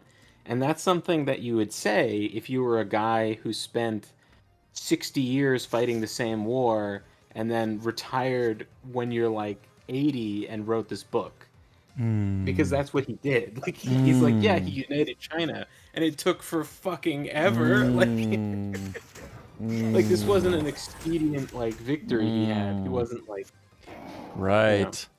That's so okay. So, oh god, this to me is one of the things that I've boiled my understanding of things in general down to, which is we tend to make reasons often after the fact that feel durable because they relate consistently with our memory or our experience. And then, but then we're like at an outsized rate, we say that shit's true. It's like, well, that's the way it went for you. It's like words to live by for you, looking back on your life. Yeah. Damn. Yeah. That's so, but I see that general way of looking at things like crazy anyway. Like a lot of times you get into an argument with somebody, right? If this is a person who maybe they're not super self-aware, but you're in an argument, and I mean, I'm one to speak, right? Like I got my blind spots, of course. But you've been in an argument with somebody and they misremember the order in which something happened, and they've almost shuffled the order that it occurred in because it suits them better for their reason why. But like, it could be that they didn't have a very good reason. It's just their biology told them, go do this thing. What was the reason? I didn't have one. Like my whole body, my whole organism, just for some reason that my brain and my body got on the same page on, had me go out do a thing. Like I went over here and I did a thing. Like what was my reason? Well, shit. If I'm really looking back on it, in some cases, I didn't have one. It's just I went this way and I did that thing. And then after the fact, I decided to construct the whole story. Like I need a narrative to not feel crazy about my decisions. It's like, well, sometimes our decisions are batshit crazy, and we love to bolt on reasons after the fact and then conflate them, mix around the order of things until it's like, yeah, man, that's why I did it. It's like, bro, that was random. That might as well have been a flip of the coin. You didn't have a reason. But I think a lot of people go through their lives doing this. Like they think this way. And then they feel okay about it because the story that they're telling is consistent in their own head. But it doesn't even necessarily match up with reality. I don't know. That's something that I find myself continually coming back to, especially when there's like a difference in like the order of operations. Well, it's like, well, you said, it's like, no, actually I didn't say that. I didn't say that. Or it's like, no, you said this thing, and then that was my explanation. That was my response. It's like, no, that started the whole thing. I'm like, well, I don't think so. And so like that whole crazy dance of trying to figure out the order of things and what the reasons were is just like a lot of times better just put aside, not even attempting. And so I think like I fold that into the point of view that an atheist might have about things, right? Trying to understand a situation, right? Like you might not cleave to like philosophical worldviews because it just doesn't, it doesn't comport with the way the world works for you, right? Like you might not be busy trying to attach meaning and reasons and order and all this to things because you're just sort of like going through it and letting it happen, and then having what you think is the best reaction in the circumstance. Like, I mean, I'm just trying to like bridge the gap between sort of having a God and then maybe just having your own moral Scotha compass. says, Wohu last Yeah, I mean, Crimson video is uploading very and roughly salad 2 to bar-y. 3 hours remains. There's a lot of like random aspects that I think are nice. Sal- Even like Yeah, yeah, yeah, Mormonism, right? They believe Ooh. you should have sex every day. That sounds good. That Take really? that one. That- Yeah. Oh, I mean, Mormons it are is- great. Brings True says, Right? Cool. I mean, SK. you know, it sounds suspiciously like a sex cult. It sounds It's, suspiciously it's like sounding- some guy really knew what he was doing when he set up the rules. It's a bit weird that they had polyamory in there when it's like not super, you Yeah. know, Yeah. a little suspicious. I think that might have just been a sex cult. Yeah. But hey, Yeah. results. They get good results. So like the Mormons have like a really high marriage thing. Do they? 97% retention. Yeah, I mean if you're fucking every day, you're gonna like each other. The tie that binds. And you know what? When you have an argument, you know what can fix an argument? Just like boiling it down to the simpler, like to the more biological level of I like you, you like me, we make each other feel good. Case closed. Yeah. Argument settled. We'll have Yeah, that I mean, there's argument a lot of- tomorrow. Yeah, I mean there's a lot of like chemical bonding that like Yes. happens Yes. from that. So Yes. it is good to do that. Yeah. Well, And if you're like religiously cult, like if God wants you to bone every day, that of course you're gonna be in the 97% marriage success rate That's category. That's amazing. That's amazing. And then the polyamory, knowing like every day, like do you need to make sure like you're so very I don't busy. think So busy. I don't think a lot of Mormons are polyamorous. Oh, I think it's kind of like a fringe thing. It's okay. in there, right? It's in there. Fascinating. Yeah, I know there's this whole second layer there, where apparently Jesus came back into like the Americas area and spent a lot of time. No. I think it's supposed to be that Oh. it wasn't. Jerusalem is like in the middle of Utah or something. Oh, We got the isn't- map wrong. Yeah. isn't it? Right. That's It's right. in the Remember middle of the Utah. desert. So Oh, Yeah. desert. Therefore, same. yes, yeah, it's the same place. And then there's like a pagan concept I find really really compelling called Hamanya, Hamanya. which is with a bunch of J's and stuff. Like it's most like fucked up spelling. You can keep it, but Let's see if we could do it. Looks like you might hit a few extra keys there. Okay, I did go a little ham on that. So essentially, it's the idea that you are kind of like connected to like a literal family tree, and it's not actually defined anywhere what Hamanya is as it's like energy or something. It's like some positive thing. And the more moral and great things that you do, so things that are either or both or whatever, it increases your Hamanya, right? And you are connected to this like family tree. And so if you accomplish great deeds, the other people connected to this tree will benefit from it. They'll gain some of this magic power. Some people just as like an easy out will say it's luck, right? So let's say it's luck. So if you make a great FIFA or whatever, then your kids are the number one recipient of your Hamanya. They get the most Hamanya from your like epic or moral deeds, right? And then it goes laterally a little bit to like your siblings and then like the least upwards. It's like a downward trajectory into your descendants. And so it's like this motivation that like if you are a good person and you accomplish things or whatever, you're giving some kind of magical power to your relatives, and then your relatives are also making you more full of this magic power by doing their own good deeds. So kind of like ancestor worship in a way, or at least understanding that you're in this kind of tree of peopledom, and you and the nutrients can kind of come from the bottom, from the roots up, or from the current living part down, or something like this maybe. Yeah. I mean, that, Yeah, I think ancestor worship like fits a different niche in there. Like it has its own kind of stuff behind it, but you could see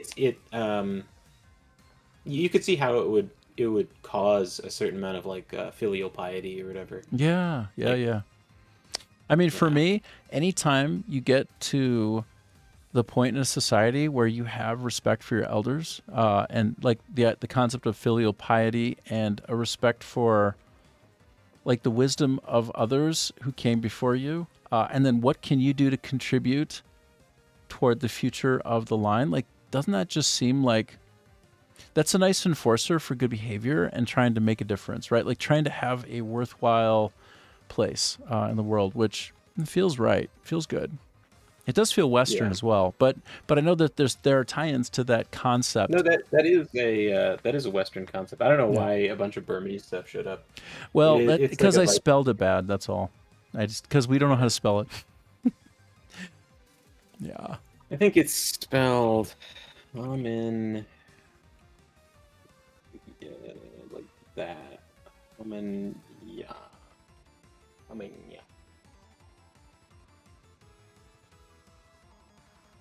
Western folklore. Adam Misner says, Hamingja. Ooh. Hemingja. Okay, hold on. Let me feed that in. Feed it in the way of the feedings. Hemingja, folklore. I don't know how well AI is gonna do knows? with this because there's Probably. not really a lot of Yes. Oh, we found it though. yeah. Old Norse It's is probably gonna get from like complex concept that translate roughly to inherited luck, ancestral power, and familial honor. Well, this sounds close, dude. Rather than being a random twist of...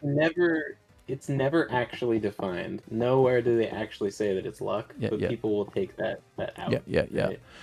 Well, garbage in, garbage out, and like something in, something out. Like the LLMs are just going to be scraping whatever's there. So if there's not a lot that's written there for sharing on the internet, right, then you're not going to Right. get much. And there's a lot of really ancient tomes that are spectacular and filled with somebody's version of truth, something deep, something meaningful, something important. And like that never got on the internet. So guess what? It's not there. So yeah, totally. The shape of the soul. This is quite cool, actually. Ooh. Yeah, there's like a total of like 5 places that it shows up in any manuscripts. So it's not really Wow. So it's almost never really fleshed. it's like lost to time, but kind of hinted at or alluded to, referenced. Hamaja. Hamanya is immortal. Wow. Yeah, like it says somewhere that it's like inherited when you die. I don't know that that's actually. I think that's like not, that doesn't really that fails to understand it. I think because it's like it's not that clear that you're not giving it to your descendants while alive, like that energy isn't going while you're alive. Yeah. Where that's coming from is there's like a story where a king is like wounded and he's like bleeding out and they're like, oh my god, we have to save you, and he's like, don't bother, my Hamanya is all gone. Go. And then he dies, and he says in this like monologue, he's like, oh, take care of my son or whatever. So I don't know. Like,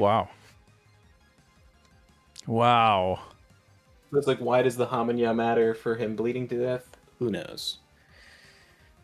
But it's so interesting. Like this is so fringy in the best possible way. The best way. So let's see. That I have. Okay, so your ancestors. You know, there's some primal thing that hits a lot of people. Some primal thing. There's like there are memes about it. Like it hit me and it made me go very like I felt it strong. See if I can find the meme and play it. Oh my gosh. There's that meme. It's like your ancestors aren't dead; they live through you. What I'm surprised about that it's not finding a ton of these it's literally this. Like if you go onto TikTok, you find a shit ton of this. It's like literally all over. It's really good. There's like a mimetic like AI thing about it too, but it's like there's this an entire theater. It's like a gargantuan Olympic stadium, and it's like people will say something like you're down on your luck, just lost your job. It looks like there's no hope, but you get back up, and then all of a sudden it's like there's this music like and it's like and everybody basically your ancestors are cheering for you because you're about to do it. Like everybody's behind you. Everything that's come before you is in you. Like get up and go fucking kick some ass. Like you are the hero. You are every one of us. Stand up, fight. Like that's the idea, and it's fucking awesome. I like the ancestor worship thing. Like sometimes it can feel sort of like daunting because like a lot of my ancestors have done a bunch of more impressive things than me. Go on. At the same time, it's kind of your mindset, right? It's like what? Oh, what do my answers do? Yeah. If you're willing, you don't have to if you don't want. Yeah, no. My like one of my great or great grandfathers. I can't remember. Yeah. Like this like he was like a famous like pianist or whatever, and then he moved to. Oh, he got bumped from the orchestra, so he moved to America and just like became an engineer. Ooh. Like after he had this big piano career. He was like in all these like famous orchestras, and then I assume what happened is he got bumped because the director of the orchestra wanted to play the piano and direct because that's like a more prestigious thing. Oh. So he got bumped and then just became an engineer. You know, it's like I don't know. That seems kind of daunting to just like move someplace and then be like, yeah, I'll just be an engineer. Oh no, it's crazy. There, in my experience working with software engineers, and also some like former engineers who went into software, like they end up being better at language often. They end up being phenomenal musicians, like on some level, or at least deeply capable of appreciating it, because there's like math in it, you know. Yeah. So if he was really talented and gifted as a musician, like there was some kind of fuzzy math going on in his head. And so for him to pivot into an engineer I could see like he was like built that way to do that, you know? And then like a mechanical engineer, I guess. I mean, it's incredible. I am so stupid when it comes to physical things. I can't do that shit. I got none of it. I wish, but yeah, I don't really. Yeah, like I can understand concepts and stuff, but like to actually like create a whole like device or something, it just doesn't. I mean, to be fair, I guess I'm like into like 3D printing now. So there you go. Well, the thing is, so you mentioned this once before. I remember maybe it was the first or second time you ever popped by and we were chatting. You said, "Hey, make sure that you have your kids think about themselves in the best light. Like, don't like basically be impeccable with your words, right? Say good things about yourself. Like we say, we can't do a thing. You said you were a mutt. Right. Yeah, exactly. That's so like you remember. thing that, like... Yeah. Nobody needs to hear that. And basically, well, the thing about being a mutt is I know that mutts. Sorry. That Just that phrase though. I is know, so, but it's so like I was giving myself. I can guarantee. Yeah. Yeah. I know. Well, and you have a good point, which is why I'm bringing it back up. And I wasn't right about that, but at least my reasoning was, when you take two dogs that are very, very different of the breed and you put them together, you end up with like a super strong, resilient, very like non-recessive, dominant set of traits, and you usually have like far fewer maladies. They tend to be more robust. I mean the dogs. I don't mean about people or anything. I'm just saying. When I say mutt, I'm thinking along the lines of like I've got a little bit of the West all from all different corners in me, and even a little bit of Aboriginal, like all that comes together, and it's like I like me. The thing is, like with dogs, sometimes it goes really, really wrong. Like I don't know if you've seen the Joe Rogan video where they're talking about the dogs all dying. No, tell me. Oh my God, I want to know. He cries because he has this story where there was a litter of mutts at like a gas station. And he picks them up, and he has all these puppies.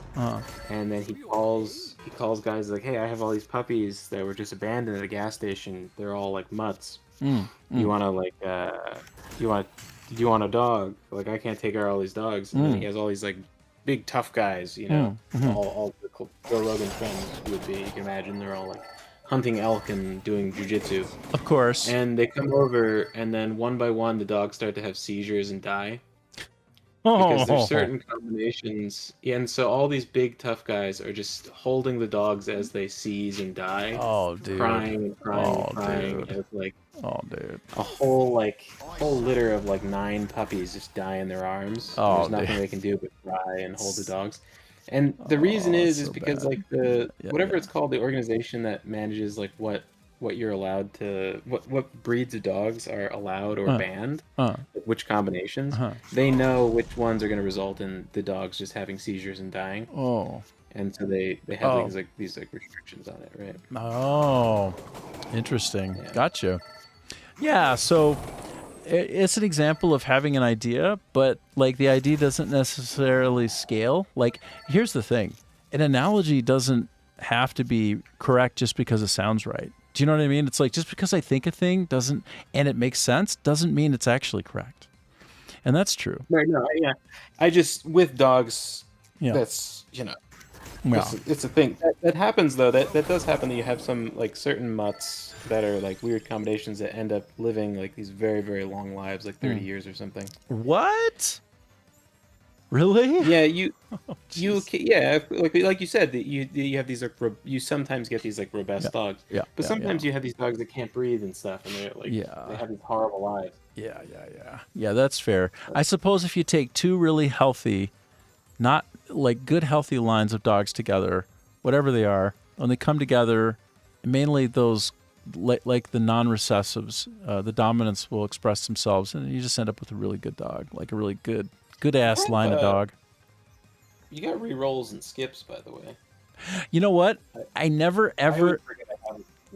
use those. I forget every time until it's like the last. Like I have 2 rounds. No, I have like 2 bosses to go, and I'm like, oh. So what is skip? Why would I ever want to skip? If you don't want to clog up your deck with more cards. It's actually better to not get very many cards. Yeah. I was literally ruminating about that. I don't know if it was on the stream or what, but I was ruminating about this because if you have a perfect small deck, it's more predictable turn over turn, right? Like versus like you got like, okay, I have an even run of 0s, 1s, 2s, and 3s and 4s, but I got tons of them. In the short run, anything can happen. I might get like 4 4s, then I'm screwed. Or I might not get any shields, then I'm screwed. But if it's like once you get the yellow combo, like if you go for that, like if you do that, I totally will. It won't matter what how many cards you have, as long as most of them are yellow, because you'll just be cycling through everything so fast. Yeah. Well, I did have some crazy like recursion moments with certain of my additions, like stamped in, like those extra abilities, with like my add manas, to the point where they would eventually crack, and I would have, it'd be like, oh, I have 100 mana. I found the infinite loop until the breaking. Great way to remove cards from your deck. You just smash them into that Grim Reaper, the purple guy. Oh, I never even thought of that. Damn. If you can handle the purple guy, anyway. I can't. Well, I mean, in Vampire Survivors, eventually I could, but I sure can't handle him right now, bro. I can't handle him for shit right now. Yeah. He just cooks me instantly. I get instantly barbecued. Actually, all the flesh comes right off, and I incinerate even the bones. It doesn't. I don't survive. Maybe someday. Shoot. Well, how are you doing? Like, what time is it over there for you? It's like 6 a.m. Holy I'm shit! like, yeah, Dude. I guess I should get back to Yeah. Wow. Well, working on. Like, I've been pecking away at stuff, but I guess I should. yeah. Well, it's every bit as fantastic as I thought it would be, and even more so. Spending time chatting with you. Do this anytime you want to talk. I'm so into this. This is the whole reason I even got into streaming. Is just to like literally have interviews with people and just talk and get to know. So, dude, it's so cool Sure. to get to know you more, dude. Yeah, talking is one of my favorite things to do. I love Well, to you're talk. damn good at it. I really love your thought process. You made me rethink a few things. So, also, you're a great artist. Just kidding. Oh, my drawings. Yeah. Anyway, yeah, cool, man. Well, yeah, thanks for hanging out with me. Appreciate it. That is, by the way, like there is a real cover to that. Like, Were you That's, giving an example to an actual artist to like make? Like, here's the rough. Do it like this. No, that was for April Fool's Day. Oh, okay. It was like that was the comic that I did with my girlfriend. Yeah. And for April Fool's, like while the campaign was going on for like the Kickstarter or whatever, Mm. I drew a quote unquote variant cover as just like another, because you gotta post a lot, so it's just like another thing to post. So Yeah. I drew my quote unquote variant cover. I think I changed styles with every single person that I drew, and then eventually I think I settled on the funniest thing has got to be the two in the front, because I just love I think the eyes are so silly looking. Yeah, they are. Yeah. Yeah. Cool. Well, actually, when you pump that into an LLM, it comes out the other side pretty good. It depends on what you want it to turn into. Like, here, I told it, don't you change a thing about the style. Keep it good, but make it about how the boobs are crying tears in the rain, and this is what it did. I feel like it maintained the integrity in a way. Like it drew the MS Paint stuff. Yes! It That's did. bizarre. I know. Like when it pumped out, I'm like, oh shit. Oh, you can imitate. Oh, that's disturbing how good he kept. I'm anthropomorphizing. But yeah, this is the LLM taking your thing and like doing it more different, like making the tears happen. And then it even made the eyes look a little bit like it treated the boobs like eyes. So it gave him like you know, kind of like the tears coming out like the. Anyway, it was. Yeah, I guess. Yeah. I was somewhat impressed. Like it was not so far off the original. Yeah, that is kind of interesting. And then they just put a filter on it to make it like slightly darker. Like what? It looks like, yeah. Yeah, it's so weird. It is super weird. I like how even took it like the LLM even took it to a kind of a profane place, you know? I'm like, wow, you really got my intent. You did a pretty good job with that one. All right. Well, anyway, I'll take a $5 and I'll hop off the call with you. But yeah, do it again. It's super fun. Hey, if you ever have any art to show me, like or like any passages that you want to talk about, like share on the stream, like, you know, anytime. Why not? It's fun. Sure. Yeah. Okay. Yeah. I'll catch you later. All right. See you later. Bye, Adam. Yeah, that was good. That worked perfect. Sweet. All right. So yeah, I'm gonna take a quick 5 minutes. I'm going to switch back to my game capture render buffer so that I can reset my clock. Reset. And put it on the screen and count it down. Okay, so yeah, I have about maybe, I have another hour, and then I'll be at my 6 hours, and that'll be a day. But yeah, we'll play this for another hour, see if I can get through. I don't know, probably not. This takes a shockingly long time to get through one single dungeon in this game. But anyway, give me 5. I'll be back.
Do do do do do cha dum dum dum dum dum dum do do do do do do do do do. Let me switch over to show a website of a certain person who we were just talking to for the last couple hours. That was super cool, man.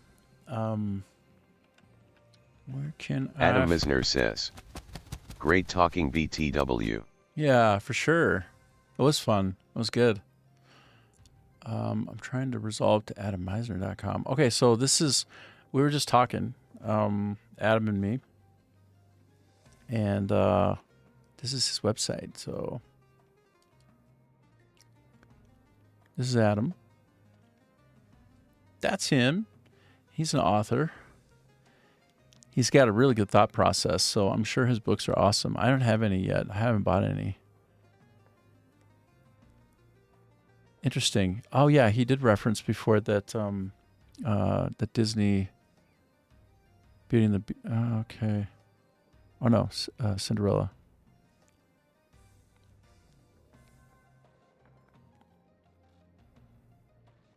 Cool. Anyway, I'm sorry, I'm just reading. But if you go to adammeisner.com, then you can kind of get a taste of some of his products. See what you think. So you can get him here. And I think you can even get like a little you can read like a passage and see what you think. But he's got a good thought process, and it's a hard or nearly impossible in this world, in this life, to be creative and profitable. So sorry, I got it. I got to get my stupid timer off the screen. Damn it. It's hard to be both creative and profitable in this life. So when you see somebody doing it, if you're a reader, or even if you're not and you want to give it a shot, probably he's going to be a really good read for you. You're going to have a good time. So here we go. It's loaded.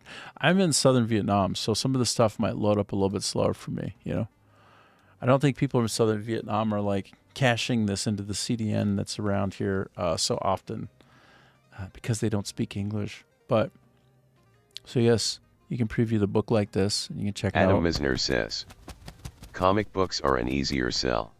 Oh, for sure. Right on. So look. Oh, damn, this is cool, dude. Wild Arms 420 says, R plus Green Siren. Hey, Wild Arms, how you doing, brah? We're like, okay, so one of the guys was just on for a couple of hours with me. His name is Adam Meisner. His website is adammeisner.com. He's an author, so I got to pick his brain for a couple of hours about philosophy, life, all this cool shit. I got to learn some about like Nordic folklore and all that stuff, right? And he's a writer of high fantasy. I'm just taking a quick peek. Anyway, check it out because you can read it for free, and then you can get a taste of it for free. And if you like it, you can go buy it. So, like I said, give the creatives of this world a little hand up, right? Give them that chance to keep doing what they love, and like let them be creative and make the world a more interesting place for us, right? To build the world out a bit. So, he also did this one. Cool. So, and he's got always more books in the works, including also comic books. So he's working on a comic, and he's currently working with an artist to create, unique one-of-a-kinds for his comic book, and kind of just push that out. And, can't be stopped. Keep going. Find the way. So, yeah, support him. Yeah, probably hop on with him again if he's game, and chat it up some more. Dude is a great conversationalist. He's super interesting. Love his thought process. That's for sure. I learned some stuff today. That's what's better than learning some stuff, Kick ass, dude. So, anyway. Hell yeah. Hell yeah! I got about one more hour in me before I hop off. It's 5 p.m. over here, and the sun will set soon, and I gotta Adam go. Misner says, oh, thank you very much. Oh, of course, man. It's literally the very least I could do. So, and anybody go over there and check it out. You be some angel somewhere will get their wings. There's some classic that comes around every holiday called A Beautiful Life. No, it's A Beautiful Life. No, that's a different one. Anyway. Just give an angel wings. Just give an angel their wings. Go to that website, buy his book, make the world a better place. Help a creative stay creative. That's all. Anywho, by the way, Wild Arms 420, always good to have you around. I so appreciate you kind of popping in from time to time saying hi. It's so cool of you. I appreciate it, man. It's great. I like my Rumblers very much. This is... and continues to be Vampire Crawlers. Somebody earlier called it Vampire Crawl, which I loved. No, not Vampire Crawl. Vampire Claw, which is even better because vampires kind of have like the scratchies. I thought that's very funny, and somehow could even have been a better name. Although I get the reason why they called it Crawler, because it's like a dungeon crawler, right? Obviously. I'm just saying. And yeah, I'm on. I think I'm only on the first level, so I only gonna be getting through today. But we'll push through for a while. Try to stay alive. Try to get stronger. Try to find like the proper garlic add-in. Oh no, I think I filled up my garlic with one of the wrong pieces. I need to find a heart type thing to jam into the garlic. But oh, the only time I'll be able to do that is if I finish up with the dairy plant, and I'm not there. All right, I'll just push through a bit, make some money, carry on, and be excellent later in the dairy plant. Overkill. Adam Misner says, you can still upgrade the garlic. Yeah. Okay, so I can still make it a bit better anyway. Oh, sorry. Right. No, I can totally still do that. I just can't get the other character to make my yellow kick-ass, like with the Pecorino, Pekka something. And the girl with the dual wielding pistols. That's true. True. Okay, so I'm gonna do the smackaroni on this guy. A 1, a 2. I'm gonna get into that overkill. No, I'm not gonna quite get into the overkill. It's fine. It's fine. So there, I finally got through this level. Okay, and we understood that one is not so good because it takes an attack across all and reduces it only to the front line. If it does a lot more damage, like 300% more damage, maybe still good, but I will be wary of that one. As per the guidance from one Adam Meisner. I don't know if I should do this to that, but I've done it. Yeah, no, that's a good one. I remember that one. Treat me right. Because by the time you've gotten up into a 4x state with that, boy, it can do some serious banking. I'm going to go back and take out these guys. Might as well. Why not? Might as well. I did it. Let's get some more health out of it. Why not? Adam Misner says, I mean, maybe I'm just not an expert. Well, you're better than me. You've already finished it, so it's more than I have. Saying. Whoa. Okay. Boom. I'll use the... Oh, no. That one's especially good if right when I get to 0 I use it. Oh, well, it doesn't matter. Oh, actually, it might have been perfect if I did these first. Live and learn. Live and learn. I should have done those smaller ones first because they augment the 4 one. Ugh, whatever. It's all good. All good in the hood. Bless you too. Bless you. I'm going to pop in that health because I'm all about the health game. Boom. Full damage mitigation. Beautiful. That's the dream. Okay, so I'll do a duplicator to set this up for future of the duplicating of the others. Okay, I only have 1. Whip it good. Oh, I should have put that in. Yeah, it's fine. Nobody cares. I'll get through this without nary a touch on me. Nary a touch. Boom. Yes. Smack. That'll do it. That's that. Great. Now what do you have for me? Something juicy, something delightful. That one again. Adam Misner says, wild cards also combo with everything BTW. So you could go 0-1-2, then wild card and go 0-1-2 again. And kind of keep it rolling. Yes. I noticed that for the first time ever, actually, just a little bit earlier today. But I was trying to like math it out, and I'm like, did I keep that chain going? Like, Adam Misner says, oh, the coin card is really good actually. Adam Misner says, got you. It makes a wild card coin bag. Ooh. Oh, so it's both a wild card and a coin bag.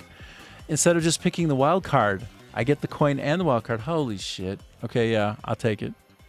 I want to apply it earlier, maybe. Maybe I put it on my first armor. Yep, done. That's a good point. I almost just like bid on it without paying attention more carefully to see, oh, it's the same card with an extra benefit. It's like, yeah, I should probably take the one that's the same but better. Bruh. Bruh. Okay, I guess I'll have to just take this fool out. Okay. Adam Misner says. And you can hoard the coin bags. Oh, can you? Adam Misner says. They stay in your deck between fights. Oh, so that I can, okay. Oh, so if I don't use it, I save it, it's good? I need to turn up the sounds a little bit.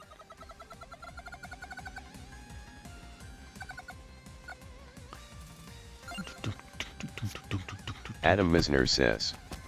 Use the armor. Okay. Yeah, well, I've got 8 incoming damage anyway. Oh my gosh. Adam Misner says. It spawns another card when you do. I had no idea, and clearly it does, and that is the way in which it's got its W. Oh shit. Wow, so it's like a guaranteed 1. Because of where I placed it, it's a guaranteed 1. Wow. But then whatever else too, I can save it for the very end. Oh, okay, so I'm gonna power one of these up. I'm gonna power this up. All right, I got some more splash, and then I use this for 3. No, then I use this, and I make that 3 go to 4. More max health. I feel like if I didn't do it right, I did it better than I could have. Maybe. Coolness. My strength is your shield. My strength is your shield. Let's get the smackaroonie. Let's get that health going. Booyah. I say. Oi. Do I want to do 0 of that? Adam Misner says. Yeah, I assumed looking at it, that it was just for making money. Right. But instead it's W plus money. It's wild card and money.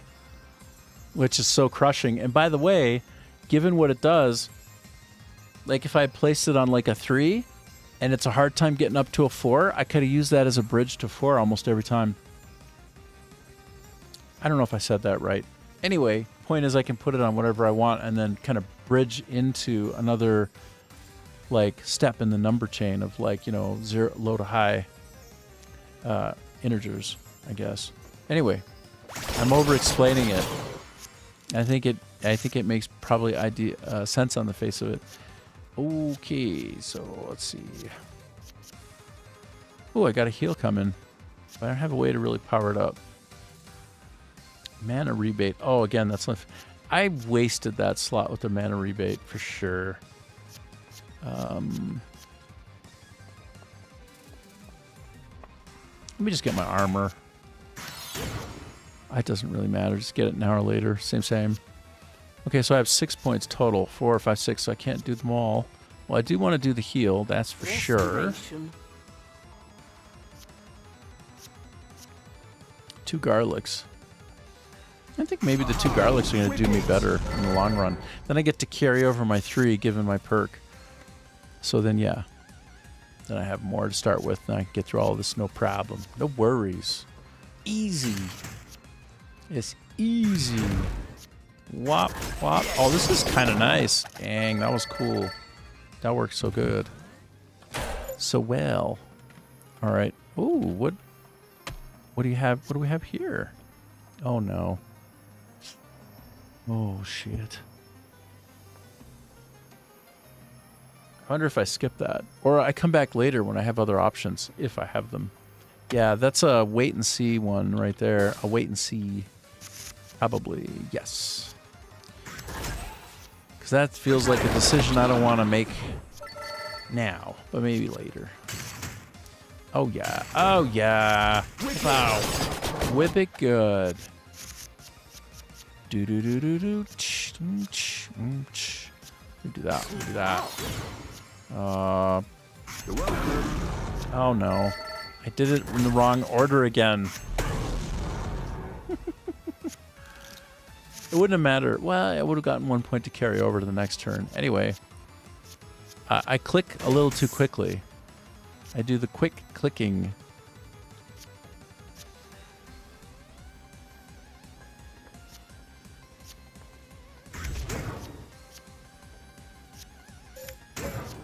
Ooh, that was the idea.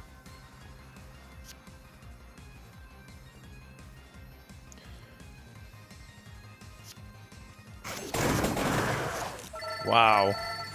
Smash. Smash. So good. I don't know if I have enough twos. I could do the count, but I'm feeling lazy right now. No, I'm not ready for that yet. Oh, wait, no, that's a different question mark. Options. Oh, no, that's the same one. My bad. Whoops. This the one. Ah, yes. Ooh. Oh, that's the best one you could ever get. I swear. That's the winner right there. Maybe not in every situation, but in this one, to go from a base of 4 mana to 5. What? Say what? So strong, so good, so nice.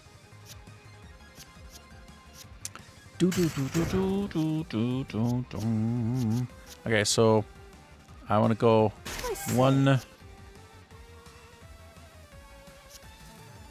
Let's do it. Chain this. Oh, that really does work. Wow. So yes, it just continually increases the multiplier, even though you restart the sequence. Well, no, right. Even though I do a 2 for the second time, it bridges it and resets it, but still passes it through to like another multiplier level. That's hard to explain. Anyway, from an absolute standpoint, absolute multiplier. I don't know if that's even the right way of saying it, but that was Stronger. absolutely. That's the way. That is the way. Stronger. Wow, that was satisfying. Satisfying smash. Bless you. Bless you too.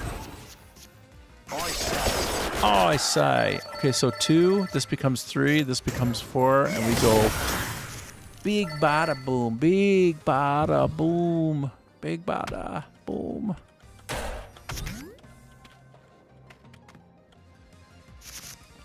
Okay. I think I'll apply 1 freeze to the front row. Oh my. Wow. Straight up. Okay, I don't need shields then. I don't need shields. I don't need anything. I don't need you. I don't need anybody. I don't need anything. Okay, well, I'll just save one for next. Yes. Yes.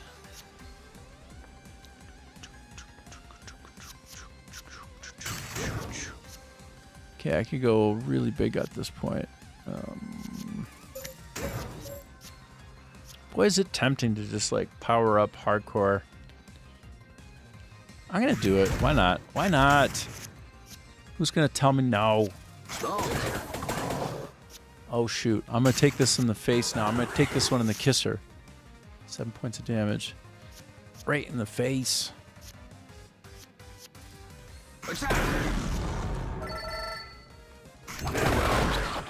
Take a nice loose heal or 2.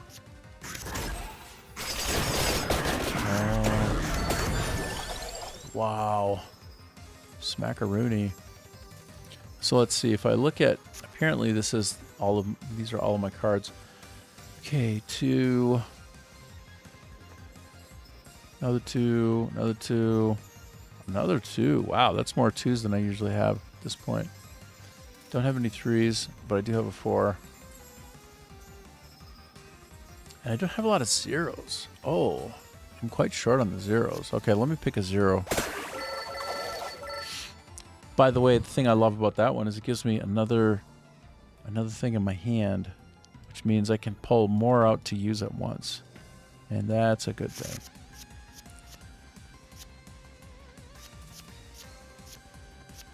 Inner strength.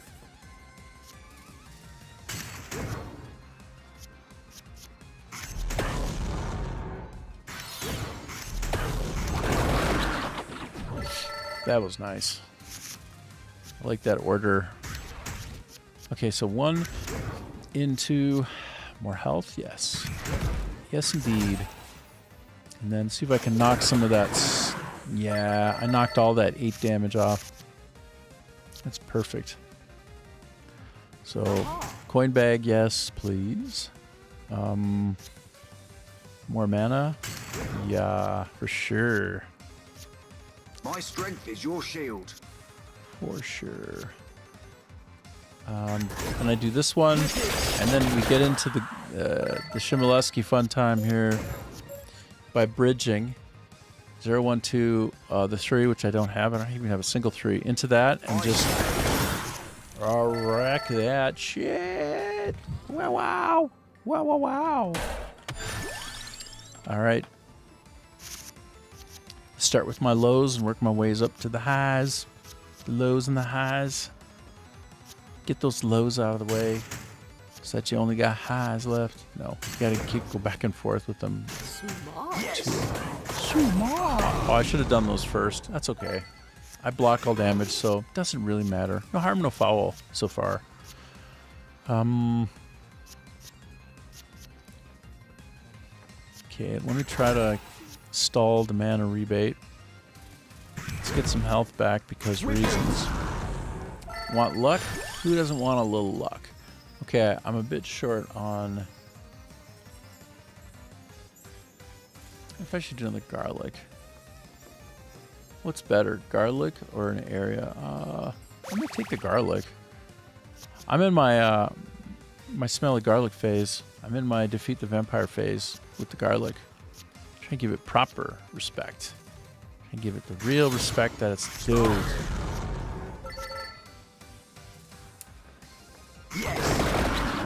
I love these methods to kind of heal myself up as I go. Very handy. Okay, so yes, increase the hand size. Yes, please. 2, sure. Wow. Spankaroonie. That's that. Big spank.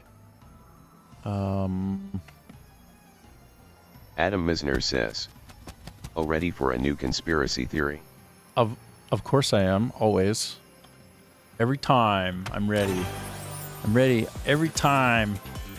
Hundo. Bring it. Jam it right in my face. Stuff it into my cross. Okay, I'm ready for it. You take your time though. Unpack it gently. Assemble it just so. Put it on display. Give me that conspiracy. I want it.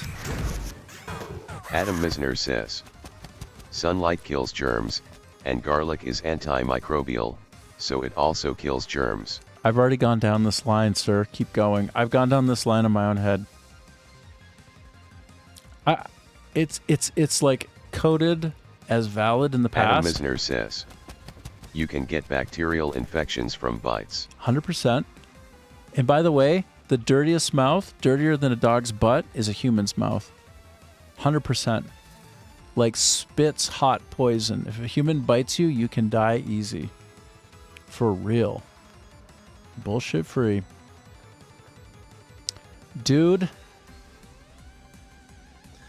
It's a good conspiracy. I'm so there. I feel like what you're doing is you're decoding past like transmission of real shit that worked in the past that people noticed because back then they were smart too. They're good at detecting patterns. We just didn't have as much science. But look, boom. I'm so right there with you. I don't think that's conspiracy. I think that's probably correct. I think that a lot of the shit from the past comes right into focus around these reinterpretations, right? Like, look at it through a slightly different lens or at a slightly different angle, and like the conspiracy is just like somebody noticed a pattern and they were right.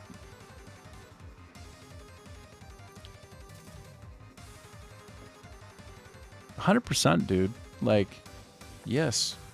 Adam Misner says, what if vampires are real but it's cured by antibiotics? Yes. Essentially, the modern take on, the explanation of strange. By the way, if somebody can get bitey, right? Like there are actually, what happens with rabies? What if rabies are like Adam Misner vampires? says, must get septic wounds to acquire seduction powers.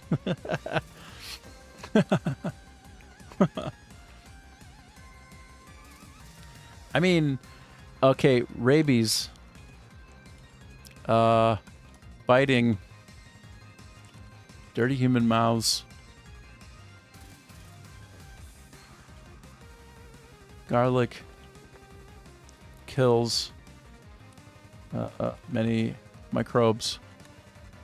By the way, like, if you get garlic, Rings True says, rabies, biting, dirty human mouths. Garlic kills many microbes. like, isn't it the case that if you get rabies, now if you catch it in time, you can be fine, right? They just gotta like jam some stuff into your they gotta like jam something into your stomach, like they gotta stick you with one of those big needles. So like, let me try Grok. Grok's gonna be like, dude, stop bugging me with this stuff. If a human gets rabies, what are the features? Are they feral, likely to bite humans? Are they afraid of water? Do you know that rabies makes you hydrophobic? Anything that gets rabies becomes hydrophobic. You know, when they bless the water in the church and then they shoot water at them and they like repel back big time? Fucking rabies, dude. Tell me that's not an interesting story. Tell me that's not interesting convergence on reinterpretation of the past. Kind of codified inside story space, like to Adam be passed Misner on. says, and bright lights. That's right. 100. Is this where you were going? Are we completely on the same page? Because this is my brain went to the same exact place when I learned about rabies. I'm like, dude, that sounds exactly like we could code that into vampire and like pass that down through generations, right? Things to keep you safe, right? Like if you have water and a human with rabies is coming at you and you shoot water at them, they'll fuck right Adam off. Misner says, no, I was thinking more fantasy. Dude, it's real. Like, more likely to human. Are they hydrophobic? Hydrophobic? This is all real. Like, this is me. I'm not making shit up right now. I'm just putting the pieces together. Hydrophobic. If you spray water at them, does it repel them? And do your eyes get red sometimes? Like all this shit, right? Times, are you more nocturnal, etc.? Does light hurt your eyes, etc.? Let's see what it says. Adam Misner says, I don't think people often store information in myths. I do. They tend to use them to express deeper concepts. Well, I think a bit of both. I think when we look back at the past of why people do things and why they get like turned into stories that we can all remember, and they tend to have best practices in them, I don't think it's an accident. But rabies in humans is almost always fatal once clinical symptoms appear, though it is preventable. And so, furious encephalitic rabies matches the feral or aggressive stereotypes: agitation, aggression, hyperactivity, restless, confused, delirious, hallucinating, exhibit bizarre behavior, become aggressive, including biting. Episodes of excitement alternate with calmer periods. Not exactly feral like in movies, but encephalitis can cause major behavioral changes, loss of normal inhibitions or erratic actions, hypersalivation, excessive saliva, frothing at the mouth. Well, yeah, we know about that. Paralytic dumb rabies, more apathetic, quiet, Descending paralysis, weakness, less agitation. Whoa. Hydrophobia, fear of water. Yes, this is classic and characteristic symptom in furious rabies. It is not a psychological fear in the usual sense, but a result of painful involuntary spasms in the throat, pharynx, and respiratory muscles triggered by attempts to swallow. Even the sight, sound, smell, or thought of water or any liquid can provoke severe spasms. What about holy water? I mean, of course. But like you would conflate throwing any water on something thinking it would do nothing with like a blessed water and think, oh wow, it does something with it. Like, well, actually it's just water at all. Does not repel them like a supernatural aversion, but provokes a violent physiological reaction. Well, okay. Einhorn is Finkel. Finkel is Einhorn. Aerophobia, fear of drafts or air movement, also common. Oh, it's so weird. Photophobia, sensitivity to light. Yes, common. Patients have extreme sensitivity to bright light, sound, or touch. This can include discomfort or pain with light. Red or bloodshot eyes. Oh, they aren't a hallmark symptom, but dilation of pupils, mydriasis, lacrimation, tearing, or other ocular changes can occur due to autonomic dysfunction. Nocturnal behavior. Not specifically in humans. In animals, rabies can cause normally nocturnal species to appear during the day. In humans, insomnia and restlessness are prominent, with agitation that disrupts normal sleep. Okay, other neurological signs: anxiety, confusion, hallucination, seizures, hypersalivation, fever, turning into a vampire. No, that wasn't there. Early prodromal symptoms before the acute phase often include all kinds of horrible things that nobody wants. So, yes. Anyway, that's an idea. It's not turning someone into... I didn't say it was. I was thinking more zombie, bro. No, I mean, I was thinking more vampire, bro. Hold on, I'm gonna try and bring it correct. Bro. Scava says, sorry for not being as chatty, but woke up like 3 hours later than normally, feeling bit better now than I did yesterday. Also been catching up with the comments, upload, and just finished a new short. Wow, good for you. Did you upload it yet? Scava says, that is coming out in few minutes. Oh, okay.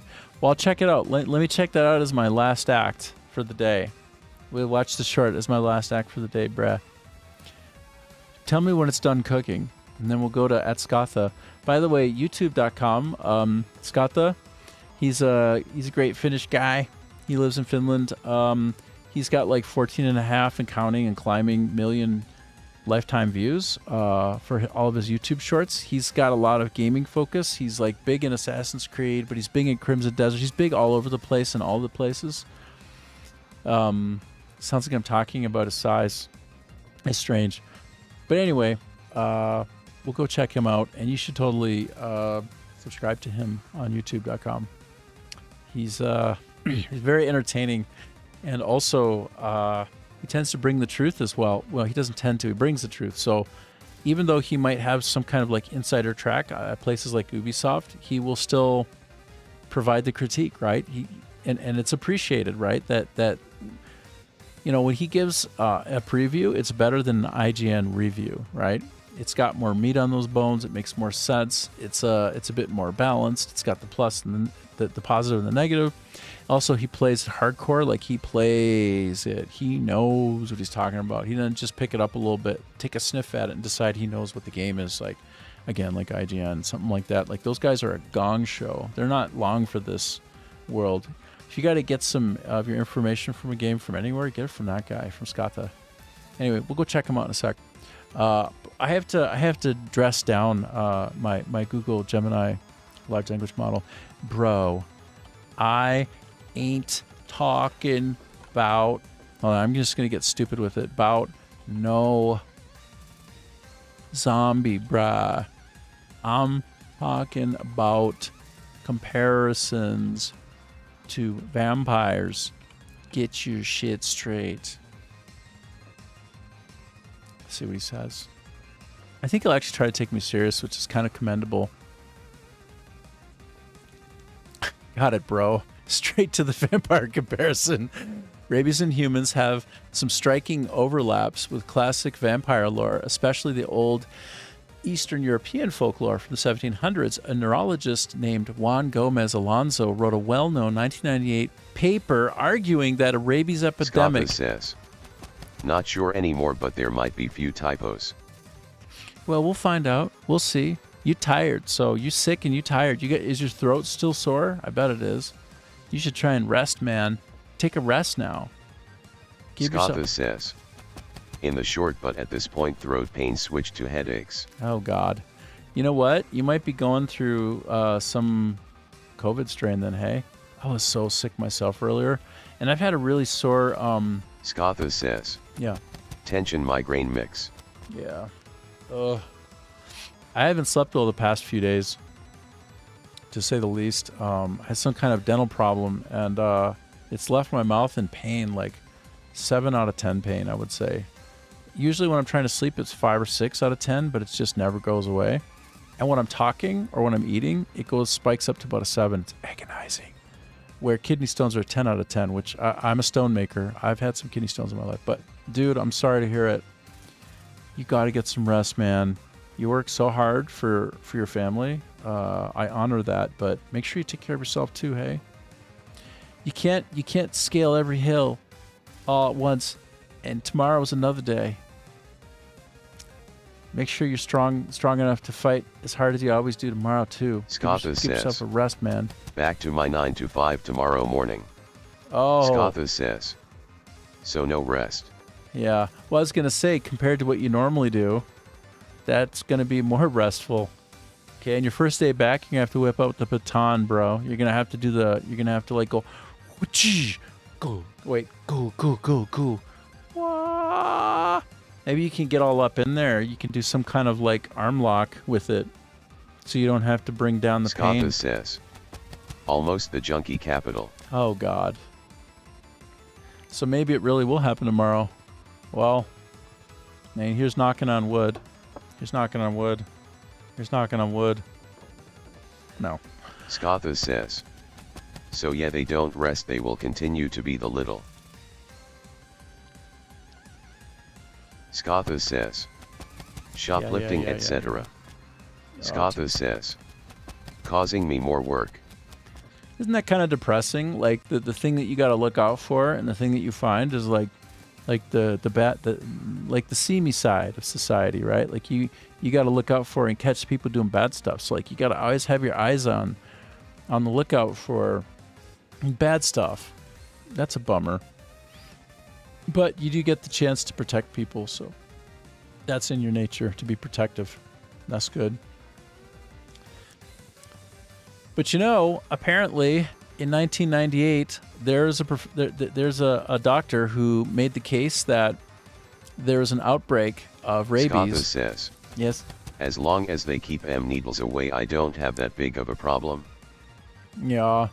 Well, they might need to jab some needles in if you don't get some. Oh, you mean like out there, like threatening you with needles? Oh my God. Scapa says. Oh my God. If they take the used needle out, then I don't promise what I will do. Nothing good. But you know what? When you see something like that, and you know like AIDS can be on the other side, it's time to drop them. Trying to drop them like you read about. Time for them to take a nap. Very long nap.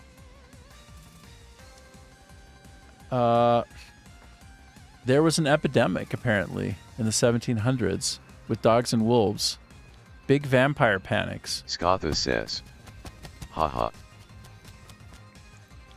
I mean, it's true. But, so I guess we're not the only ones who thought about the parallel or the conspiracy around the idea of, you know, this area, something unexpected in human behavior caused by some kind of problem like this. Biting or turning others. Yes, furious rabies makes people more agitated and sometimes bite or try to bite others. Vampires spread their curse by biting. Rabies spreads mainly through the bites from infected animals. Saying. And if you get it from a bat, you might say Scapa that's a says. Vampire bat. Seems like the time publishing work, the short is out. Oh, okay, let's do it. Let's have it a little look-see, shall we? Oh, hold on. But before I do it, I gotta make this guy. I gotta make this game. I gotta make it pipe down, bruh. Shh. Be very, very quiet. We're trying to hunt the rabbit. Okay, so I'm looking for short. This. Done? This one? Hanging portraits. Interview. Okay, we're going in. Are there like any customizable things in the manner? Yes. Yeah, I think now completely new says. to recent this Yup. concept of portraits. So we know that players will return to the Caribbean with a certain lens in mind. We want to keep the characters that they love of memories there. So we actually added a portrait for many of the main characters in the story, as well as the villains. We can actually look for a portrait of, let's say, Julian the Cast and hang it on the villa. And I'm not going to spoil too much area, but if you hang all the harbor in the villa, there are story moments that would be unlocked in the villa as also. So The sun sliding below the sea is a sight matched only by when it rises again. are there like any customizable things in the manner? Yes. Yeah, I think now completely new to recent this concept of portraits.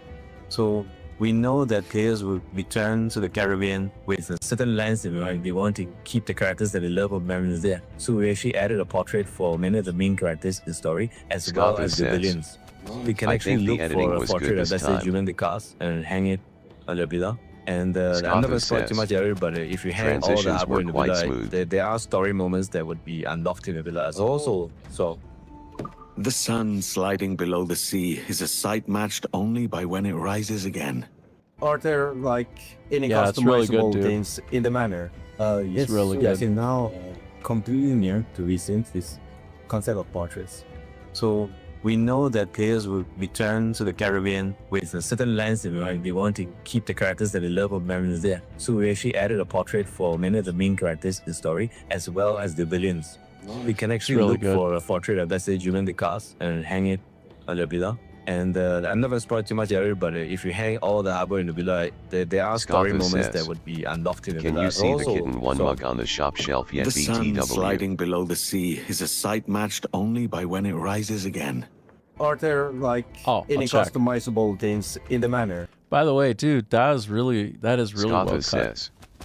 Today they were an option for me to be added on the content. Ooh, finally. Finally. Cool.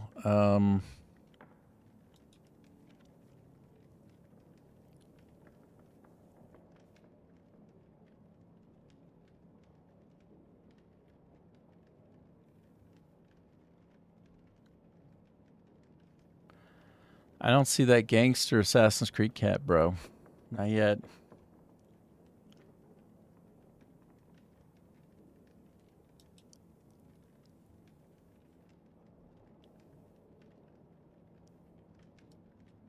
Stay in the Irish shop? Yeah, sure. Scotha says. Yeah, sure. Just a sec. Okay, I will. I'll be your tester. I got that testing under control for you, bruh. I'm gonna switch up to wait, if I go to home, does that? No. Yes. Yes. Okay.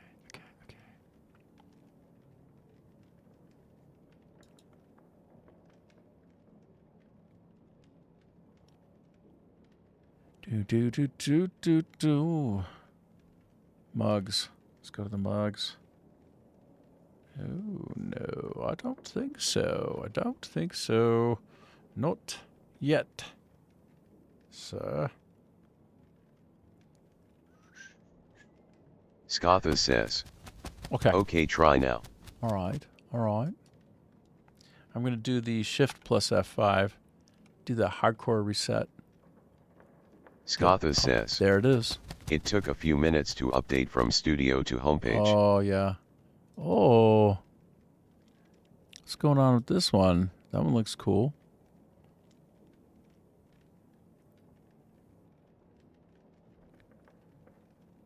I like that. Oh, I like that side profile.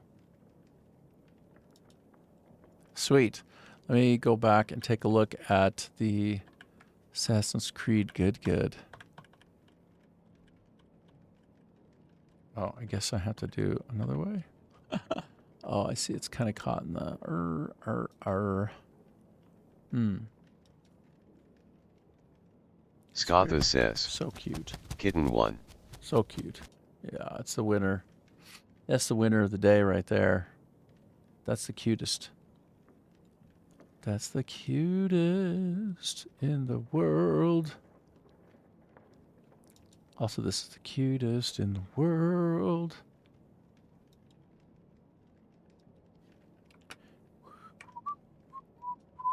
Wow, I didn't mean to make it that big. I made all the UI very big. Oops. Ah, I see. I was at about 200% size. Yeah, it's there. Good. Good. I'm glad. Oh, there we go. The details. Nice. Bath office. Beach towel. Oh, you've got... Oh. Nice. Do you have a pair, bro? You should have a pair.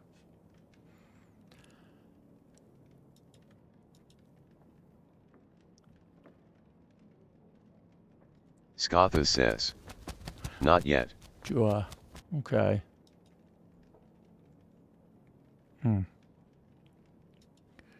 And oh, some kind of a desk mat. Scotha says, stuff always break before I can order these myself. Yeah. Yeah. I can see that. This is from Spring. I like that one. Cool. Assassin's Creed. Well, yeah, it updated. GG. GG.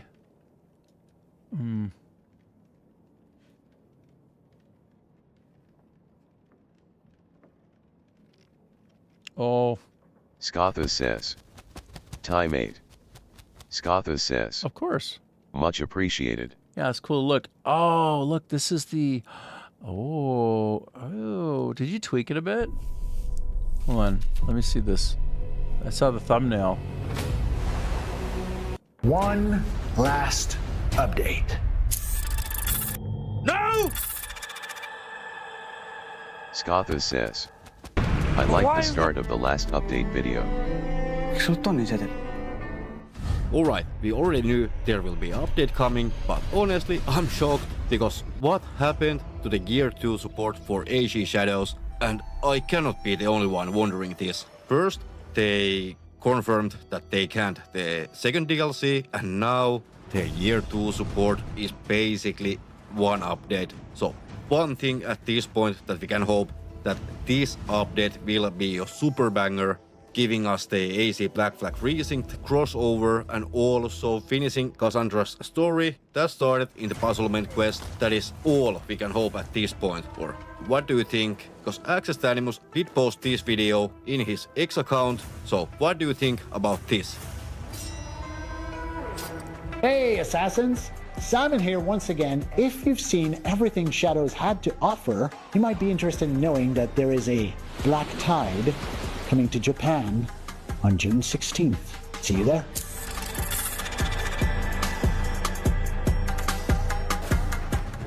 I mean, that sounds something really big. And that's what she said. All seriousness, Simon has always been good at teasing us with upcoming content, so I don't think Scotland we will be says, disappointed. And Simon now actually my fingers commented on a are couple almost of my snapped videos. because my fingers are crossed so hard Scotland at the says, moment. So, if in you the think past. canceling Year 2 and recapping it in the one Nice. update is a good thing or a bad thing, let me know that one in the comments down below. And while you are there, remember to smash the like button, that would be super helpful. But honestly, this is kinda understandable because Assassin's Creed Black Flag Precinct is just around the corner. It will get supported as well, giving us projects, anomalies, exchange, updates, helix packs, and all the stuff we know from the previous games.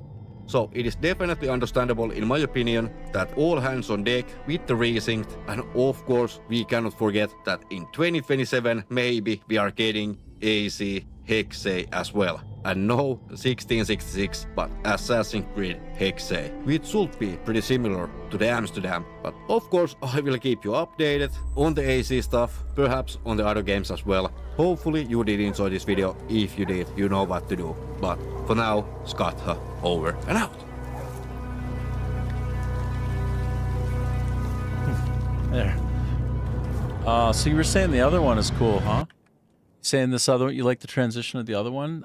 This guy right here.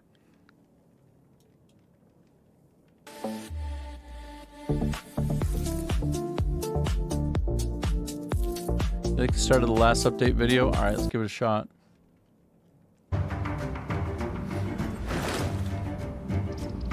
Skatha says, the video we just watched. Oh, yes. It's cool. It's really good, dude. I loved it. I also liked how you synced up, like, the kick. Like, he kicked Skatha something right as he said. With bit of Sparrow and Kumali. Yeah, it was really good. Like, with the walking and the transitioning between the riding. It was very cool. It's hardcore, man. It's a lot of work, and it's also super creative. It's like, it's good work as well. Hard work, but it's good work. As much sail as you can!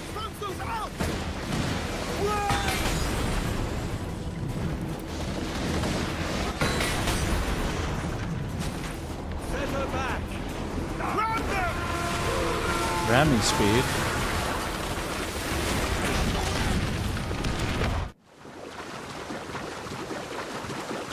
Original. Nice.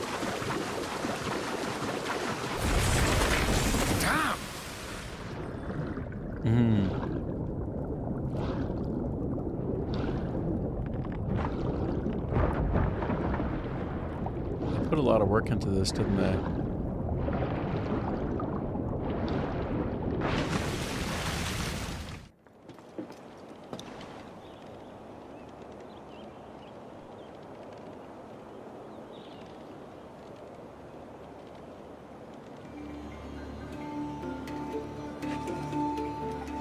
I need all 5 keys to open this. Damn. That's wild.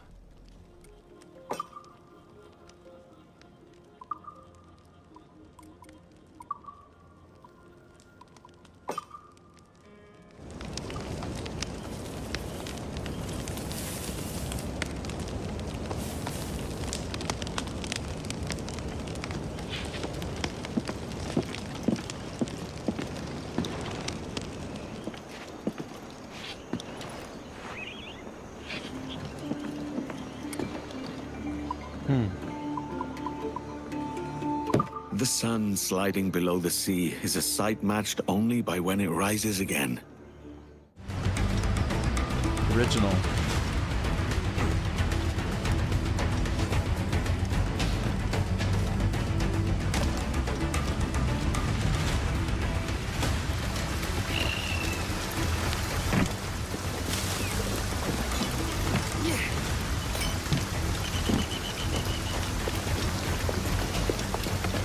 Esos marineros andrajosos del puerto trajeron unas frutas raras con espinas del sur. Ahora están parados los pobres diablos. Pero Dios, vaya cargamento más asqueroso. ¿Asqueroso? Esa fruta es una delicia, amigo mío. That looks really cool. Will be picked up. Graphics are great. Skatha says, durian fruit. Yes, dude.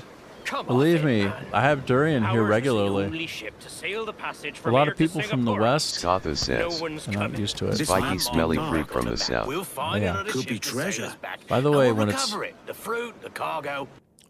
it's super fresh, it doesn't smell quite the same, and it's actually quite good. But it's very fleshy, so like no matter what, it's a different kind of flavor for sure, and no matter what, it's a different kind of texture in your mouth.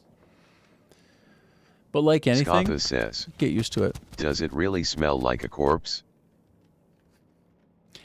If it's old, Skatha says, or something like that. yes. If it's Skatha says, rotting. yes, Skatha says, yes, smellish. yes. If it's old, it will kind of smell like something's wrong.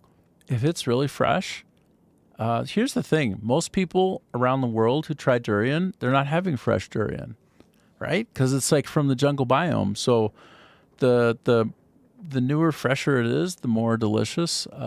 That's quite good. By the way, durian ice cream is perfect because it has a strong flavor, a strong smell, but when you cool it or even freeze it, then most of that goes away. So if you ever want to get used to durian, if you ever want to have durian and have a good experience, have like a frozen ice cream durian.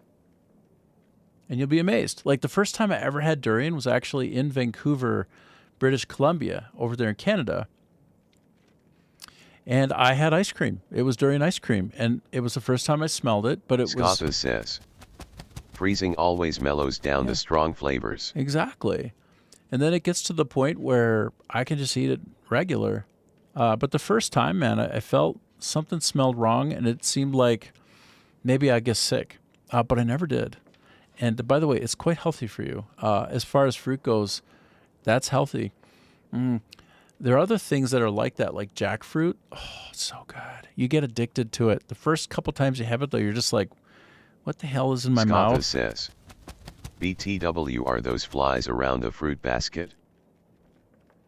Scotha says, Probably, yes. on the dock. We're going to check. I'm going to get ready. I'm going to put it back in 3, 2, 1. 3, 2, okay, look for the bugs. Look for the flying bugs. 3, 2, 1. Everything. The fruit. Fruit, the cargo, the map. We'll find it. Yes, it looks like it. Yes, right up there in the corner. Yes, up there. Right over here. In this area here, right? This is the area. Scotha says, was that buzzing? Probably. Let me zoom in a bit. Scotha says, We're gonna get up I missed close. that originally. We're gonna get up close and personal, brah. Okay, are you watching? I zoomed in on the zoom. Oh, hold on, I gotta back here. From here to Singapore. See? No one's coming. All right, hold on, let's go back. This was the only ship to sail the passage from here to Singapore. No one's coming. Singapore. Mark the wreck on the map. We'll Singapore. find Could be treasure. Back, and we'll recover it. The fruit, the cargo, everything. The fruit. The fruit. Scotha says, zoomy LOL. That's right. Can do it. I'm trying to bring that professional quality when I'm not swearing or some other thing that's pretty hacky.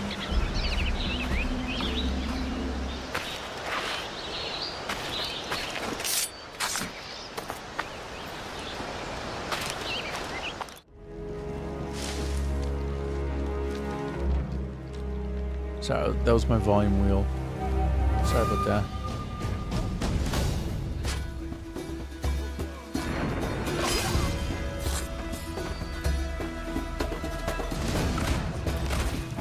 Nice. That's quite the headstone. Scotha says, peace stream. I mean, I just want to point out. Scotha says, that was cruel. Yeah. Scotha says, in middle of peeing. Yes. So there's the peace stream. Oh, hold on. You're absolutely right. Sorry.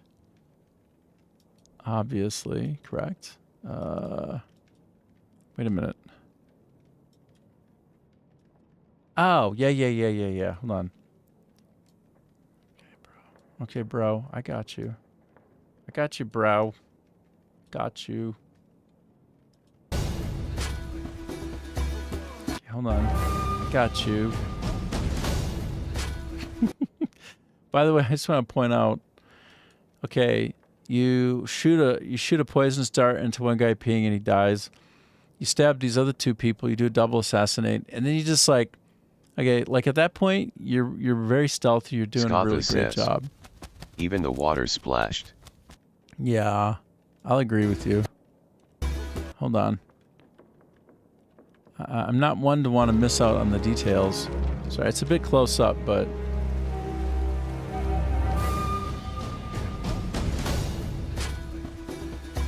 Yep, that's right. Wah! All right, sorry. Hold on. Let me go back so it's all visible again. But yes, You were very stealthy until you weren't. At this point, you were not stealthy anymore. Didn't see that without zooming. That's quite the headstone. Yeah.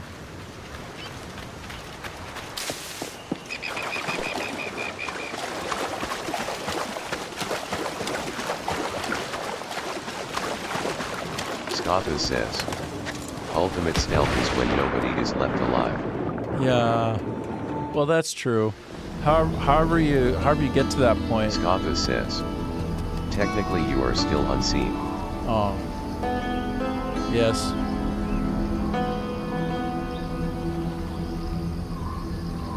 Transition of time, new feature in Resynced. Like that. Sit and pause. Pause. For those ladies. Those ladies want your attention. Nah, you're too busy tailing the captain, bruh. The captain is preoccupied with his Castillo. I see. Pop smoke and disengage.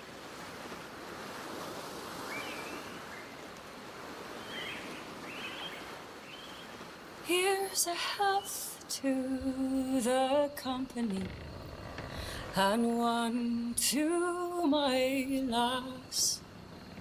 Let us drink and be merry, all out of one glass. Let us drink and be merry, all grief to refrain. For we may or might never all meet here again.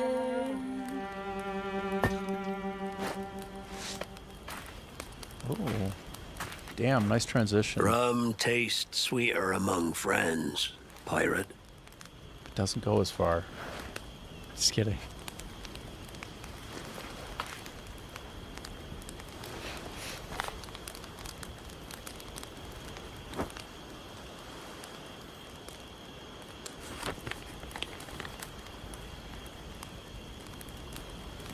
At it again, Kenway. I thought you'd be done chasing fairy stories. Not yet.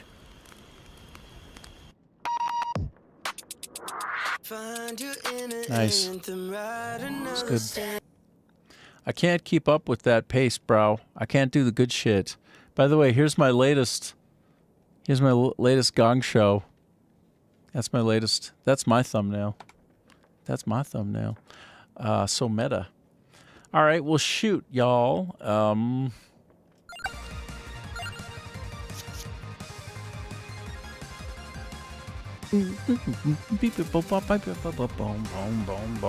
Scotha says, YouTube knows what's up.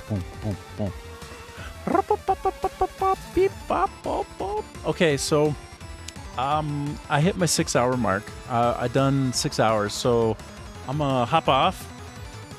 Scott will probably be busy making videos for the next 12 hours or something before he starts his 9 to 5. You're gonna actually get some rest at your 9 to 5, dude. That's when you can finally take a breath, take a breather. Hey everyone, and take it easy, LOL. Hey Mushroom. Scotha says, one last battle. Sure, I'll do one last battle for you. All right, let's kick this. Let's kick the crap out of these guys. Let's do it.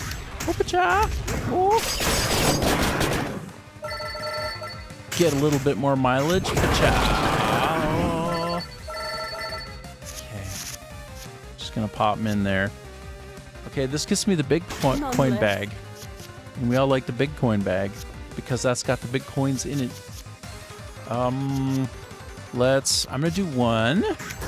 And then this is a 1536. I'm gonna do one of these. I'm gonna make it more bigger, more big bada boom, more boomazoom. I put the boom in the boomazoom. Santa water. That's my first 3 card. I get to give the gift of extreme death to someone. That's my Santa gift to these enemies. I'll treat them so good. Scotha says, bombastic.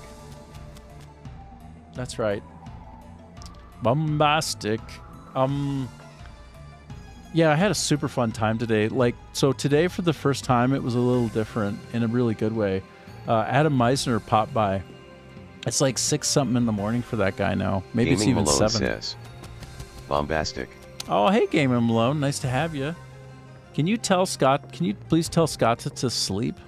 He's got like his throat is burning. He's been like working his butt off, and he's got to work tomorrow 9 to 5 it. And the guy needs to get some rest, bro.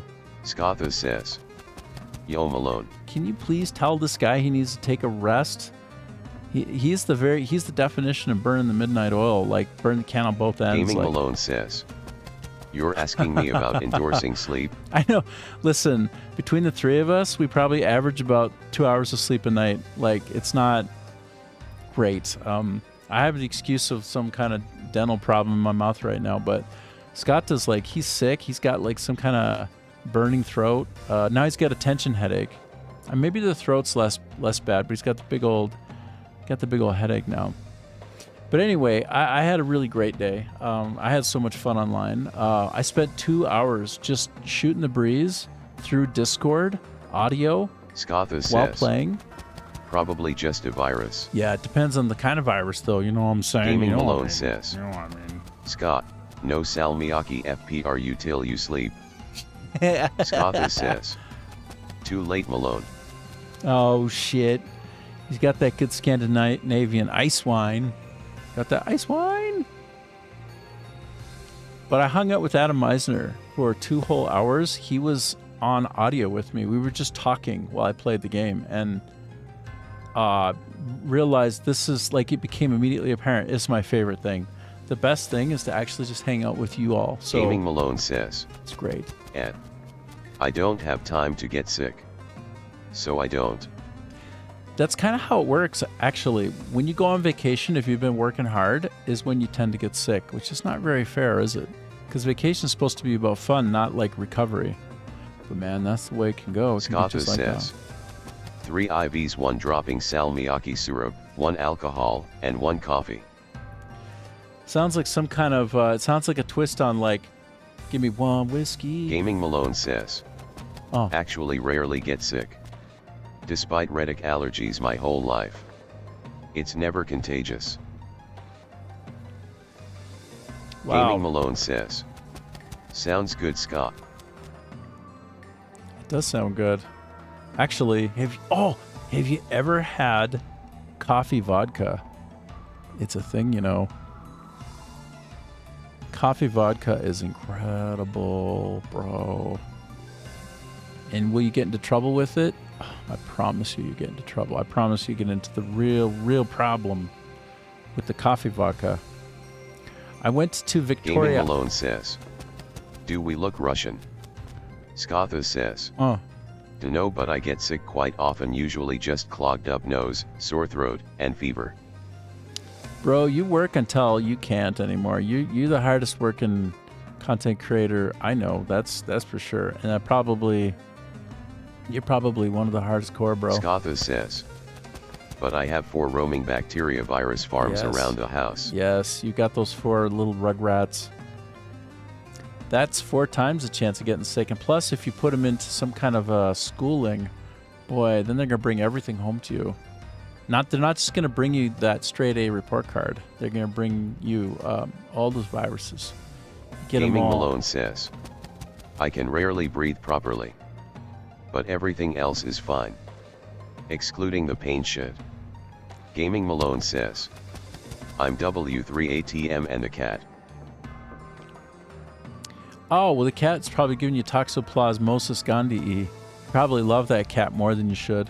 That son of a bitch. That Egyptian alien pet. That pet made you its pet, brah.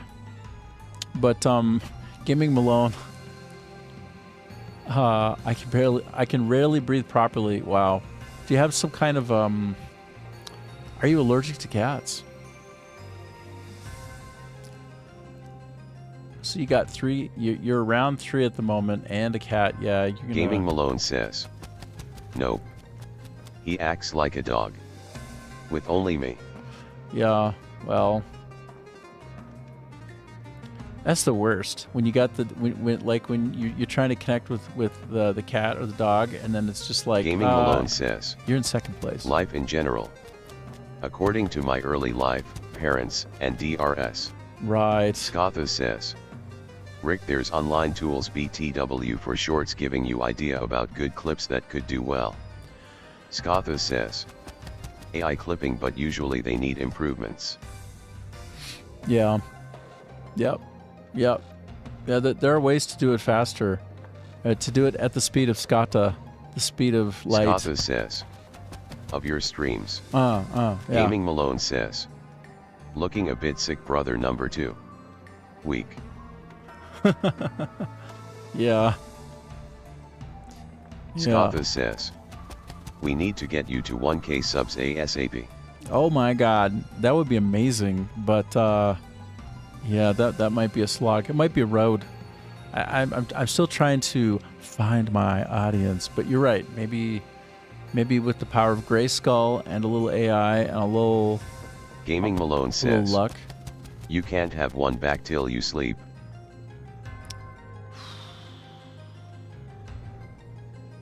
So your number, yeah. It's because when you go, you're number 1, number 2, and who's chatted the most. Then you got, okay, I see what's going on here. There's a game of tag team. You're trying to like reclaim the position. That's why the banter gets so fast and furious, because you two trying to like get back to number 1, and you keep taking it back from each other. Holy shit. That's a pretty good system. When you think about like a really smart chat method, that's pretty good. Like to give a ranking, because man, we all like want to be on top, right? We all want to get. If you get up on the top of that hill, you're just like, oh no, you didn't, and it's like, oh yes, I did. Gaming like, Malone no, says, you didn't. Nah. IDGAFLOL. Yeah. Just Ska mentioned it the other day. Well, I know you don't really care, but everybody loves the list, right? Everybody loves like banging off the list, and it feels good when you moving up, right? Ranking is good, even if it's pointless and not really worth anything. It's still like, it's a point. Gaming Malone says, it's a point of conversation. I don't. You don't. You care. You don't care. But yeah, sounds like when you're growing up as a kid, you get sick and stuff. Yeah, it can be like that. I know people like that. I mean, you're surviving and you're thriving, right? You're doing your thing, but like sometimes, yeah, you hit some of the branches more than other folks, and yeah, pain is a pain. Who don't like pain? I'm a stone maker. I make kidney stones. I've made a lot of kidney stones, but Gaming Malone says, did I show you the damn cat, Scott? Show the cat. How can you show the cat? Is there a way to show it? You could Discord it to me. If you Discord it to me, I can show it. It just as an idea. Ooh, why is that? That's an interesting one. Scotha says, yes. Oh, you did see. Okay. Is it a big fat cat? Scotha says, maybe. Tuxedo cat? Is it a tuxedo cat? Gaming Malone says, I've been a bit AWOL. Family stuff. Not great times. It is what it is. Well, those are the words of the survivor, right? It is what it is. That's like the anthem. Scotha says, you can say that again. Oh, well, Scotha also had his in-laws over, but he gets along with them pretty well as one could, I suppose. Yeah, his in-laws were over recently, weren't they? I remember that. It is what it is, though. That's the anthem of the survivor. That's the anthem of the person who's like, well, life isn't always fair. And it's like, yeah, I know, I'm the poster child. I know. Oh, I know. It is what it is. Those are the words, man. If I hear somebody saying, like, oh, so it goes, c'est la vie, it is what it is, that's like, yeah. You learn that over time. You learn it over time. My dad is currently in the hospital. He's had some kind of like a pulmonary problem with his heart, and but he had a really nice poem. Let me leave you with a poem. It's actually him speaking it from his hospital bed, looking out at a tree. This is the Full-Blooded Finn. He's having some congestive heart failure, but it's normal for him. He's got a weak heart, so he Gaming goes to the Malone hospital. It's says, fixed. And the kid is fucking 20 next week. 20? Lyle. Oh. Gaming Malone says, WTF. He's a baby. All right. Here, I'll give you a really, I'm going to play it in. You hear, it's a really nice, okay, don't take any offense. I'm going to briefly mute. All right. Like, you can keep texting, but I'm going to play this so you can hear it. It's nice. It's not like, anyway.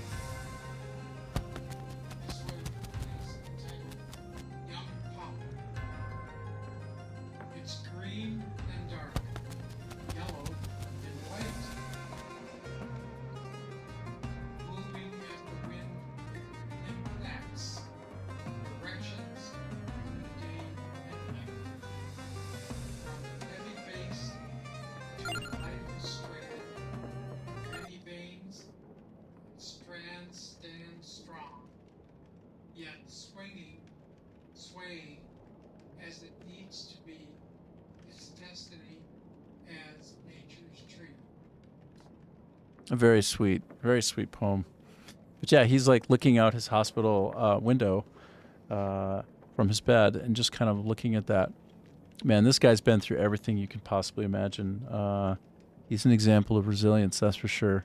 But he's also an example of how life isn't always fair, but he's also an example of how giving to others is a great thing. So yeah, and his career as a psychologist, child psychologist, he's did more pro bono work, which means for free, than he got paid to do. So, and at one point he was in an area where he was sourcing people who were all very poor and couldn't pay at all. He just didn't take any money. For years, he just took care of people in the area who couldn't afford to pay him, and he just gave back. So, honoring him, loving him, appreciating his giving nature, and at the same time realizing that with resilience, even though things aren't the best and it is what it is, try to look out that window and see the beauty in the poplar tree, in the yellow poplar. So I'm going to leave you with that. Thanks so much for letting me read that to you. That's my wonderful father reciting a poem. Very cute, very resilient. And I'm going to hop off now, and I'll be back tomorrow. Bet your bottom dollar that tomorrow there'll be sun. So thanks for hanging out with me. Scotta, get some sleep, bro. Sleep. All right. See you guys. Bye. See you, Gaming Malone. See you, Mushroom. See y'all. Oh, let me turn back on the text to speech. I really like Scotha says, can't sleep too much. Well, at least give yourself a rest, huh? Scotha says, already overslept. Yeah, you get 3 hours instead of 2. You glutton. All right. I'll see you guys later. Goodbye. I'm going to start hopping off bit by bit. See you again. Thanks for hanging out with me. Bye. Scotha says, something like that. Yeah, I know.